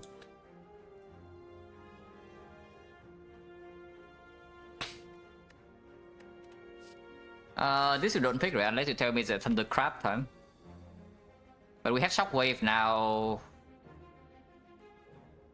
Actually, yeah, we have Shockwave, so was this really better? It's probably fine. It's probably fine. Upgrade right now is probably on the pommel, even though the flex upgrade is quite strong as well. But I think the pommel upgrade is more important for this deck. Or you can upgrade the Shockwave, but unupgrade the Shockwave is like fine for now. We can pick a second one and it's sufficient. This I don't pick, yeah. And there's nothing here that's good. You don't need another Twin Strike, maybe a second Headbutt, but not yet. And for all this doom and gloom talk in early Act 2, because we went to 1 HP on floor 3, right now I see that we walk into the Chain 5 at full HP. We still farm 2 elites. And our Relic Bar is not even bad. Our deck is good too.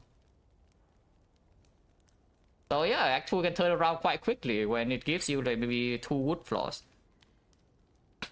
We did go to 1 HP in the first question mark though, because it was Avocado Red 10%.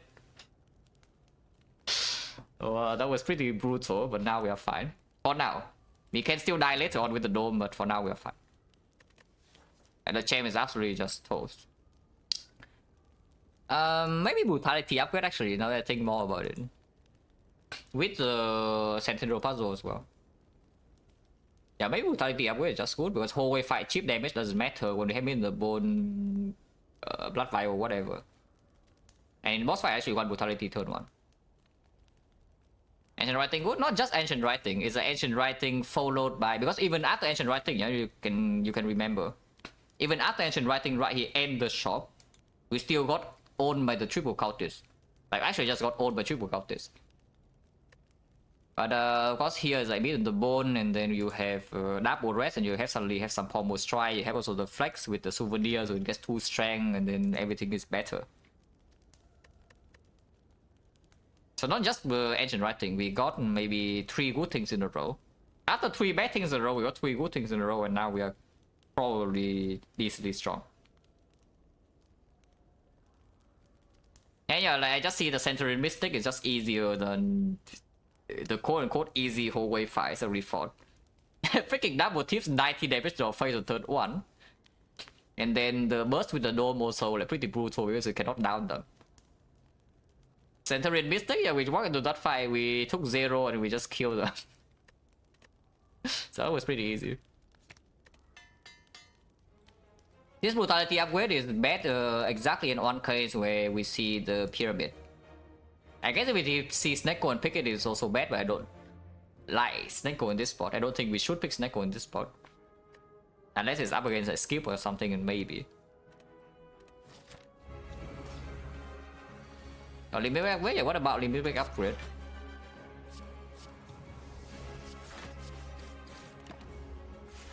Like, what do you think this champ can do to us?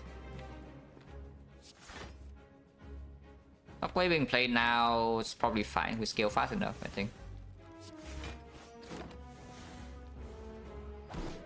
Oh, unfortunately, we have no flex thing, but yeah, you want limit break plus? Yeah, here we go.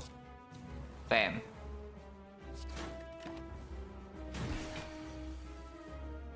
Yeah, exactly. We have limit break upgrade. It's called armaments. It's not even a meme. It's true.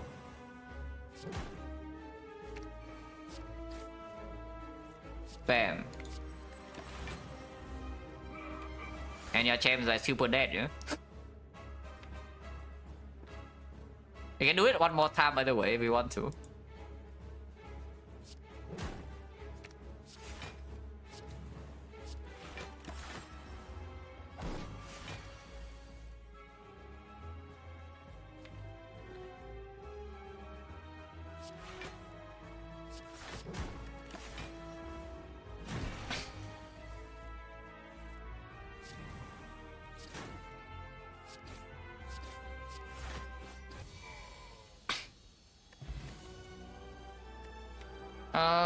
Berserk.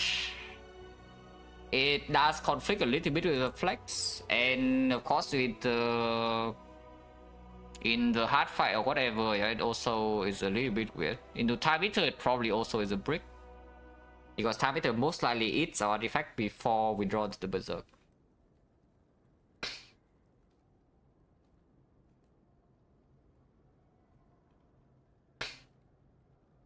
ban limit Ascension 0. No, I did say that. I said when the deck was up until the Heavy Blade, I was saying, yeah, I just look at this deck and I remember Ascension 0. It's not like I randomly have these cards in my deck, you know, I pick them, I pick all of them. But it just really looks like exactly the type of deck that I would build on Ascension 0. And I could imagine a newer player also build. And you have the Inflame, you see a Limit Break, and you pick a Limit Break, and then you see the Heavy Blade, and you pick the Heavy Blade. But yeah, Palace is gone, so this Berserk is not going to be actually good for the scariest fights with the Dome. Like the hard fight is not good, and the Time Eater fight is not good. The fights in between we can only cover with our sustain, no? So I don't think it's actually positive. To add this Berserk here, even if we break energy and bloodletting with the Centennial Puzzle also a thing. Not that it matters too much because usually the puzzle is spoken. Yeah, puzzle is always spoken too with the brutality. This energy does play though, but the problem is that again for the hardest fights in the game with the Dome we already cannot play this Berserk. And then like what does it do then? If it scales our deck but it doesn't scale in the fights that we need scaling the most. Yeah, probably not, right? Also, if you're still alive with the corruption, which is slightly doubtful considering that we went to 1 HP on floor 3, and the corruption doesn't become good until like floor 10 or like 2. Then now you can have the corruption and you pick the new brutality. And now you have corruption pay off with like shockwave, double shock and whatever, and it's doing fine. Oh yeah, I think I skip. I think this is a skip. Offit Reaper, yeah, free, but on the other hand, there's Kurski that gives us strength. You want strength or do you want free energy? We have enough strength already, right? With the Flex and the Vajra and the Limit Break and the Inflame. We just take the free energy and move on. Instead of having to deal with, you know, maybe 10% like normality and then it gets weird. Because again, once again, yeah, this deck does not have anything to exhaust cards. Yes, I know we turned out corruption. But once again, it's another run with no burning pack, no second grid, no true grid. So with plus, so with minus, we did see. Oh yeah, not the Dreamcatcher. I mean, Dreamcatcher did well though, like it already fulfilled its purpose. We rested twice in Act 2. And it gave us what? It gave us a Struck and the Flex. Oh, it did fine, huh? It did fine. I don't mind these cards. What is this, please? Hello. Okay, Force Parting is 1 elite, Force Act 3. And there's nothing we can do about it unless we see Wing Boost early. So we lose 2 elites because we have Force Parting. Otherwise we can farm 3, but now we can only farm 1. Oh, that's pretty bad, because this deck is not ready for endgame yet. I think our damage is fine. Our damage is fine, but our block absolutely is not. And card draw is also... It's decent card draw wise with the brutality and the puzzle, but it's not that great. And we have no max HP, so 75 and whatever into the hard fight is dangerous. So the fact that we cannot actually get so much stronger in this act is pretty spooky. Force double question mark as well. If we go here, it's force triple question marks. Upgrade wise in this deck, at least we have 2, so I can upgrade the Pommel Strike and upgrade the Shockwave or the Flex or whatever. That's okay. But yeah, with this kind of path, I don't think we want the shop. So, oh, come on, seriously now. If I want the fire, I'm forced to go to a shop. Yeah, if I want this fire, I need to go to this shop. And if I want this fire, I need to go to this shop. So if I want to avoid the shop completely, I also cannot go to one fire. And the fire actually has value. Yeah, the Pommel Strike upgrade is excellent now. And the Shockwave upgrade matters a lot if we don't see a second weak source. And then of course the next part we can still make another upgrade, maybe even limit break or the flex, but probably honestly even the limit break. It might be limit break upgrade so that we can just burst the heart down before the dome gets way too much to handle if we cannot generate like 90 block per turn, which most likely will not happen. I don't think we can generate like so much block later on, so our current hard killing plan is just, yeah, hopefully it dies before third cycle. Because yeah, we can disarm one cycle, we can weaken shockwave on 2 cycles, and then afterwards we run out and the hard kills us. So better kill it before that happens. Yeah, late shot is still better than early shot, so we do 4 fights, and this 4 fight part is slightly more flexible, so we start here. But most likely we do 4 fights, 1 question mark, 3 question marks, and then here shop, burning elite, fight, fire, fight.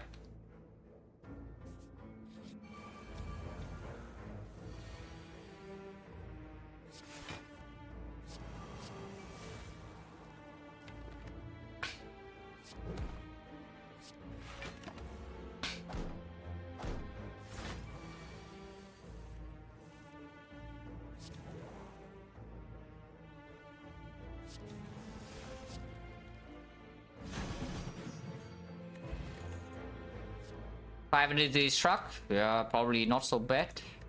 I don't think I take another one unless we have a corruption soon, no? But third struck is still fine. Also, this deck doesn't have any exhaust yet, so having a little bit more block density before awaken one is good too. We do have a disarm, but our weakness is not recurring.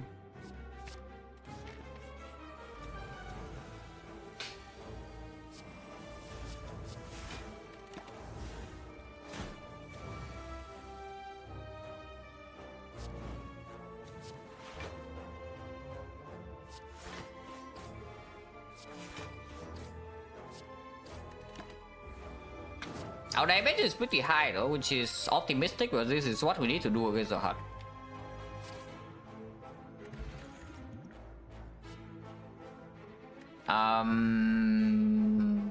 Oh, that has to be good, right? This is good, yeah, but this has to be better. Because it does open a couple of things up. Like the power through suddenly is one of the bigger block engines. And the feel no pain, of course, we instantly pick in this spot. And we do feel pain with brutality puzzle, we do feel pain with double pommel strike, we do feel pain with triple struck. Okay, not really triple struck. The slight problem with this second wind, just that right now there's not a lot of things to exhaust with the second wind. We don't want to exhaust struck, and then otherwise it's exhausting like defense plus. But it does open pretty good things. On the other hand, you can also just take this intimidate and say that we are brute forcing with 5 energy and we don't need to do something broken. Because this second wind right now is not strong, yeah? The second wind right now is not strong. It's only strong after we see another good card. At least one more, but preferably 2. Otherwise right now the second wind is not even doing so much. And the intimidate plus is doing a lot. So do we believe in this 5 energy output, or do we believe in seeing better cards? Because I tell you, even on 5 energy, this intimidate costing 0 is still a big deal. Maybe I believe, guys. Maybe I believe. Like, the second win we need, like, if we don't have Evo, if we don't have Fear No Pain, it's not even doing that much. I believe. Maybe I die for that, but I think it's higher chance of success compared to the second win. But maybe I will die for that.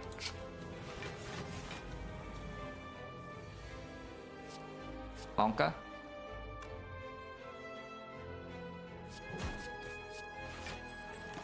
We'll take like 40 here. Actually taking 40. Oh man.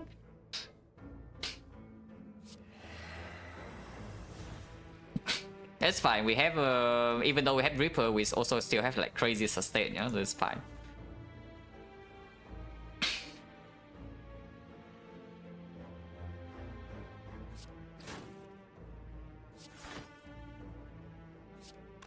Don't need to do this because it's already weakened, so it's only vulnerable. Before that, I think I want to play other cards.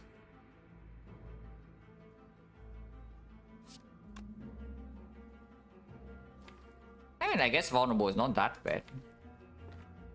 I mean, vulnerable is not that bad. This will also proc some meat. This guy always attacks now.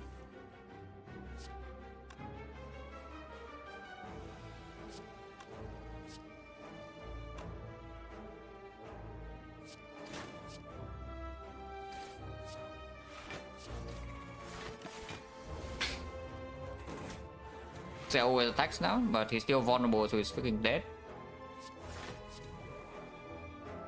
162, yeah, I like that. But more realistically, that's better. And yeah, we are back to like 50, whatever, it's fine. Strength payoff, but exhaust. But it is good strength payoff. And we have initial already 2 strength.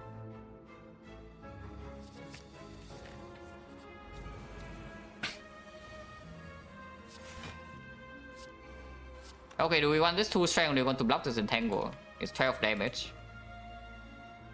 It does not mess up a puzzle ever, was it puzzle with the brutality. Kill. Healing is good.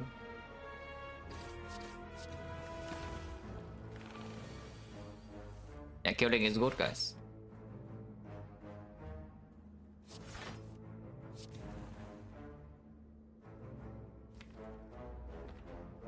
It's doing either 23 or 16.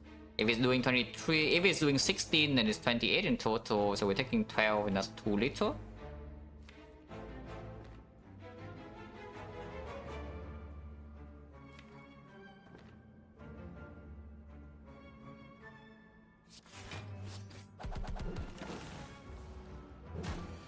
And just spend some HP. It's fine.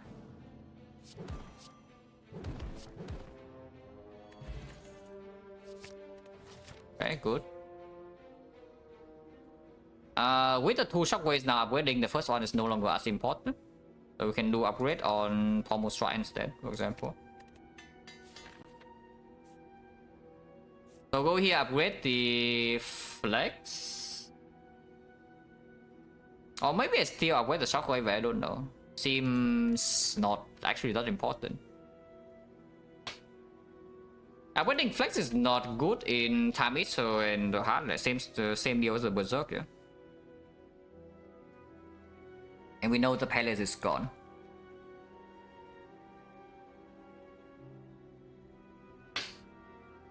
Recall now because I don't know better is also something I can do.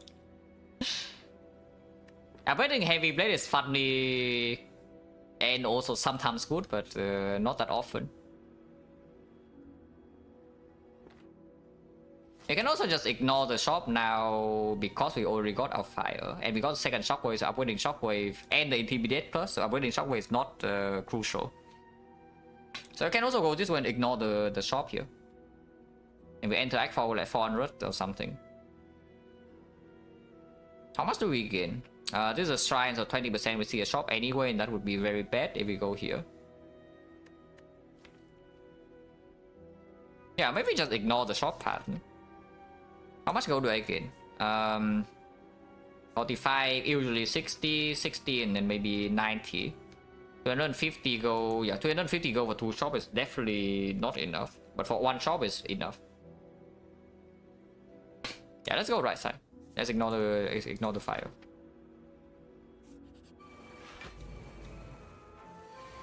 Because more fights, more card rewards, better. I like card rewards.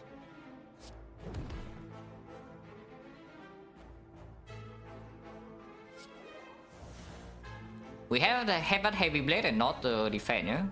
Let's do that. The player doesn't get the attacks, 20% only, but it can happen.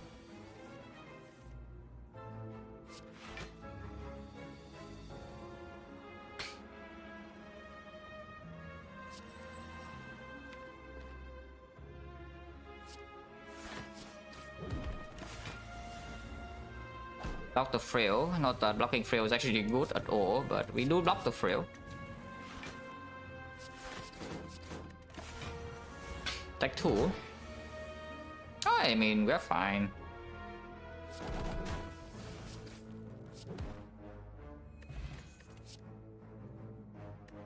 Under Crab. It's back, but we have double shockwave now, so no. Ancient Potion is very interesting because it's Ancient Potion that allows to upgrade Flex, and that actually converts into Force Strength. Force Strength in the hard fight is not bad at all, considering we have a limit break as well, and our plan is to kill fast. And the Fear Pot now is no longer a thing, yeah? When we have like double shockwave, 5 energy, the bash. Like generally our plan right now is just rocking to the heart and hopefully it dies in like 2 cycles. So this helps with that.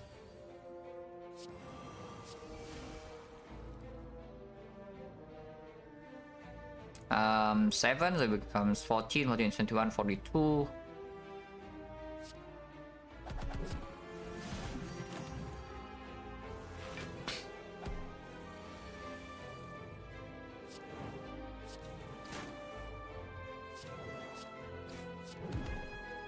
And I mean, our damage output is so far not so bad, yeah. Exhume on Intimidate, Exhume on the Limit Break, Exhume on Disarm, Exhume on 5 energy.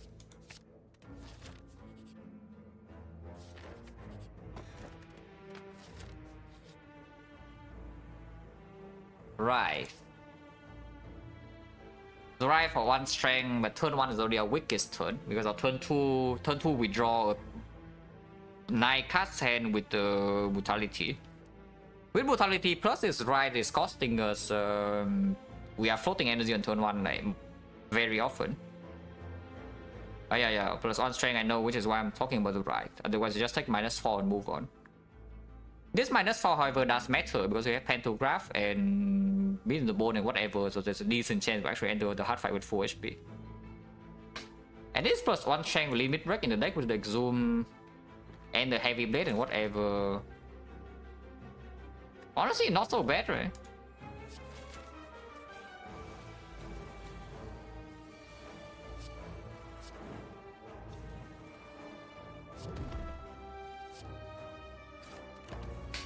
And yeah, we still spend like some energy. It's like we hurt a bit. Like we hurt a bit.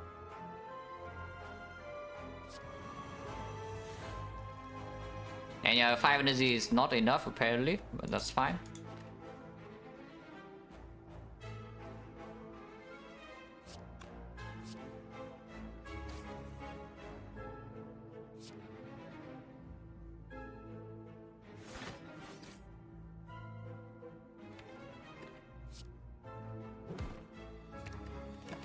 Ow. Oh. Wait, she's stupid. Wait, she's just stupid, guys.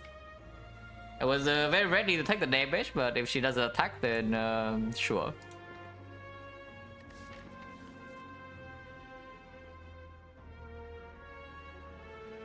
But yeah, you can see issue with this deck, yeah, is that apparently even on 5 energy, we still don't have enough.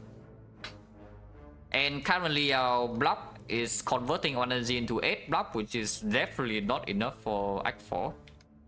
But maybe we have the Disarm to cheese out the hard fight. We have the Artifact to block vulnerable and we are okay. So Shark first and see. Okay, seems good.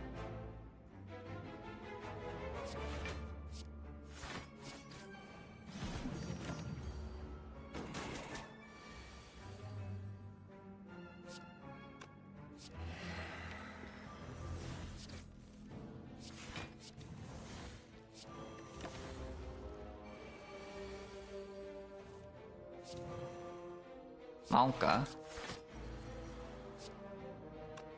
We go all in or what? Yeah, we just go all in. In the bone. And now she's dead.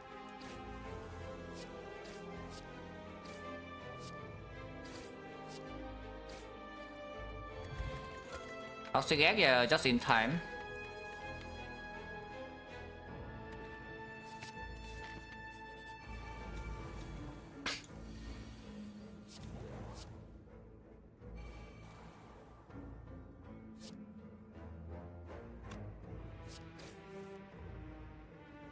Oh, this Havoc hits the whirlwind. I'm taking 28, but even that is fine. Okay, that's fine too.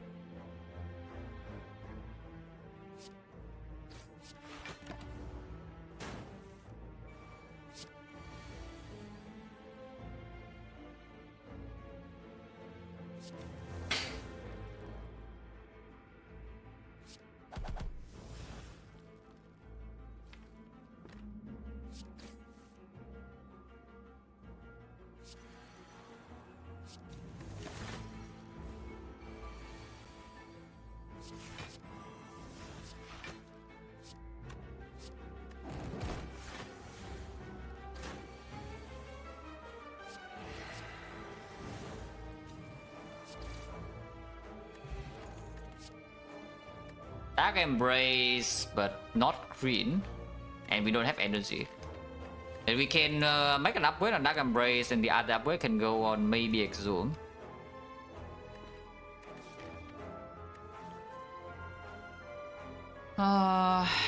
Second Headbutt is also Q, but what does this Dark Embrace actually do? Yeah, there's draw cards for energy, but the problem is that we lacking energy, and we find with we lacking card draw basically, because I see that if our turn is just playing like Strike Plus, it's still doing a decent amount, you know. And what do we draw with this Dark Embrace? There's no, yes I know, there's no second queen. It does make the Havoc draw a little bit, it does make Intimidate draw. But what does card draw actually do for this deck? Is the, I guess it's a bigger question. It does not solve our output issues, right? This card draw. Like, it doesn't change our plan at all from just, you know, just bam, we play some attacks, deal 200 damage and the heart dies.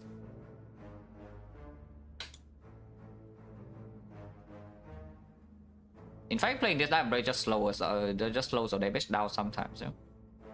Especially if it also needs an upgrade, which maybe it doesn't, but Dark Embrace minus is difficult to play as well when turn 2 we draw a full hand with 9 cards. F, wait, what? My stream down, what? Oh no, my stream is normal, huh? Yeah, I think it's normal.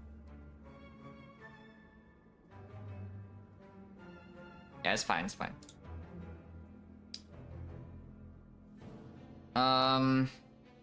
But yeah, this Dark Embrace is not actually even good. Second Headbutt for... Oh man, if I take the Bloodletting over the Struck here, then the second Headbutt actually is quite cool. We don't have enough energy to do the Headbutt thing. We have Exhume Limit Break now, so the Headbutt Limit Break is not as necessary even though. I guess you can Headbutt a Strength payoff like the Twin Strike or the Heavy Blade and then just max out easily that way instead of playing multiple attacks. But Headbutt being drawn on turn 1 now is like really bad here because you also have a Rise, which we are not going to remove Rack for. Because we just hope that we brute force the Spear and Shield and then we heal up with Pantograph, mid the bone, and then in the hard fight again we rush the heart before it kills us.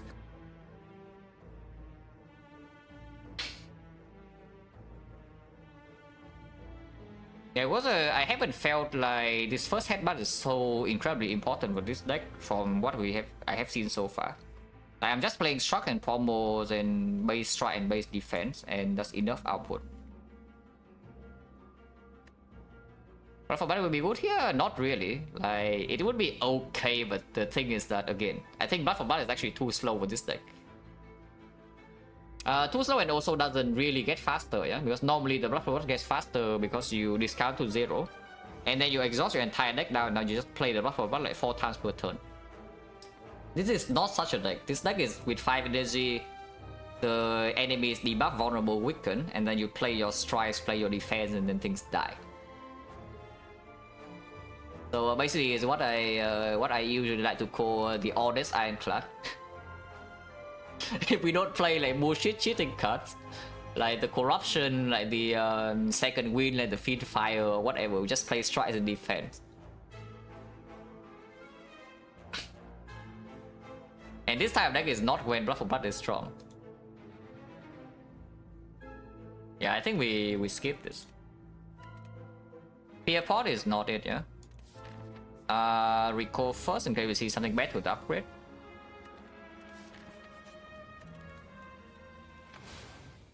Could I play a fight as well with the thing? Oh, stupid. Oh, this guy is here to give us one more strength, guys. I like that.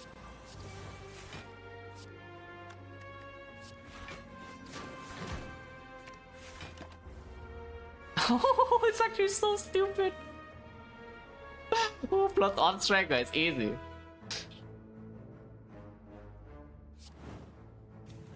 Yeah, he thinks he's outplaying us, but like, who's outplaying who?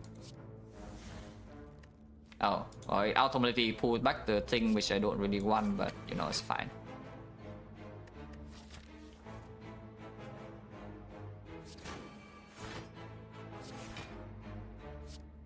This kills, it makes up penny for the boss fight though. Taking damage, it doesn't matter too much because we heal like 50, what, how much do we heal? We heal 20 plus another 25 to heal 45 HP, yeah? If we go to below half.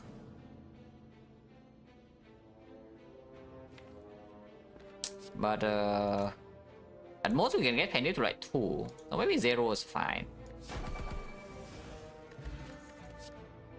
3 plus is back here, no.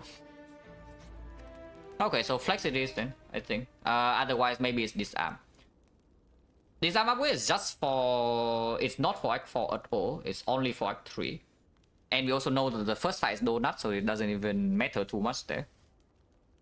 I think it's complete nonsense to upgrade disarm, because right now the most dangerous fight in this run is of course the hard fight. Only we're lucky now, yeah, with 3-4 base strength in here, yes. And we even have Exhume, so we actually have 2. We do already have the Exhume in the deck. Honestly, I think Flex upgrade is good. Especially when you have Artifact Pot as well, so this Flex plays in Act 4.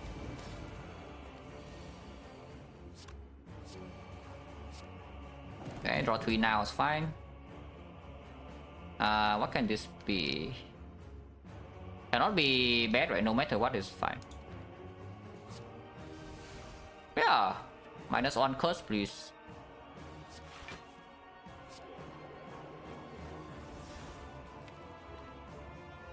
Taking a lot of damage, yeah, but that's expected. We just brute force to Act 3 bosses with our HP and sustain. And we do exactly the same thing in Act 4 because we heal so much. And we just deal damage. Playing this arm now does mean that the next shockwave can weaken. So maybe I do that.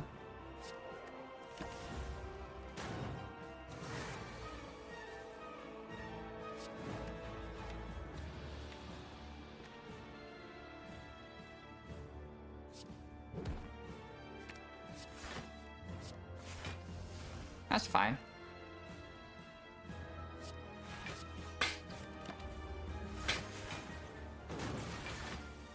This fight is annoying for us, by the way, because it's not easily debuffed, so we don't kill them that quickly. Also, I said.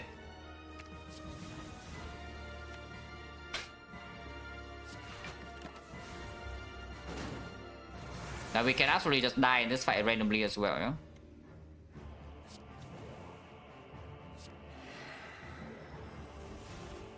Although here we take a lot of damage because the vulnerable is still not down. Next time we need to block one more time. This is not killing because we don't have panic. So currently I'm taking still a lot. But that's fine. Should I hit this guy instead now? Because with 32 strength this guy will die the next time, right? So I'm currently being hit for what? It's 18, so it's 26 only. We block for 10, so I'm taking 16. Next turn we have Shockwave. We draw 06, yeah? We can Shockwave into Pommel into Strike. Yeah, actually let's hit this guy.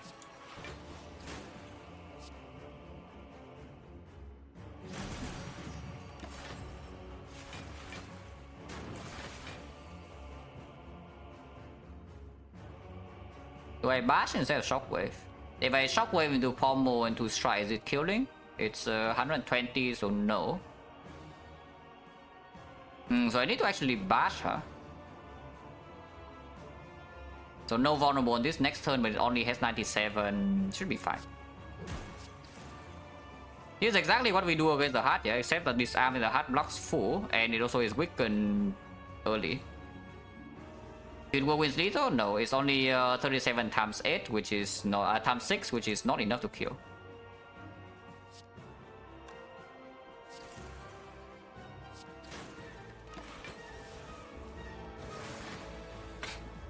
Okay, so hopefully this is enough HP for the second fight. It's not that much, but yeah, it's like 58.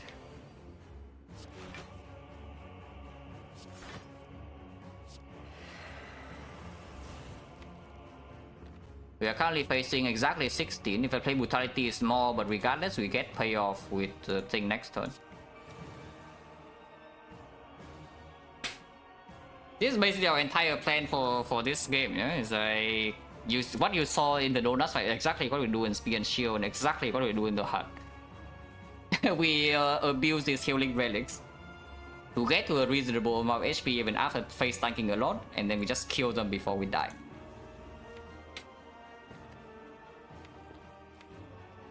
Headbutt top deck here is not so good though.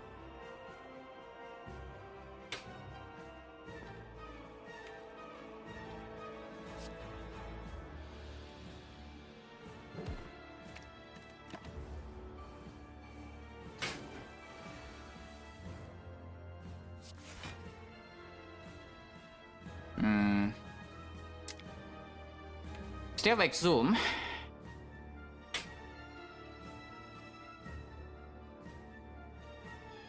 There's 7 times 6, so it's 205. Check the boss. Okay, maybe. I was thinking that it was not enough, but maybe it was. Yeah, if it was, then the spear quite a lot of HP, and hopefully it doesn't matter. But it can matter for sure. Not drawing armament this turn is bad, by the way, because I was hoping the armament into maybe a limit break plus or the disarm if we can. But this is quite bad. Considering that this fight we actually need to block a little bit until limit break scales.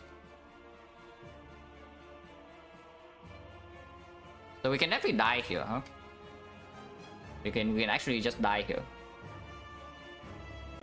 Funnily enough, Time Eater is I assume Time Eater is just way easier than this, even though it's Time Eater with Dome. That's because Time Eater has not so much HP, so you can just kill him. But this guy, killing this guy is not that easy.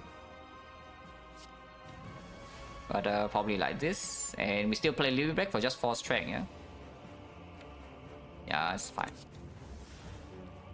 Like...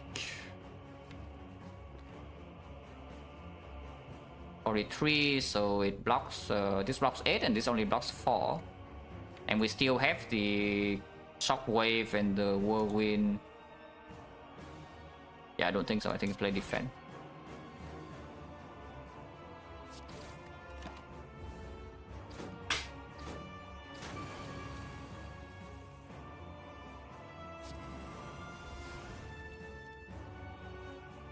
It's attacking me for 7 times 4, right? No, base is 8, so it's only 6 times 4, it's 24 only. So we can block this.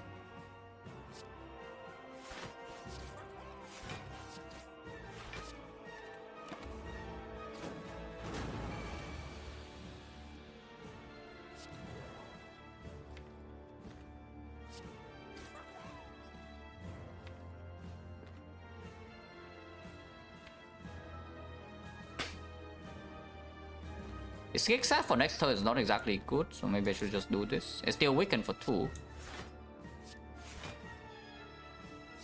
This for later is better, yeah? And we have Panic on Heavy Blade next turn. Actually, if I do 105 right now, next turn the Heavy Blade is 12 strength, so it's currently at 50, so it's 100. Yeah, it's exactly 50, yeah? So it's 100 and 150. So we can kill it next turn and then play some powers. Yeah, sure. Because I don't want to block the next multi-hit when Wiccan's running out.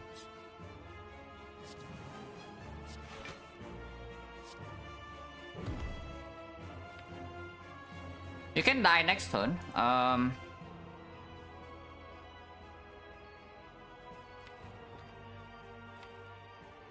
Because it's attacking me for like 42. And there's no guarantee block in here, but there's not much you can do about that. Blocking this turn is possible to know the next hand, and maybe we can set up some powers beforehand, but we can also just miss the shockwave and whatever as easily. And if he multi-hits right now, I'm taking 8. And taking 8 here is not very good, yeah? And he can multi-hit here. It's unlikely, but it's possible. I think this is turn 5, right? Is it turn 5 or is it turn 6? We can check from the weakness because it's weakened from turn 1. So we have only play Intimidate and 1 Shockwave, so it's turn 5. So most of the time it's doing the small hit. And with the small hit, it's exactly 16 that we can block.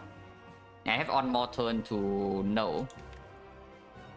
Of course, I can also draw into the Shockwave, but if I draw into like the Exhume, I can also Exhume Limit Break immediately. If I draw into any power, I can play that. If I draw into Headbutt to kill, I can set up the block for turn after with the Headbutt. I think I should block this. Oh, come on. That's a 15%. Oh, that's a 15%, and we also unfortunately draw the... not the Headbutt now, but we can Headbutt next turn. Yeah, the problem is that if I don't play the Shockwave now, it's also hitting me for 22. Oh man, low rolling that is so freaking bad.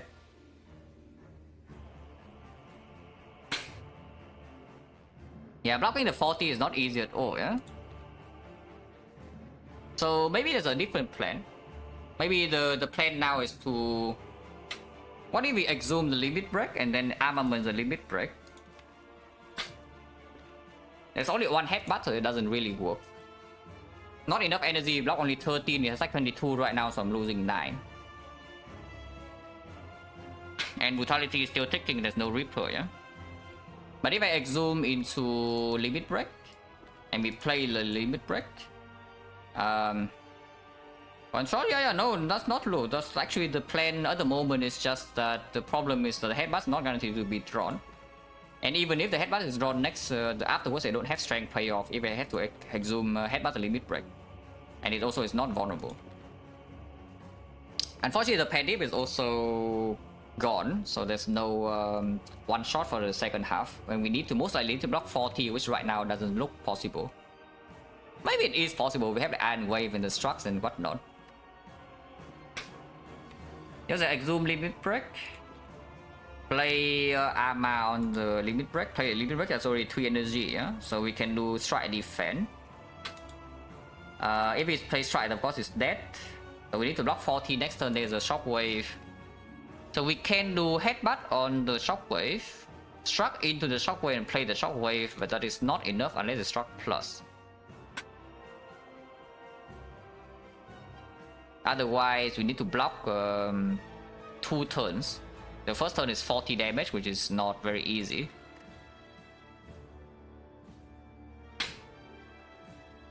Other choice is Shockwave.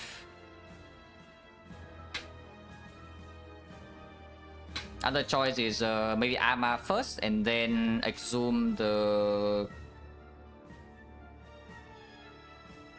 Yeah, Arma first and then Exhume like the Disarm and then play the Shockwave defense. But Limit Break being gone in that case, and I don't even know what we are waiting for. So it doesn't make a lot of sense. So do I pay 9 HP here or not? Yes or no?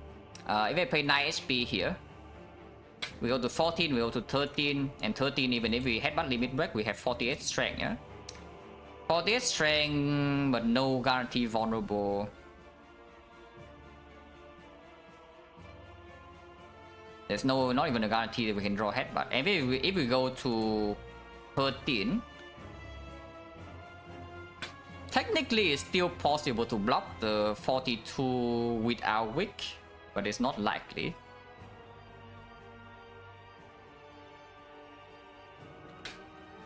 If we headbutt like the heavy blade instead, what happens?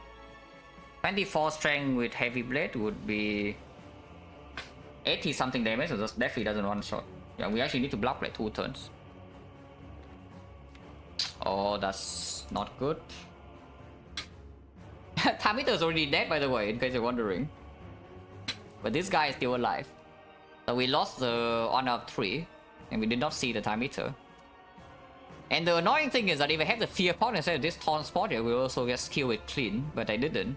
Because maybe I didn't think through like how annoying this fight after the donuts can be.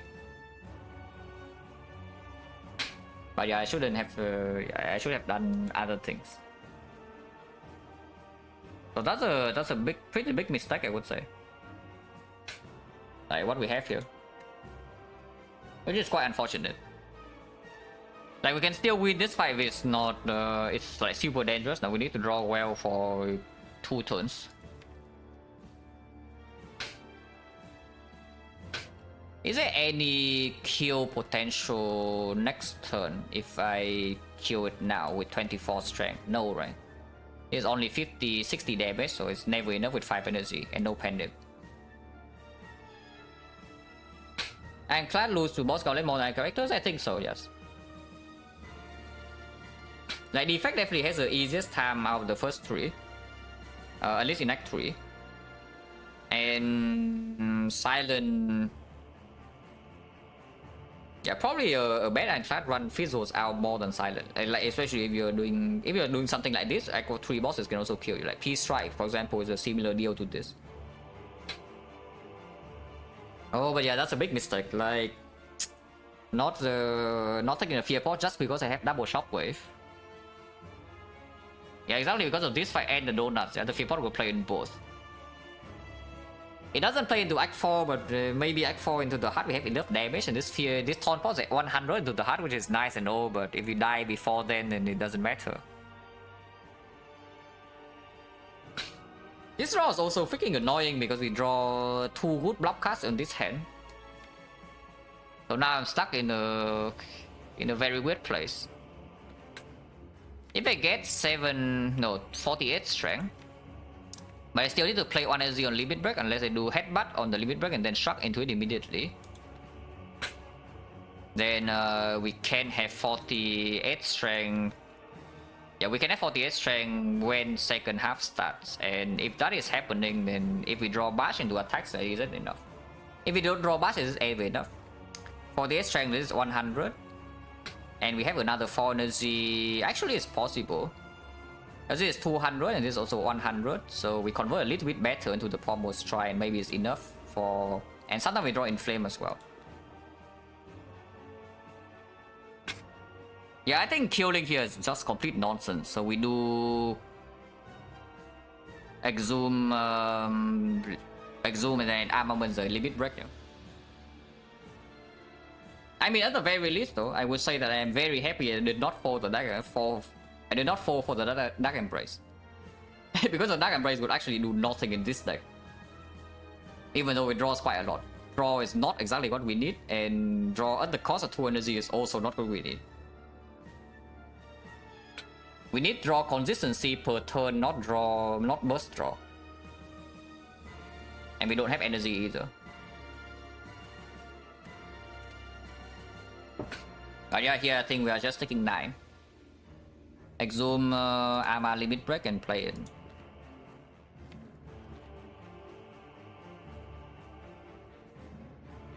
Taking damage better draw now?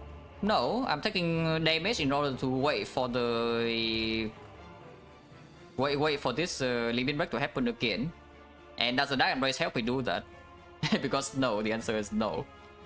And it also means that this guy has more strength. Eh? Yeah, I think we just take 9 now.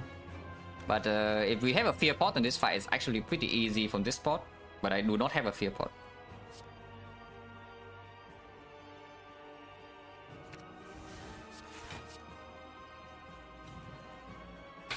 Splitting now is nonsense. This blocks 6 only, and this blocks less than that. This blocks 8. But this can also delay one more turn. Headbutt Shockwave never happens. We draw 6 next turn. And I need the headbutt to be drawn as a killing blow, otherwise it doesn't work.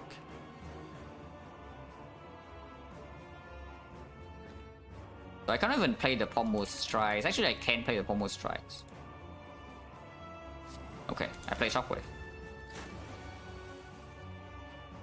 I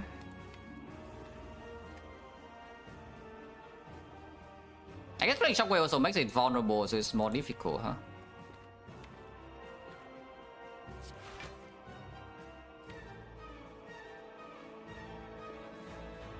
Oh! No, no, no, no, no, no, no, no, no, no. Oh, no, no, no, no. Oh, okay. I probably just made a game-losing blunder right there. Man, even talk about it last turn, yeah? This is what happens when turn lasts too long. I literally talked about it last turn. If I draw like headbutt shock again, headbutt and then the limit break as a killing blow, struck into it and play it immediately. But now I cannot do that because headbutt kills, so I cannot pommel strike into my thing. So next time I need to waste 1 energy to play the limit break. Is there a reason finishing off? He has a second phase. Like he comes back at full HP after I kill him, and I need to make sure I can block the 40 damage, which right now doesn't happen. Oh, that is so freaking bad, man. That's actually a game-losing blunder, because now I cannot play headbutt, I will just die. Yeah, I will actually just die, because it's not enough damage. So I need to wait for more turns here, but... And now there's no headbutt, and maybe I can draw back into my heavy blade. Oh man, even talk about it, yeah, and just play the struck. I just play the struck like nobody else's business, you know?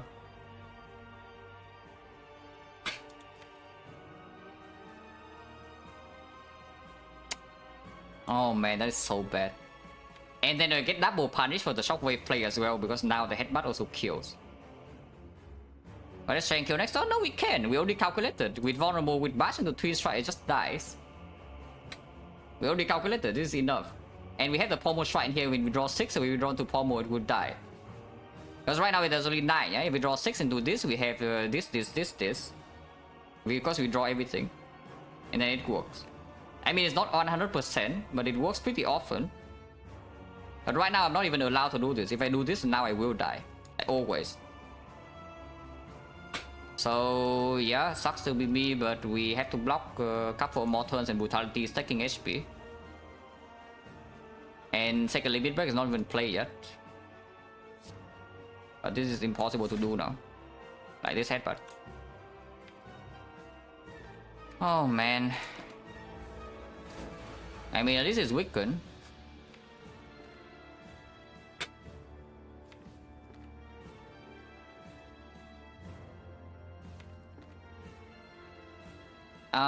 This hit is currently, because I want to play this inflame. If I play the inflame now and it's doing multi-hit, it is 15% to do multi-hit.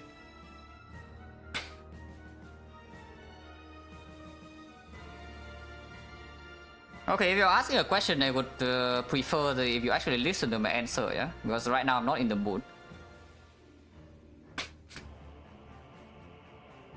Like, please, if you ask a freaking question, please listen. Otherwise, please state before that you're muted so other people in chat can tell you.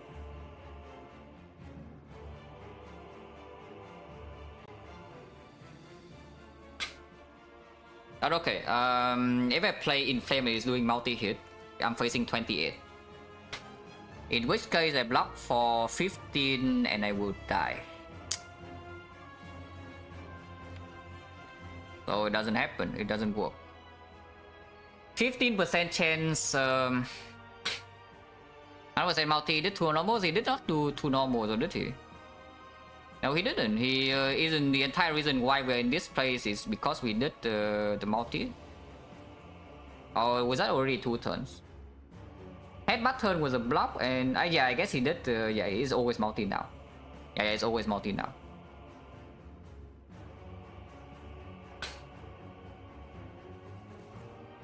Oh, that's bad. Well, I wish I have my strength now. Because then now it's like impossible to kill. It's also impossible to block this, so I am forced to kill here. And then next time we have to go blind somehow, and there's no kill potential unless I draw into things.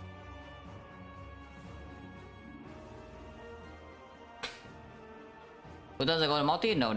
The Exhume turn he did small hit. And the turn afterwards was last turn where I made the blunder with headbutt, so he did the small hit again. And now it's always multi. Yeah, we probably just die here then because I play like some garbage lines.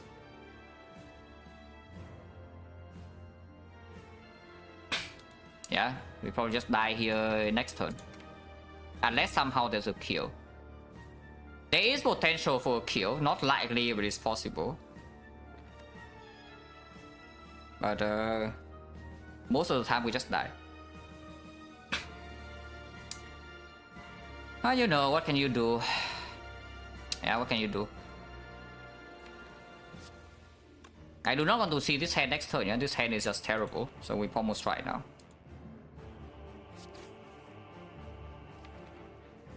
Do I want Iron Wave or not? Because we need to either block 32 next turn, which is not super likely, but also possible sometimes with Strucks. Or we need to one-shot him with some, you know, Havoc into Heavy Blade, Whirlwind or whatever with Headbutt. Which can also happen, because we gain more strength. I think Iron Wave Minor is not good enough, right? So we do Struck into Kill, and then play 2 powers.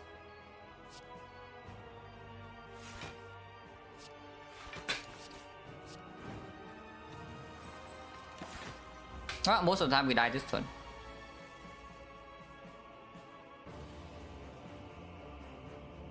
That is currently not enough to survive.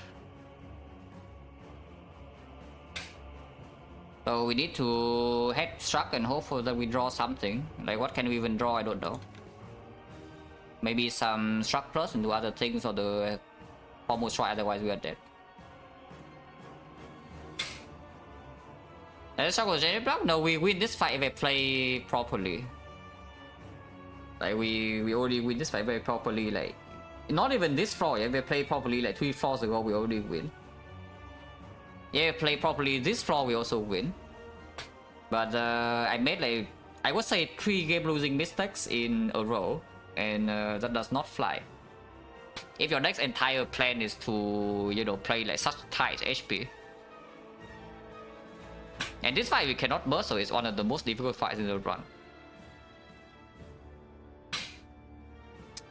And this is not enough. We Iron Wave Headbutt, Struck Iron Wave, it's only blocks for 25, so we die. So yeah, there's no line here, I need to Struck first. What about now? We Headbutt to Struck, Struck again and then play Struck. So that blocks for 31. Oh, that's so freaking rude, man. We are 1 HP off. This doesn't work because it's 1 HP off. I am at 43, he is me 42, and next turn Brutality kills me. Yeah, that's exactly that, so do I Struck now or not?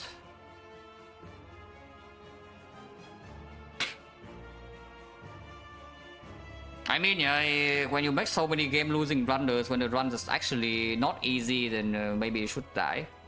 But dying like this is still pretty sad. Of course, we're still not dead yet, yeah, but it's likely.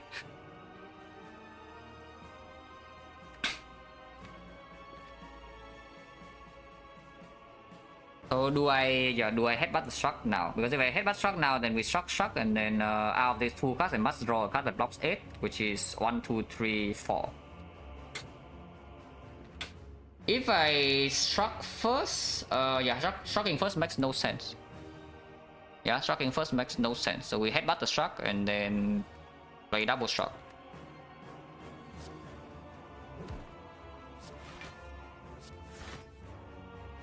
Okay.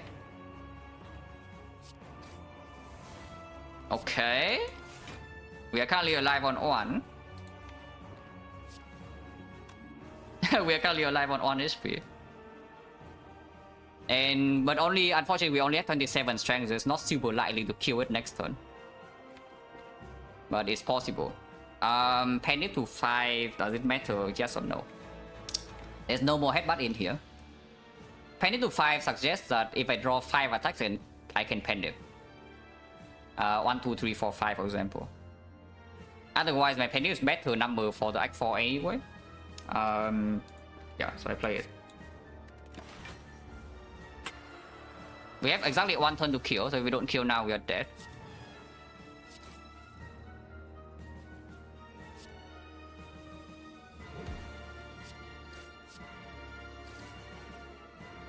Close. Yeah, close. But this is just a losing blunder from the limit break. Also 1 penny off, yeah. 1 penny off on, I guess we did Tyro last turn, but yeah. But again, this one is like just B, right? It's like just kind of annoying.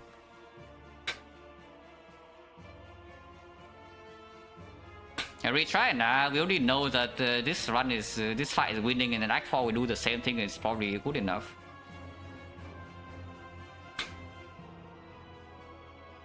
But when I misplay, I don't really care about trying again because I already know that we are winning this fight. I'm going to go save? No, not now, because he only takes 3 damage from the taunts, and this 3 damage is actually 3 damage is real, but he would only take 3 damage from the taunts. If we draw this turn, if we draw like 1 more strike here, we would kill instead of the bash, because then we have the panic. But of course, like surviving last turn was already a high roll, yeah, after making such a big mistake. Watcher is way too strong. This one is not even about Watcher though, because I think this one in early Act 2 I already got focus back. It's just that after inside Act 3 I got a little bit loose. But Act 1 this run I play clean. Act 2 I think I play clean. And Act 3 I got a little bit loose, and then we die with like a small blind spot. Okay, it's a very big blind spot, but big blind spot in the sense that the mistake is huge. But it's not super obvious. But yeah, like the taunt spot, the fear pot of a taunt spot would win. Playing the Donor Neka fight properly would win. Playing this fight properly would win. So that is 3 big mistakes in a row. In 3 different flaws near the end of Act 3. But you can see, if you have a fear pot, this fight is extremely easy, you know, in the second fight. We just kill it instantly. Also inside this fight, also misplay it on the headbutt turn limit break thing, yeah.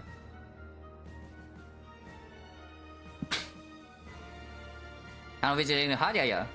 But honestly, we could have not have the fear pot, but I need to play these fights better. Because when we are bad in most of the boss fights here, like this fight and the donuts are both very bad for this deck, yeah. And I misplay in both fights, like, that's not going to fly. How to watch Ironclad? Nah, this one's fine. If I misplay early game and then we die, then it's not it's a different issue. But this early game is clean. I like this early game a lot, even though like we almost die in Act 2. Brutality over corruption, yeah, sure. Limit break over skip, absolutely crucial.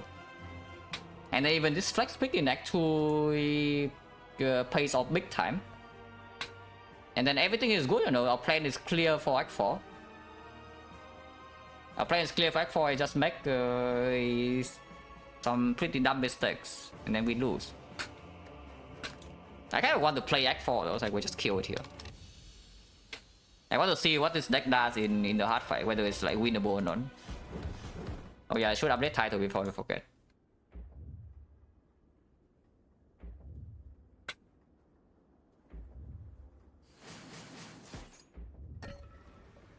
It's difficult to regain focus when I lose it though, if I'm playing like at this speed. It's pretty easy if I focus all the way through, yeah, from start to finish. But if I focus, like for example, early game, and then in Act 3 it slips, then it's very difficult to regain. Which is pretty sad. Because this one is on the cooler Ironclad runs you can have. Like this type of deck is not the type of deck you can build very often. And you're kind of like quote unquote forced to build it here.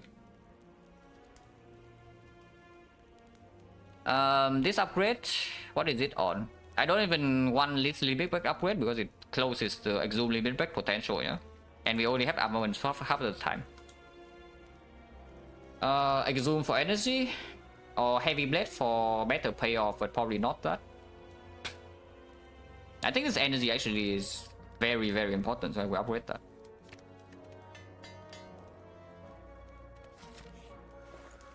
Yeah, my shield card, excellent. I mean, it's still positive, so we buy it. Also, yeah, if we have here pot now, it's fine because I'm tossing this potion away for the dupe pot. And shock plus get in my deck. Evolve on sale. Moves fine. And we know we don't remove the curse. Maybe we do remove the curse now. With the dupe pot limit break, so the Rive can go. Parasite can stay, but the Rive can go. I don't know though, because the Rive in the hard fight doesn't actually hurt so much.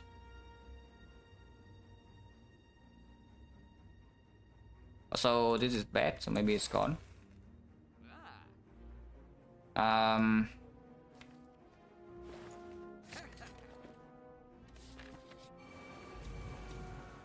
Yeah, that's just pretty freaking sad. Maybe just die in this fight is also potential. Because as I look at this, it's very easy to die here. Even though we heal a lot, but it doesn't mean that we heal all of this. And we are losing currently 57. So if we die in Act 4 anyway, then I feel a little bit better. I do think that the shop was maybe wrong though, but who knows.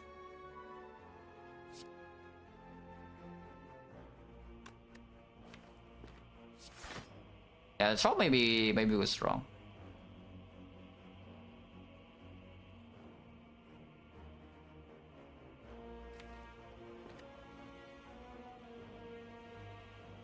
Like the Evo, for example, is actually fishy as hell. If I spend like 2 seconds, 5 seconds thinking about it, this Evo is actually quite bad. But it's okay, guys. Don't worry about it. This one's already dead, so if we die here, we die.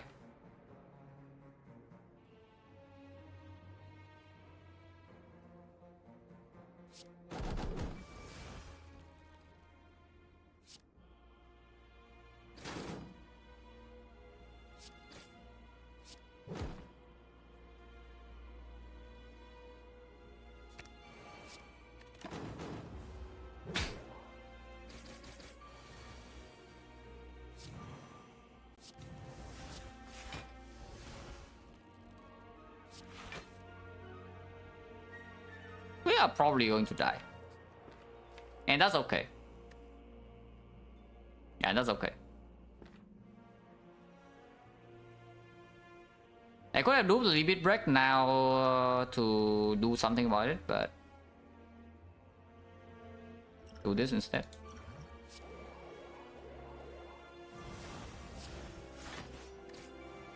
Is this gonna attack? I'm dead. Guess I'm not dead. Maybe I'm dead now. Yeah, this evolve actually makes like 0 sense. It's like negative sense. I bought a pet gold to get a curse into my deck. It can never be played.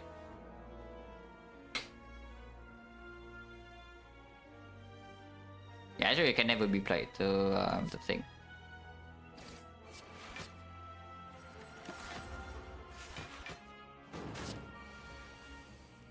I mean, we have won every 50-50 though, so it's fine.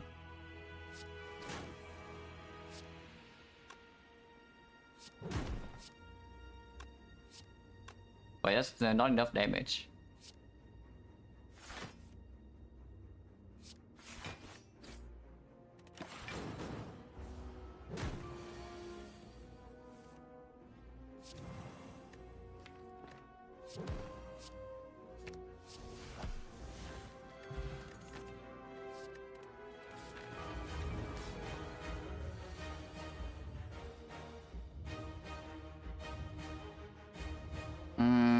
Also down's fine.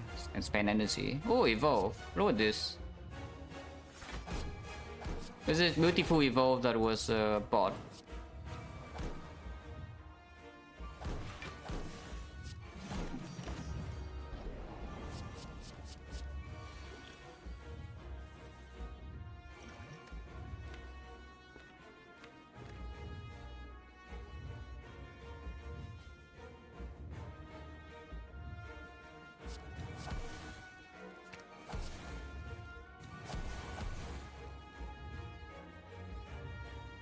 If it's doing big hit now, we go to 4 and then we die. So we are probably dead. Because it's doing multi hit and this arm also doesn't do anything. And we don't even draw the disarm. Okay, fine. We would die in the hard fight. Yeah, we would just die here. With how Act 4 turns out. That's fine, that's fine. I feel a little bit better, just a tiny bit. That's okay.